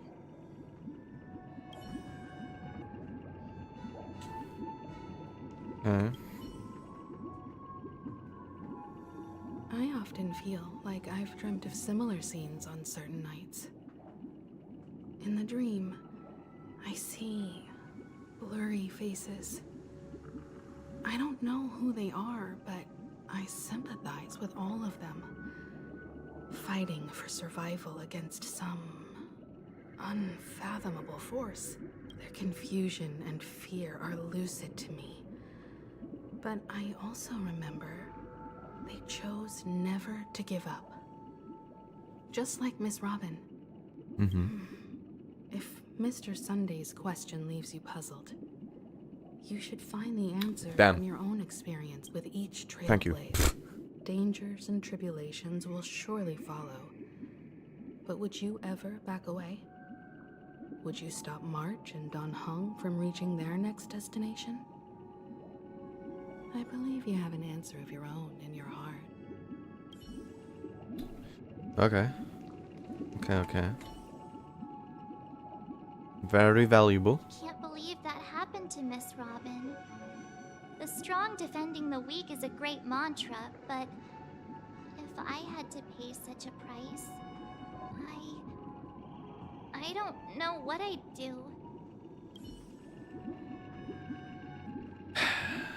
In the end,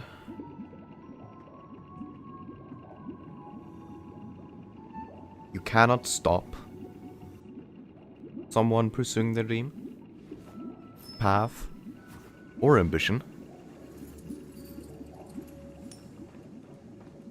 And best to either try to talk them out, and if they insist, there's not much of a choice. I see. I am now aware of everyone's stances. Raising these questions merely serves to illustrate one point. The plight of Penacony cannot be salvaged by the harmony. The true foundation for a sweet dream paradise can only be established through the order, where the strong govern the weak. I know the suffering of being tormented, the turmoil of losing your way, how sorrow and even despair set in when matters don't work out. All of this causes me unending pain, because this is not what happiness is at all. We must teach the weak how to live a happy life.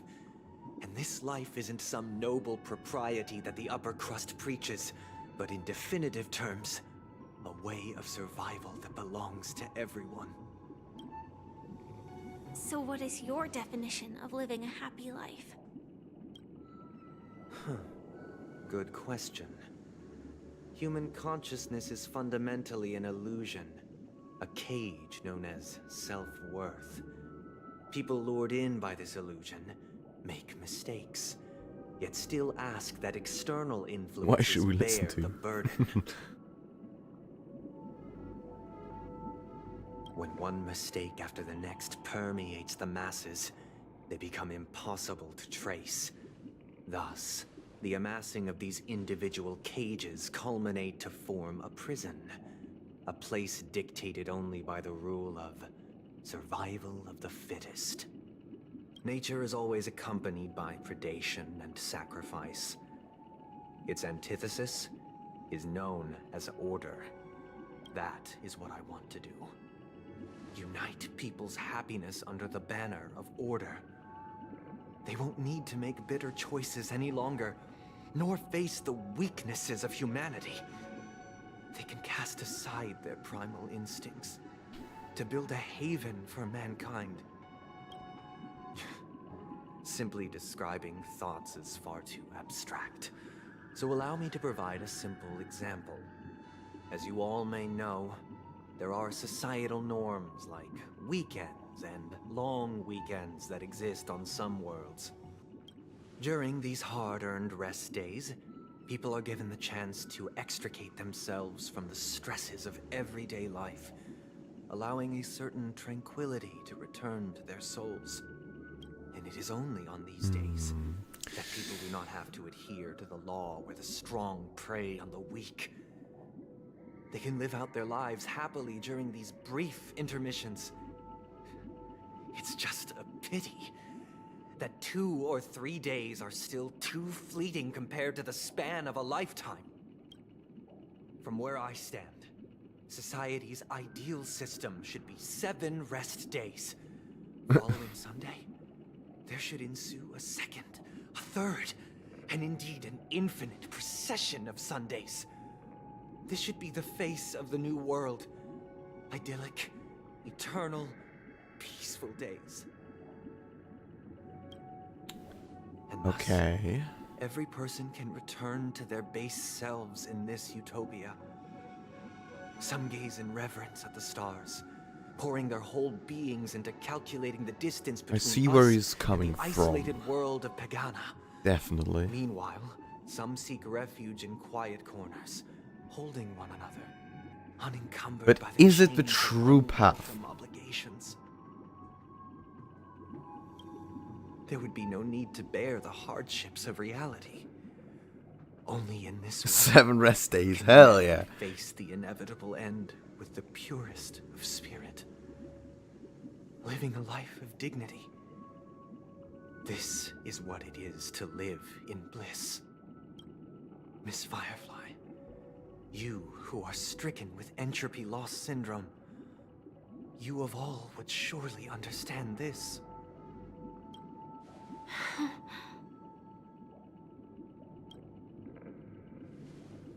It sounds like a flawless theory. But so does communism, and it doesn't work. So, I don't know. But what is the price to attain all this? The cost is minute, merely a personal and eternal sacrifice. If this paradise is to be maintained for everyone, someone must remain trapped in solitary awakening. until the end of the cosmos. Awakening. Which means that this so-called paradise is still a dream. Stepping into this paradise means forsaking reality, correct? It is not forsaking, but transcending. Flesh, blood, sorrow, weakness. If the physical is the root of spiritual suffering, it is only logical. Ooh, okay. So he wants to get rid of reality. But in this supposed bliss, people won't have defeated their demons. The chance to overcome their tribulations would be forever lost to them. In other words, it is an escape. That's another way of understanding it. But there is no shame in escape. It's eternal On the escape. contrary, the seeds of escape exist in everyone's hearts. Don't you agree, Miss Firefly? And as to why we sleep, it is because we are afraid to awaken from our dreams. But this is not in conflict with the grand plan. Only in acknowledging this can we truly understand the frailty of human nature, and from there, show compassion and protection.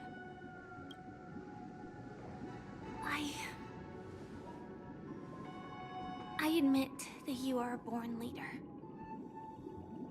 Your perspective on humanity brims with pessimism. Yet you express compassion for all, even when your heart pities them. But unlike you, I live for the self. From my perspective, individuals making choices for themselves is their birthright. The want to escape may be innate in the weak. But whether they are weak or not, it is not up to another to decide. Perhaps in your mind, you also view me as weak? Good thinking, good thinking. Because I don't think so. Since Miss Firefly has said her piece, the Astral Express Oh, will also snap. naturally give you our answer. We'll leave it to you. Just as Mr. Oh, McHale fucking- instructed before. Tell him our choice.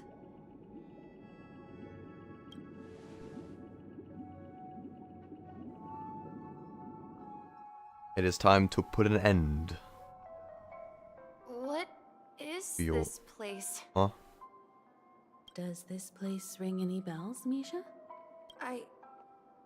I don't know, but I feel a sense of deja vu. What is this place? It's the realm within a dream bubble.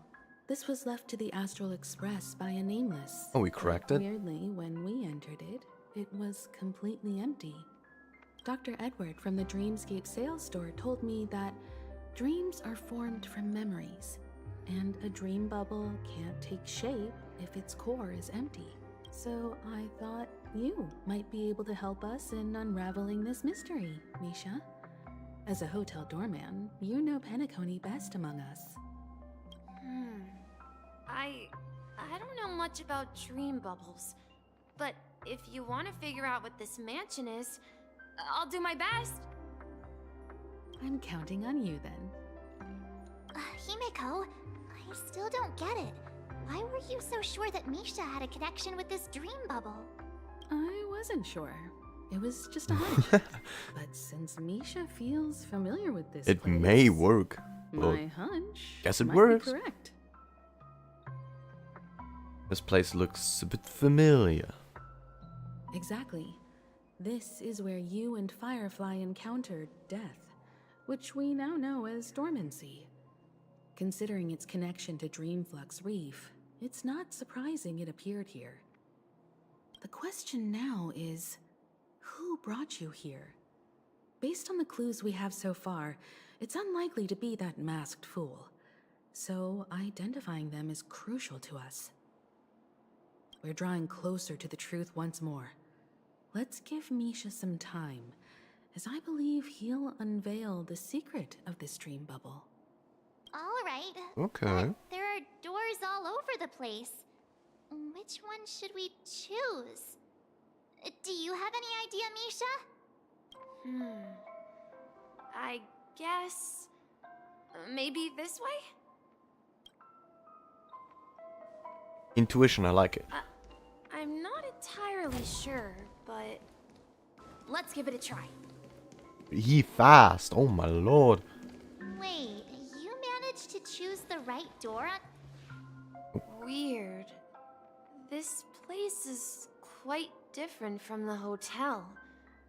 But I feel like I've been here before, and even lived here for a while. If I remember correctly, there should be a fireplace down that hallway. Clocky and I used to sit by the fire, listening to the crackling of firewood. And the room on the other side was the toy room. I loved spreading out all the toys from the box on the floor and making up stories for each of them. Hold on. This doesn't make sense. Sunday, I'm Didn't mean. I grow up in Dreamflux Reef? So, what is this place? This could be a case of amnesia. Don't worry, What? Amnesia. It's common for everyone to forget certain aspects of the past. Those memories haven't vanished. You have They're just amnesia. lying in the But depths don't of your worry. mind. We can surely get them back.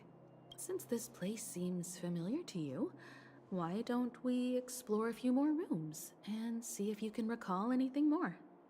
Yeah, then let's check out the rooms I just mentioned.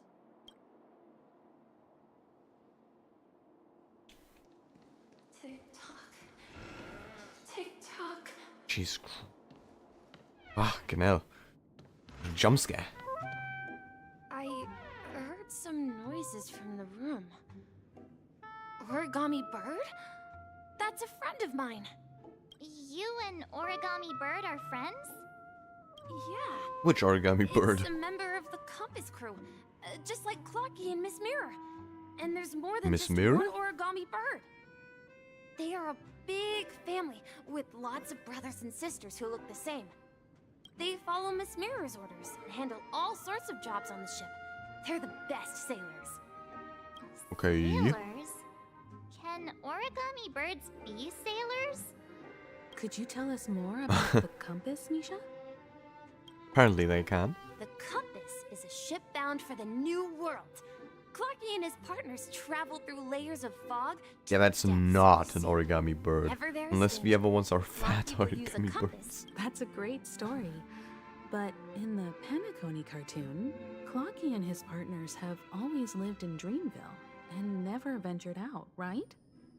Huh? Oh, that does seem to be the case. Weird. I clearly remember Clocky arrived in the new world in the end. Perhaps Clocky has a hidden past. So, where has Clocky gone? Did he leave to protect Dreamville?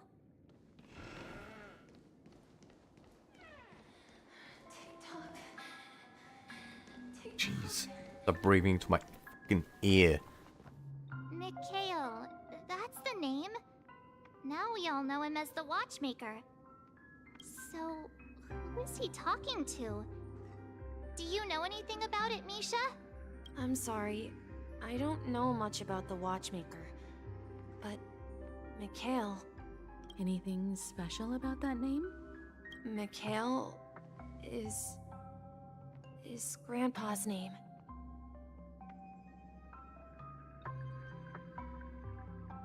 Huh? Grandpa? Do you mean you're the Watchmaker's grandson? But we haven't heard anything about the Watchmaker having descendants. And the name Mikhail is not rare. Perhaps it's merely a coincidence. Don't think it is. Could you tell us more about your grandpa, Mikhail? Yeah, sure. He was a seafarer who fearlessly ventured into mysterious seas and storms. He was always on the sea and had lots of friends who accompanied him on his travels. He didn't want me to call him Grandpa because that would make him sound old. He believed he was still young. And she binges the The whole name series. Mikhail was Yep. given to him by his parents, Mihaly and Elise, both renowned seafarers. Every time he came back, he'd share his logbook with me and tell me about his adventures at sea. I want to become a great adventurer, just like him. It appears that the seafarer has nothing to do with the watchmaker. So, perhaps it's just a coincidence? So, where is your grandpa now? I think that story is more like made up. He went off on a new journey, and it's been quite a while since I last saw him. I think I hear the sound of water. You once mentioned there's a magnificent fountain up This ahead. connection surely is not a coincidence.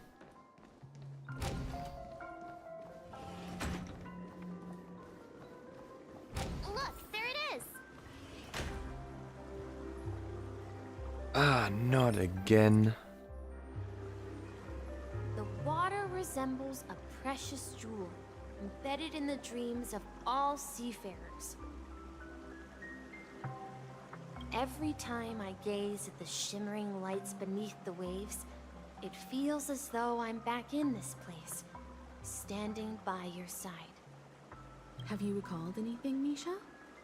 Yeah, I saw these sentences in Grandpa's logbook. He used to say that despite the perils of the sea, whenever he stood on the deck in the afternoon, overlooking the sparkling waves, he would think of this fountain in front of his house. He often said that those moments felt like returning to his family's side, and the difficulties at sea didn't seem quite as challenging.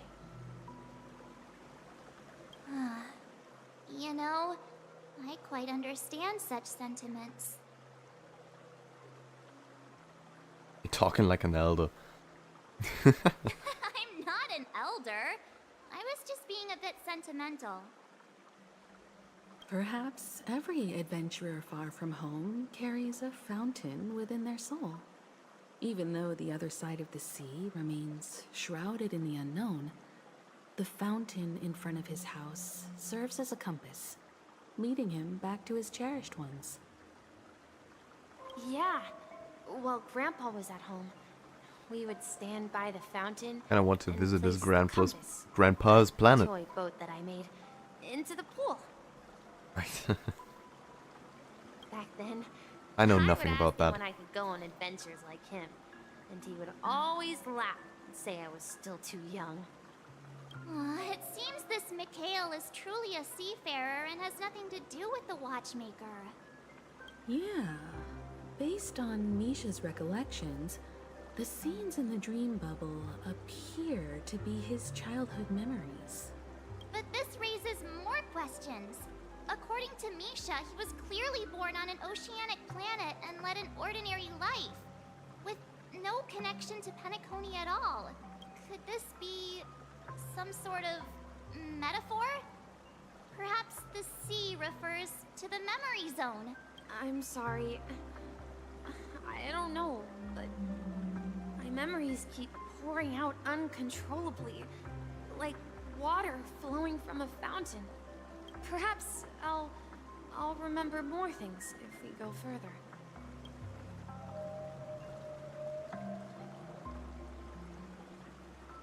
Jeez, look. I wish to share your burden.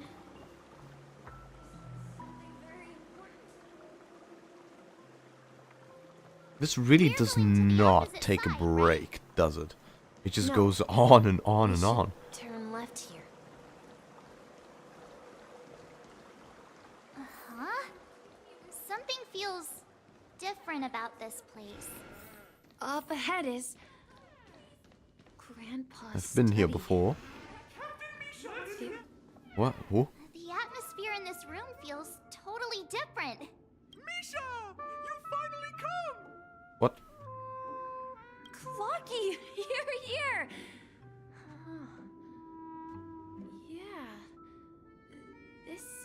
is the room where we Hey, first... Clocky just keeps on spawning out of nowhere, Are those eh? books on the bookshelf logbooks left behind by that seafarer? Yeah. Whenever he came back, he placed a logbook on the bookshelf in his room. They contain records of his expeditions to every corner of the world. He described our world as a fountain. At some point, the sea started to gradually swallow up the land where people lived. To ensure that everyone had land to settle on, he had to continue exploring the sea and search for the source of the rising seawater.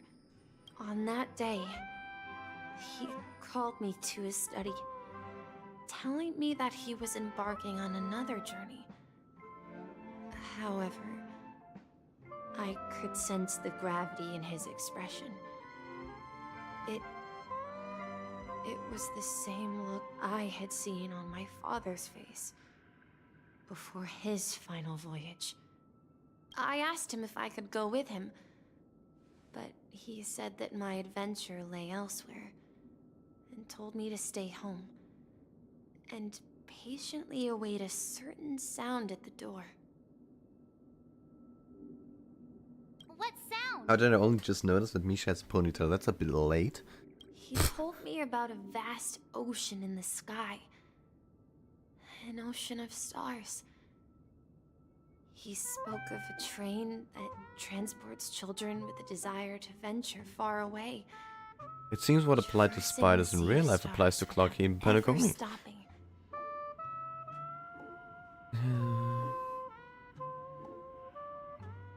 That you are never more than a meter away from one. He said that he knew the crew on the train. Yeah, could be, could That be. he had asked them to take me along. He said the journey I had always dreamed of would start there. A train? Could it be? It's the Astral Express. I remember now. Grandpa's friends are a group of nameless who came to this world to resolve a disaster caused by a star. Then, he gave his pocket watch to me. It was The his Polar cherished Express. treasure, appearing in every one of his adventure tales. He explained that difficult times were ahead, but assured me that the watch would guide me. He said, as long as I kept moving forward, I'd eventually reach my desired destination. And then, it was as if I heard the distant sound of a train whistle, echoing throughout the room. Exactly, Misha! And then we followed that whistle, didn't we? Yeah. I think I can still find the way we took back then. Ah, yes, of course. This is the dream jigsaw, right? So we're supposed to find the exit. Do you remember? You said you obtained a mysterious shard when you stumbled into this place. Hey, the shape seems to match. Oh. So this shard is also connected to Misha? Finally, time to use Looks this. like we're just one step from revealing the truth. Yes, please, just let me... I need a break from all of this. This is too much. So much input.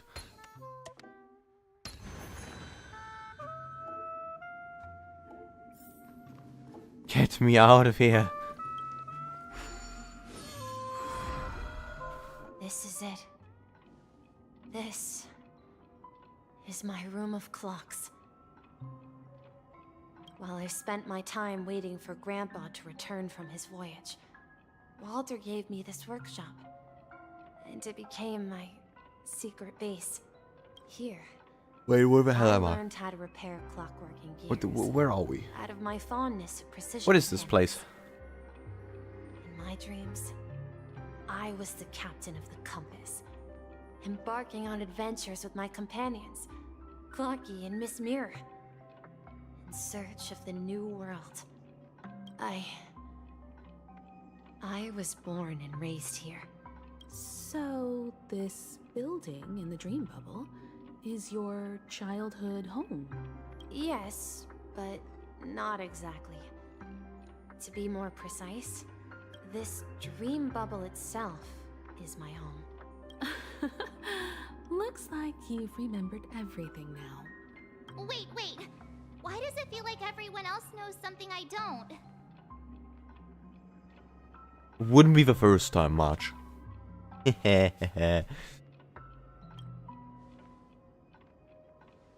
March, do you remember when she mentioned the clocky that only she could see? Yeah, the little guy here, right? But we all saw him in Dreamflux Reef, right? And Mr. Yang even greeted him. Looks like everyone on the Astral Express has a childlike spirit. The answer lies in the Astral Express. Interesting. Her experience shows that neither Firefly nor Acheron can see this clocky. And when we were in Dreamflux Reef, you may have noticed that for some reason, nobody outside of the crew had ever talked with Clocky. True. He was there and then just disappeared A again. mimetic life that can only be seen by a select few. It's just like a hidden message left by someone for the nameless. And only the nameless or affiliates can see But him. Misha can see Clocky too, right? They even grew up together. But Misha hasn't started the way of the Trailblaze yet. But he is a That's the key descendant to the mystery, March. Now of the take a moment to Trailblaze now. recall. Almost Have you certain. ever seen anyone outside of the crew interact with Misha?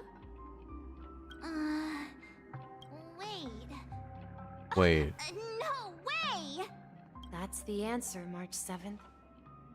This dream bubble is the place where I was born. And I'm a dweller in this You dream. only exist. Just like Oh! the memory zone meme. Holy. No. I should have stayed here and waited for you. But when reality and memories merged, That I is unconsciously pushed open that door crazy. and left the bubble with Clocky. So it's not that the Watchmaker's dream bubble is empty, but rather the stuff inside ran away? The And memes. the whistle you heard. Was Oh the sound my. of the express arriving at Penacony? That's one way to see it, but I believe there's a longer story behind all this. It's best for Do I Misha need the himself to details? explain all the details. Please.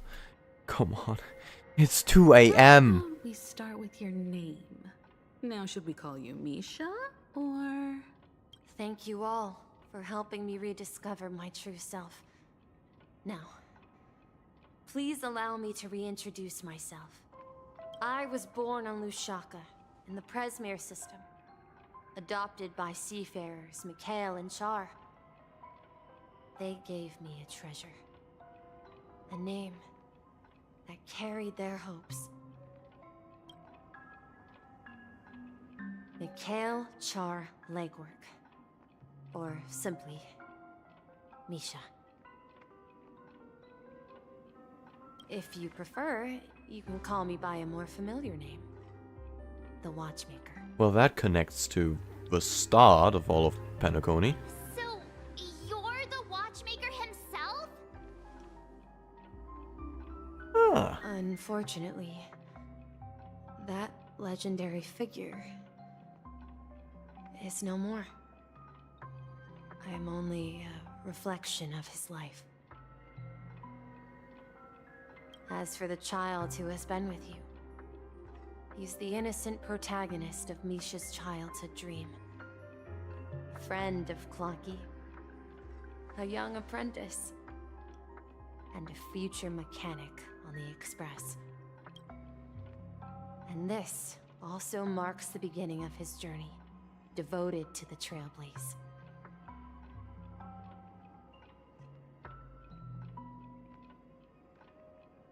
Oh my god. My brain cannot handle more. This At the is end of the journey, I Christ. left this little flame, which I so cherished. In my deepest dreams, hoping to pass it on to the nameless of future generations. However, he somehow left the dream bubble and forgot all about his task. I apologize for all the confusion this caused. Because he was born with a desire to trailblaze, wasn't he? I don't think Misha has forgotten his role as a guide. He remembered it, and that's why he mistakenly appeared as a hotel doorman. Basically in her living a dream double from the life. very beginning. There's a secret second The one life who brought our unconscious within the friend dreams. here must have been Misha. If that's the case, we encountered the Watchmaker's Or maybe legacy from the beginning, didn't living we? a secret life as a bellboy. Well, I have a sarcastic friend who says I always take big detours and end up back where I started. Perhaps that's what every nameless has to go through. But in the end, you found me. I'm sure you're all wondering what my legacy is. I believe my hound has mentioned the Stellaron and my wealth. If I may apologize, the Stellaron part is real. As for my wealth, however, it's nothing more than a baseless rumor. I left my homeland as a child and embarked on the journey of Trailblaze. I traveled to various planets until finally reaching Asdana, where my friends and I built the original Penacony and fought for its future ever since. I've been moving forward all my life, doing what I could to overcome the obstacles in my path. But ultimately, my journey reached its end, and I left behind no possessions worth entrusting. So, if you ask what's left within this worn-out train engine that can be called a legacy, I suppose it's the things that are still burning in the engine's furnace. Now that you're well aware of the current situation of Penacony, I certainly hope that you'll help me get this world back on track. But I'll leave that decision to you, for the path of Trailblaze is never paved by others. All I have for you is a story and 2 gifts. I want to give you my pocket watch.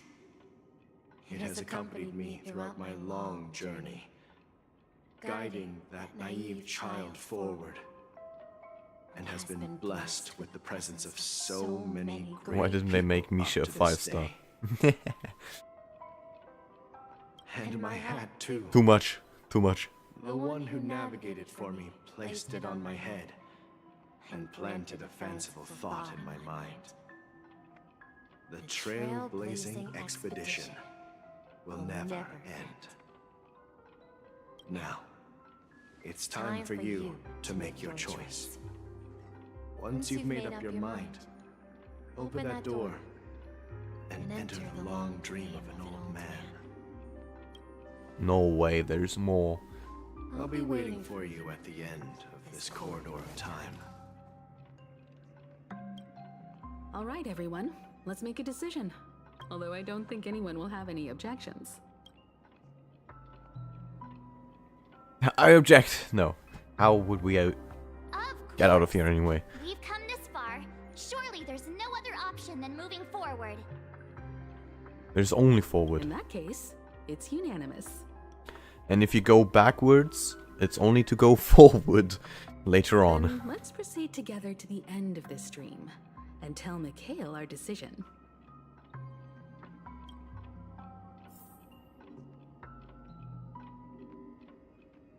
But it's the last stretch. After this segment is nowhere near as lore heavy. I wanna put in the brakes. I can't handle anymore.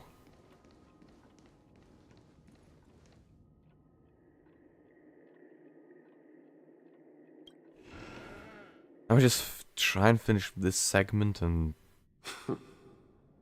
then I got it. Mikhail, where are you going? Someone has to step up and save Lushaka. So why can't it be me, Misha? Please don't go. And if you must, please take me with you. Don't leave me alone. Even without me, you know how to proceed forward, brave Captain Misha. The compass is waiting for you. Haven't you always wanted to be a better adventurer than me?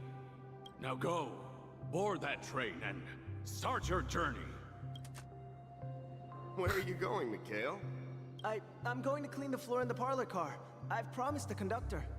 Wait, first tell me, did you fix this watch? Yeah? I know what it looked like before. Its chain was broken, the back case torn, and the marks on the dial all worn out. How did you manage to fix it? Well, it's hard to explain, but I knew it could be fixed. It's the hands, Mr. Amundsen. Its hands were intact and pointing in the right direction, so I knew there would be a way to fix the rest. I see. You'll work with me from now on. Haven't you always wanted to tinker with this train? You're its mechanic now. As for the conductor, I'll do the talking. But I only know how to fix watches. Don't worry. You've got what it takes. I'll teach you what you need to know. Where are you going, Legwork? Wow, what a way to start off.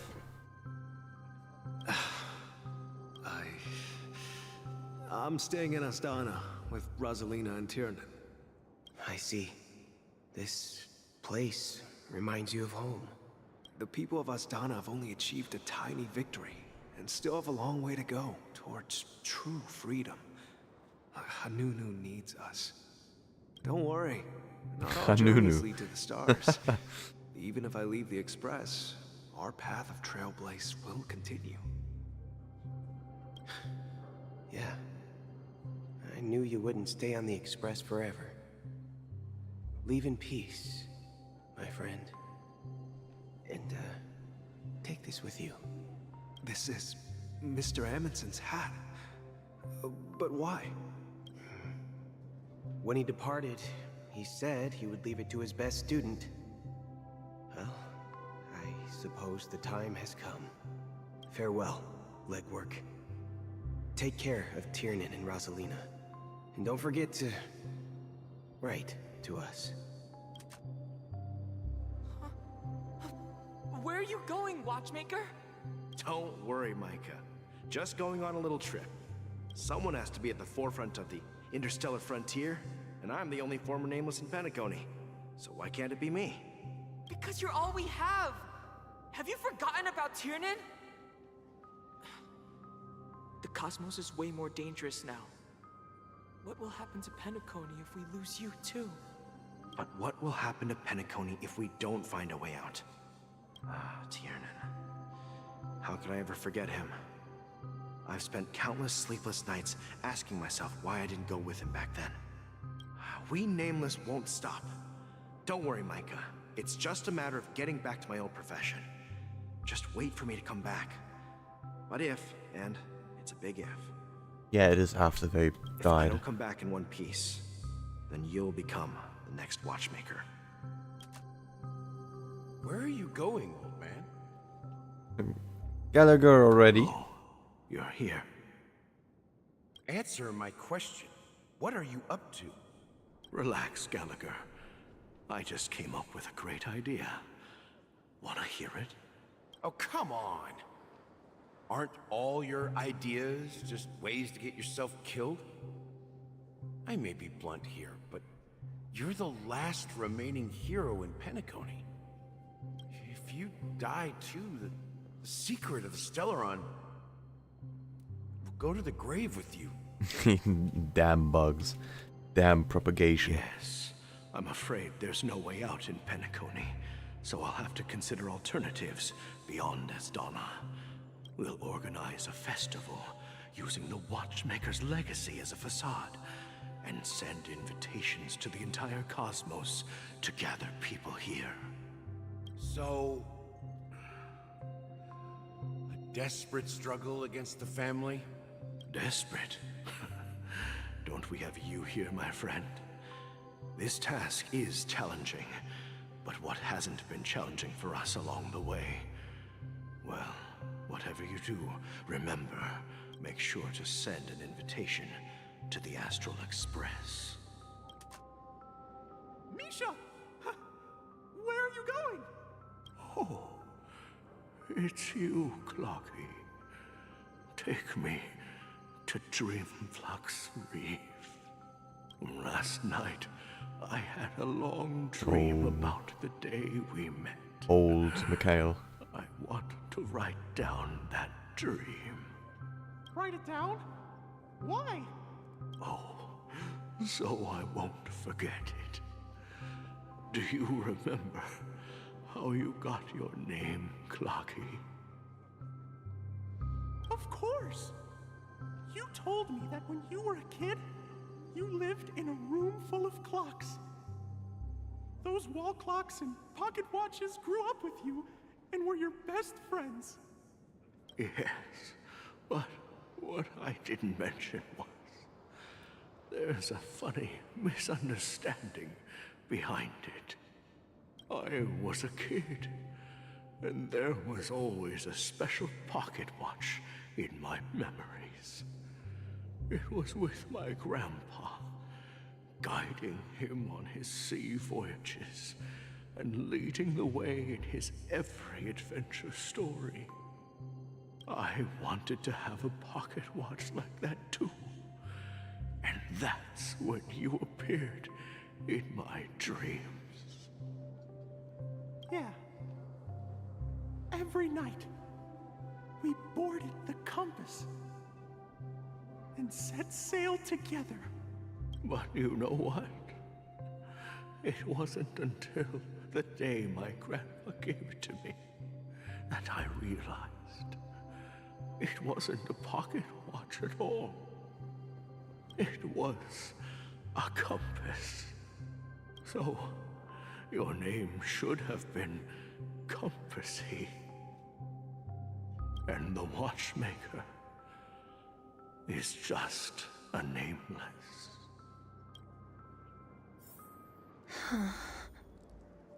We've arrived at Dreamflux Reef. So, where to next?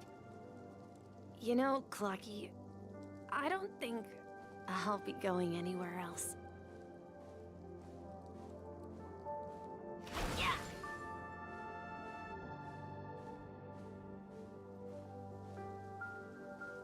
Damn, I'm slow.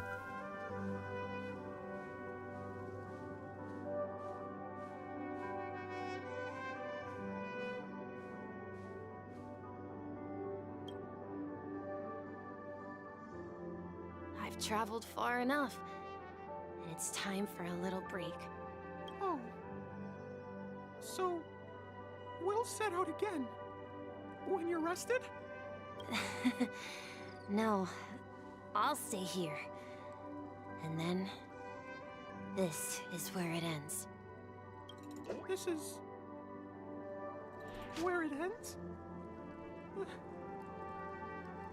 What do you mean, Misha? You told me that the trailblazing expedition would never end. Yeah, that's what I said. So now, it's up to you to decide your next destination. My next destination? What's that supposed to be? I've been following you. Misha? You're acting weird today. If you're feeling down, we can just do what we usually do. With the clockwork. No, I'm not feeling down. As for clockwork, yeah, it resolves all problems in this dream. So, do you know what clockwork actually is? I'm not quite sure. Well, everyone gets lost at times. They may hesitate and doubt which way to go. That happens in this dreamscape and beyond. But don't worry. Everyone goes through moments of uncertainty and hesitation. Eventually, they gather the courage to make bold decisions. Whether it's calming, joyful, angry, or sad, all they need is a little nudge to take that step toward where they truly belong. I'm leaving that little nudge with you, and I hope you'll share it with others. Such is the essence of clockwork, the will of the Trailblaze. Clocky's hands spin around non-stop, indicating confusion, frustration, and weakness. But ultimately, people still need to move forward. Just like your hands, always pointing ahead. This is where my journey ends. From now on, it is your path to walk. What? Trailblazing. Whoa. Paths your predecessors forswore, and venturing even further. The Penacony in Mikhail's dreams does not belong to Order.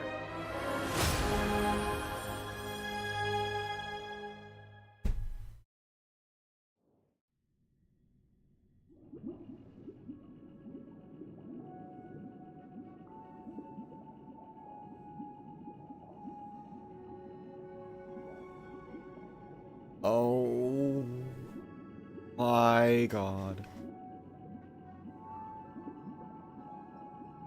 That ending to that pod is phenomenal.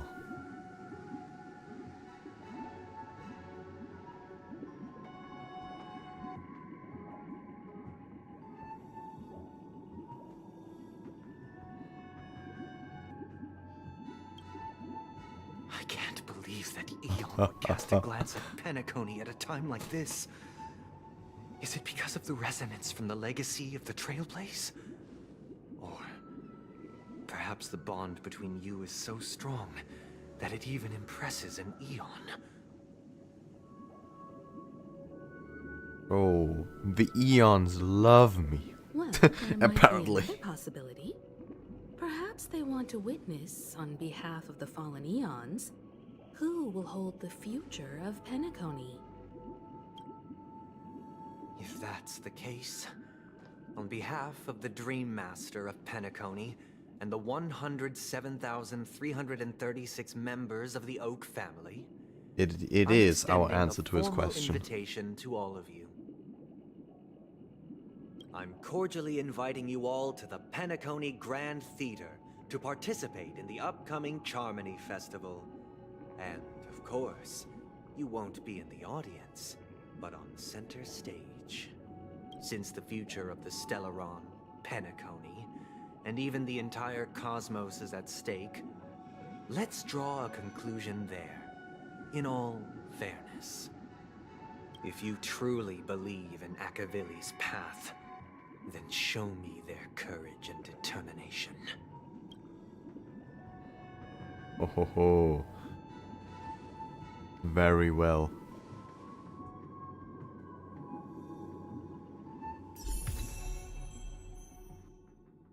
Hey, no way, man. Harmony. I've heard quite a bit about it, so I'm really curious to see the abilities. Start trial? Very well. Oh my god! My brain is actually fried after all that. Goodness, that is so much to take in. No more story today. I think I'm done. Please stay tuned. Okay, break effect boost. Okay.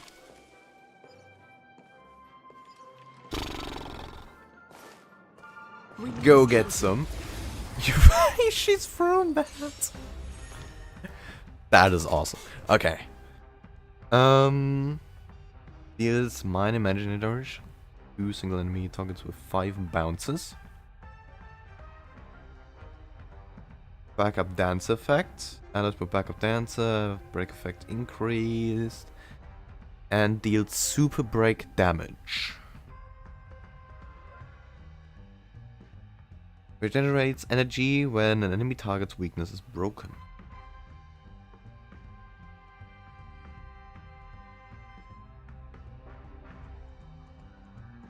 Huh. Time to test our rapport. So exactly what I've heard. So that doesn't bounce. Enemy targets detected. Okay, okay, Ready for I another? see. It's time. See how it works. Step up, let's see ya. I like that a lot.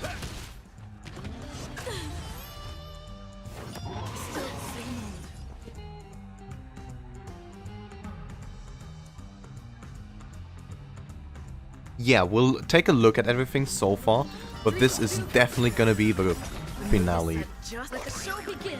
for today. I mean, okay, that guy is broken anyway. That's all you got? How's this take? Great teamwork. Let's improvise. Commencing support.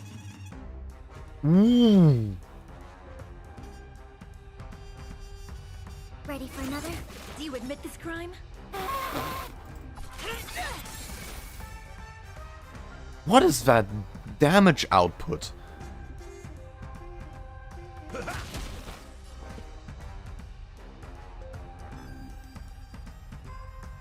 I know that's not what Gallagher says, but whenever he attacks, I'm like, who is Lucia? In my head, I hear "Step up, Lucy."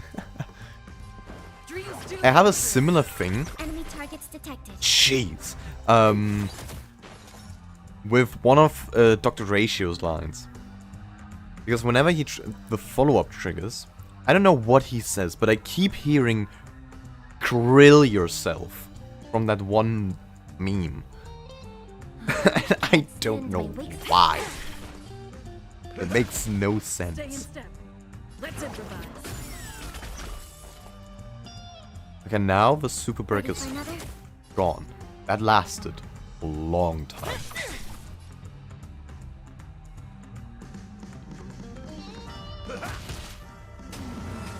Oh. Okay.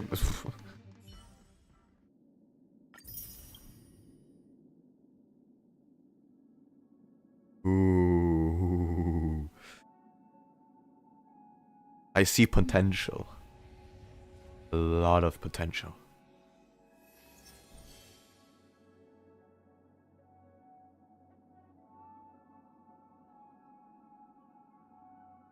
This splash art is all crazy. It's all... yeah, wait. It resembles the entirety of Penacony. Sparkle. Aventurine. Got the hounds. Clocky. The bird. Boothill's gun.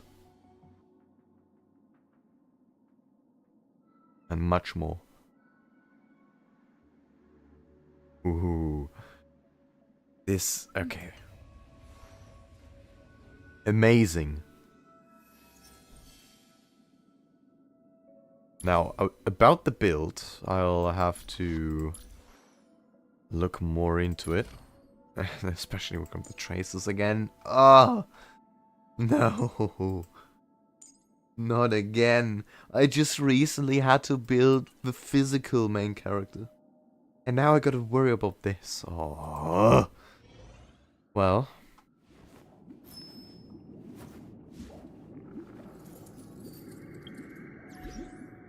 It shall be done.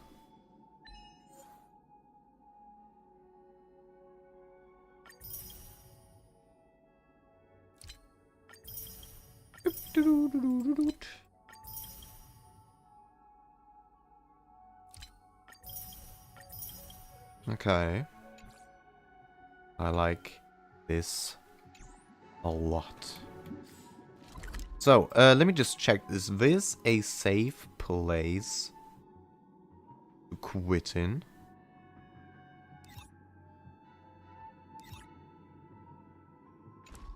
It seems so.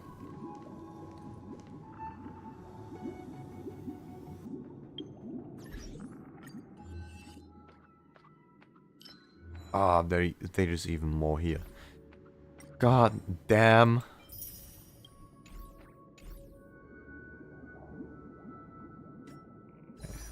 How is our progress with this? 84. Looking good. Okay.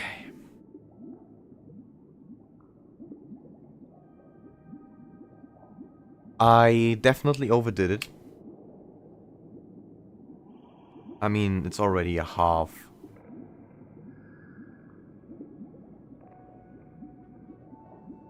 Or well, 20 minutes past 2. I am tired. That's why I've been a bit more quiet in the last hour. I did not think it was gonna take this long. But holy, and we're not even done yet. We have the entire theater section.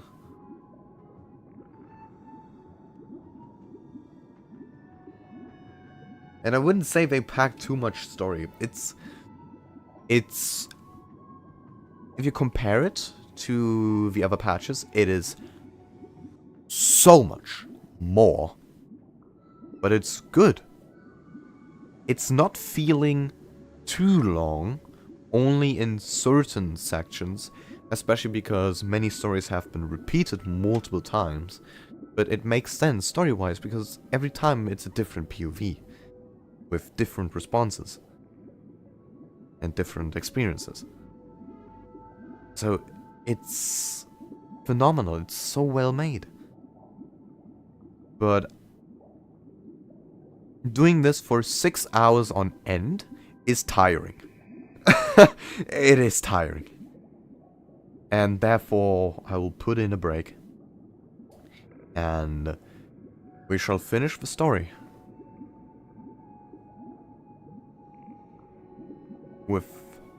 Within the next stream. But now, I'm drained.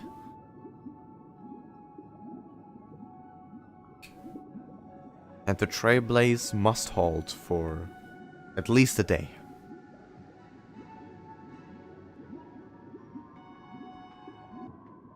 So, therefore,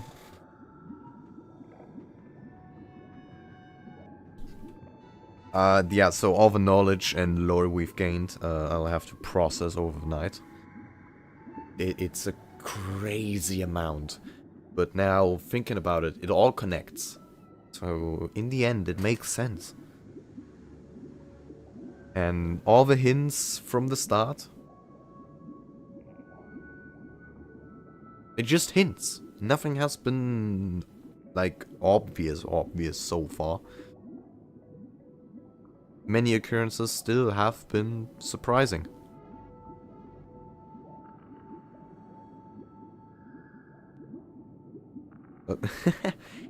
Gotta explain it all to Pom Pom, oh no. But well. I thank everyone who has joined in our expedition today. Diving into the 2.2 story quest. It has been fun, it has been eventful. It has been exciting and knowledgeable. We've met many new characters, many personalities,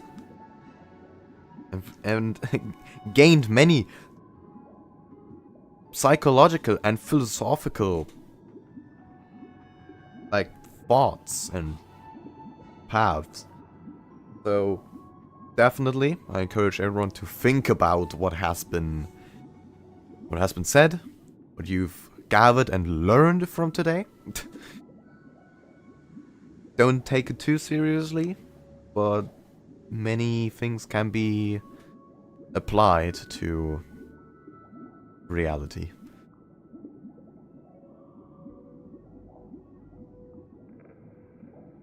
I hope then that what follows will be fightful. Gonna be even more exciting. And hopefully I can beat it. But yeah. So, thanks again to everyone who has stopped by.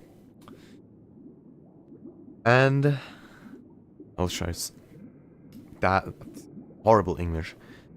Remember, it's almost 3 AM. I'm tired.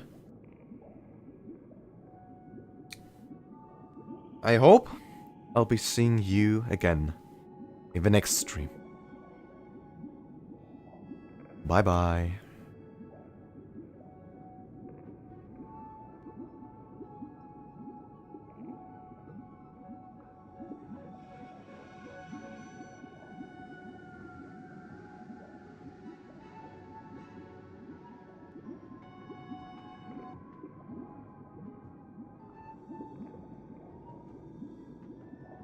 Don't call me an old fool.